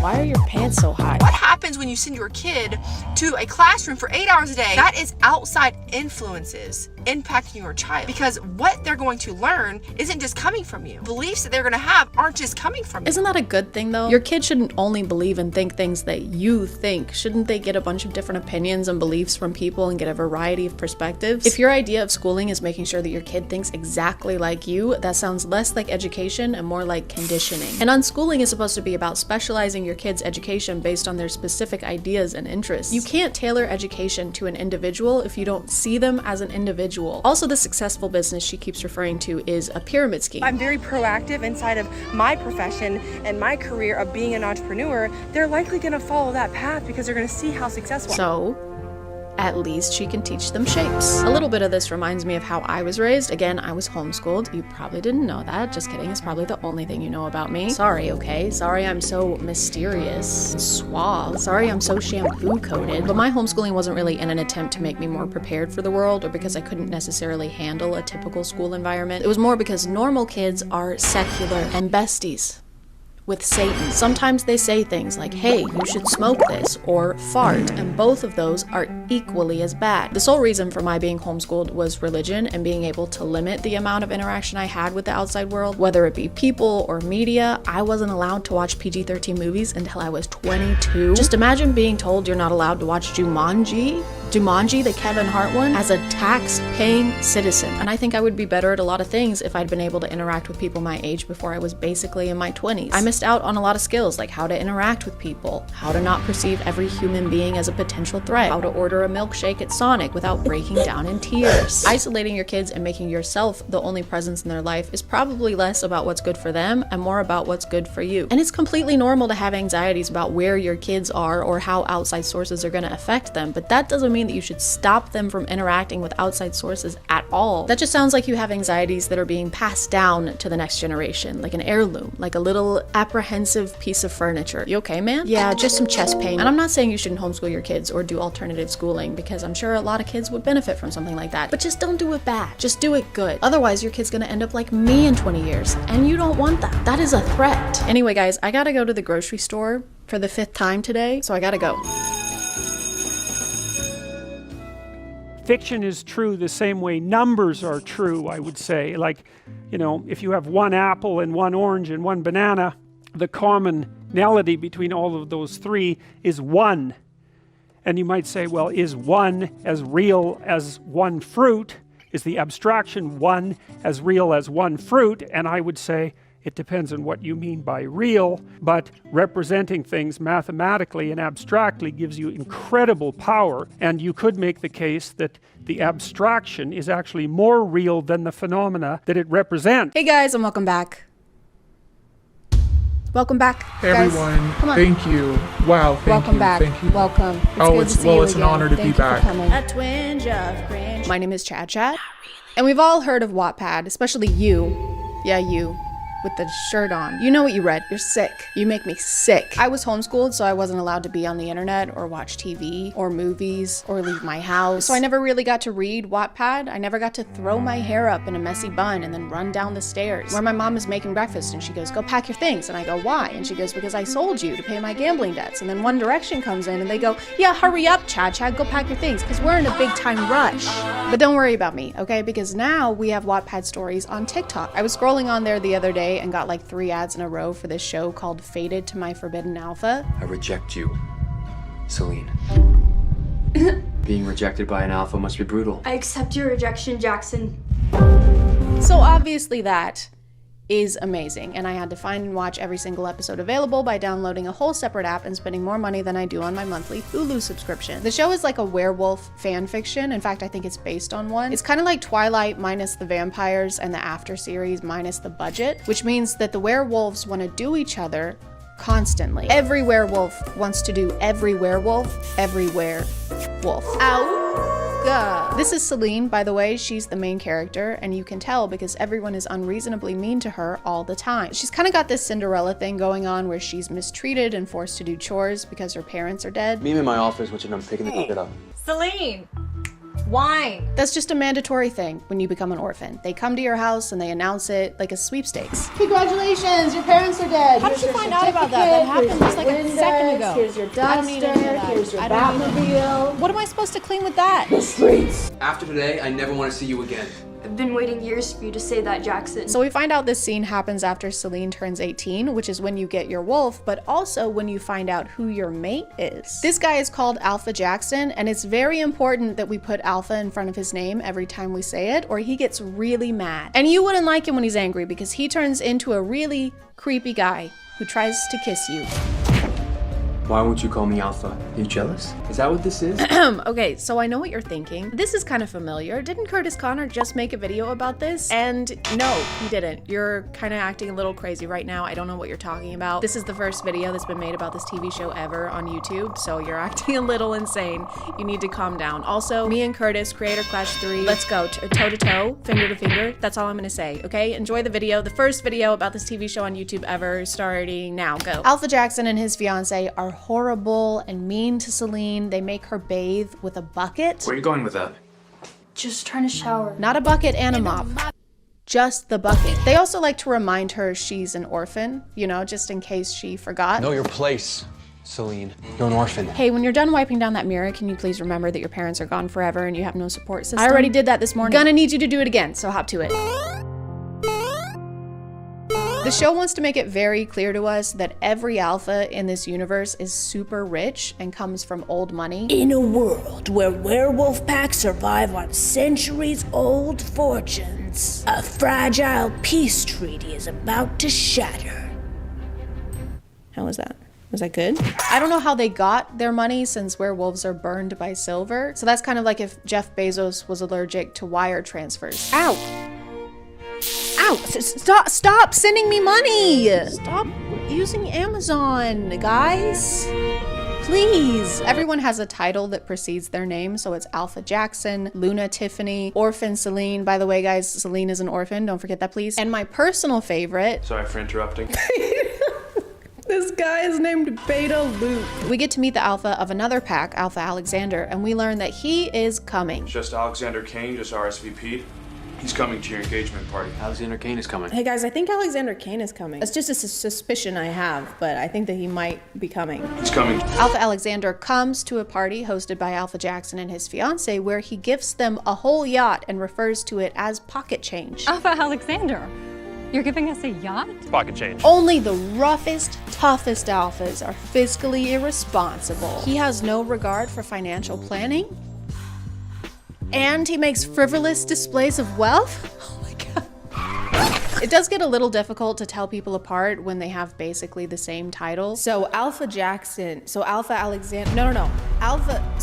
Alexander and Celine realize that they are love mates, and so she's finally free of Alpha Jackson and his fiance's cruel, weirdly sexual treatment of her. Alpha Alexander sees Celine lugging a trash bag over her shoulder, and he's like, that's what I want. She's stinky, and I must have her. Tiffany tries to slap her again, Jackson tries to make her stay, and both times Alexander comes swooping in to save her all heroically. We're leaving. No. He puts his jacket over her at some point when they're both inside and she's fully clothed, which I guess is a nice gesture, but it just makes the situation seem much more serious than it is. No one is ever gonna hurt you like that again. Here, put this on. You know, I don't think they gave me the wrong dipping sauce on purpose, so it's really okay. Put this on too. Plus, I'm fine with signature sauce. I mean, it's signature for a reason, right? I'm gonna take care of you now. Thank you so much. Throughout the show, the alphas have this impossible task of looking super cool in every shot, no matter what they're doing. Even if they're just coming into the room, they'll start leaning on something, or if they're sitting down, they'll do this hand thing. So this is my mate. Fatherless, motherless, your parents are dead. And the camera angles don't always help them out with that. It's hard to feel intimidated when the camera is elevated and making the alpha's head 5 times bigger than his feet. If you ever touch my girlfriend again, I'll bite your toes off. I didn't. I just gave her some dipping sauce. You dipped her in what? No, not like that. I just mean, ow. We learned that Alexander is the alpha of the largest, most powerful pack in America. You are aware I'm the alpha of Nightwind, the biggest pack in the States, right? Of course. The alpha of Nightwind, the biggest pack in the States. I bet he's also packing the biggest wolf in the States. She pack on my wolf till I... She wolf on my pack till I... She wolf on my wolf till I... Pack. I pack. She packs. I give up. She pack on my wolf till I howl. It was right fucking there.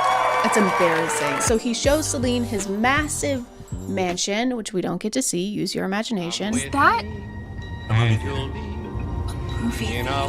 Celine reveals the most horrid form of torture that Jackson and Tiffany inflicted on her, never letting her try fried chicken. It always smelled so good when Tiffany took some home, but they never let me try it. Those monsters. They get a bucket of KFC, and while she's eating it, he starts to talk dirty to her. Do you understand our mate bond? How it makes you feel? What makes you want to do? Let's go home. She has fried chicken in the corner of her mouth during this conversation. Babe, the way you're eating that chicken breast like a fucking idiot gets me going. Don't stop, I'm gonna crumb. Crumbing. We actually find out that both of them are virgins. Fucking losers. And this isn't important to the plot at all. It's just there to add tensions and also so that both of them can talk to their magic mirror wolves. It's me, Lila. I'm your wolf. My wolf, Lila, you're here. You're my wolf. Yes, Celine. And it seems like the only purpose of the wolves so far is to act super horny and help them get laid. Do you not like him? I do. I mean, I don't know him, but there's something about him. That's your mate bond. And the only way they can talk to them is through these mirrors, so it's like a version of Bloody Mary. Bloody Mary, Bloody Mary. Hey, what's up? This guy just got me a bucket of chicken. Oh, he wants you. I know, so bad. I'm gonna talk to him. Okay, just remember to wear something sexy, like a white nightgown covered in blood. You better be thinking about how dead your parents are. I am! The second half of the show is much, much worse because they start to kiss a lot. And I don't like that. The sound when they're doing that is like those rubber hand party favors. It's like two of those slapping together in a wet fashion. Oh, God. Stop.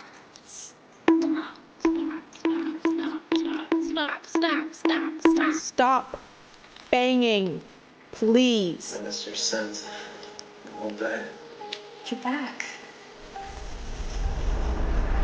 I swear to God, if she gets pregnant with a little wolf baby, I'm gonna lose my shit. Alexander has a sister and she only exists to ask the main characters questions to get them to talk about how they're feeling, but she was not the right character to choose for the types of questions they have her ask. After every night that they spend together, she'll come to Celine and ask weird questions like, how's Alexander? I know, bold question, but the rumors are just too wild. Why is this dude's sister asking about their sex life to such detail? She's like, how many times? How long would you say? Stop me. Stop me when I get there.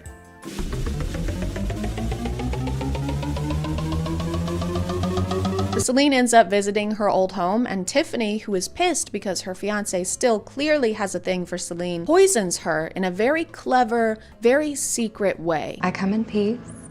And with drinks. If you're gonna poison someone, do it in like red Solo cups. Don't use medieval chalices that Romeo and Juliet would have used in Act 5. To prove that she didn't poison Celine's cup, she goes, "What? You think I poisoned your cup?" You know, like an unsuspicious person. Okay, your exhaust pipe is fixed. Great, thanks. What, you think I put a bubble machine in it? Why would I think you— Good, because I didn't do that. You know what? I'm out of here. Yeah, get out of here. You need to stop throwing crazy accusations around. Celine cannot be tricked though, okay? She is sharp as a whip. She's not gonna fall for that. Just kidding, she does fall for that. She falls for that almost immediately. Alpha Alexander can feel his mate's pain through their love bond and comes to her rescue by finally transforming into a strong, terrifying wolf.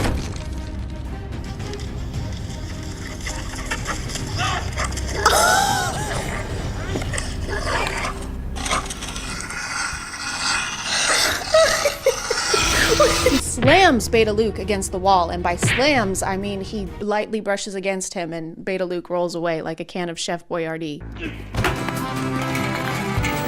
They rush Celine to the hospital, and it's not looking good. We're trying on everything we can, but you know what wolf's bane does to a wolf. Oh no, don't sink down the wall. You're too sexy. Oh no, don't have a flashback to how you guys fell in love. You're too sexy. But she pulls through because she's actually also a super powerful alpha. Doctor? She has the blood of an alpha.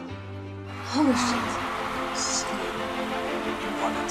And she has super powerful alpha parents. That's right, they were never dead. She was never a stupid, stinky orphan. She was just stupid and stinky. Alexander's sister is there when Celine wakes up, and she explains how heartbroken he's been since she's been unconscious. Just fought an entire war for you. Wait, the war's already over? I don't think he's eaten either.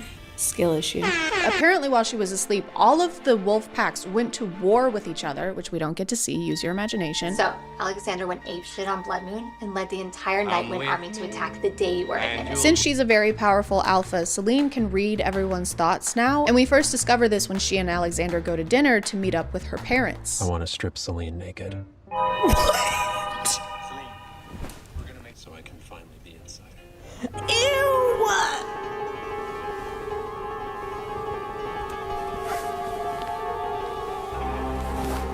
I don't want to do this anymore. He just fully starts fantasizing about his partner who's reuniting with family she was stolen away from, and then they leave almost immediately. Celine, are you okay? Maybe we should go home. You want to reunite with your parental figures? How about we reunite our figures away from your parentals? Look at the chicken, look. Come on, let's go. Now that everyone is happy, no one's parents are dead, everyone is rich, Celine and Alexander get married. Yes! And she immediately gets pregnant because of course she does. Do you think that Alexander Jr., AJ. I swear to God, if she gets pregnant with a little wolf baby, I'm gonna lose my shit. Don't tell me you need to shower.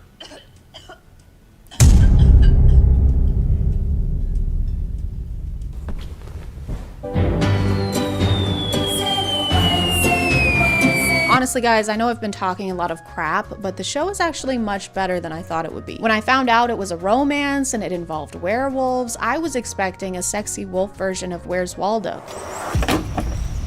Werewolf!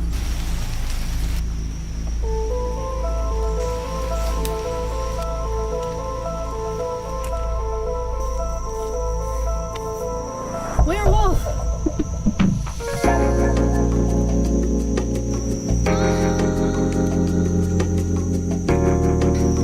Oh yeah.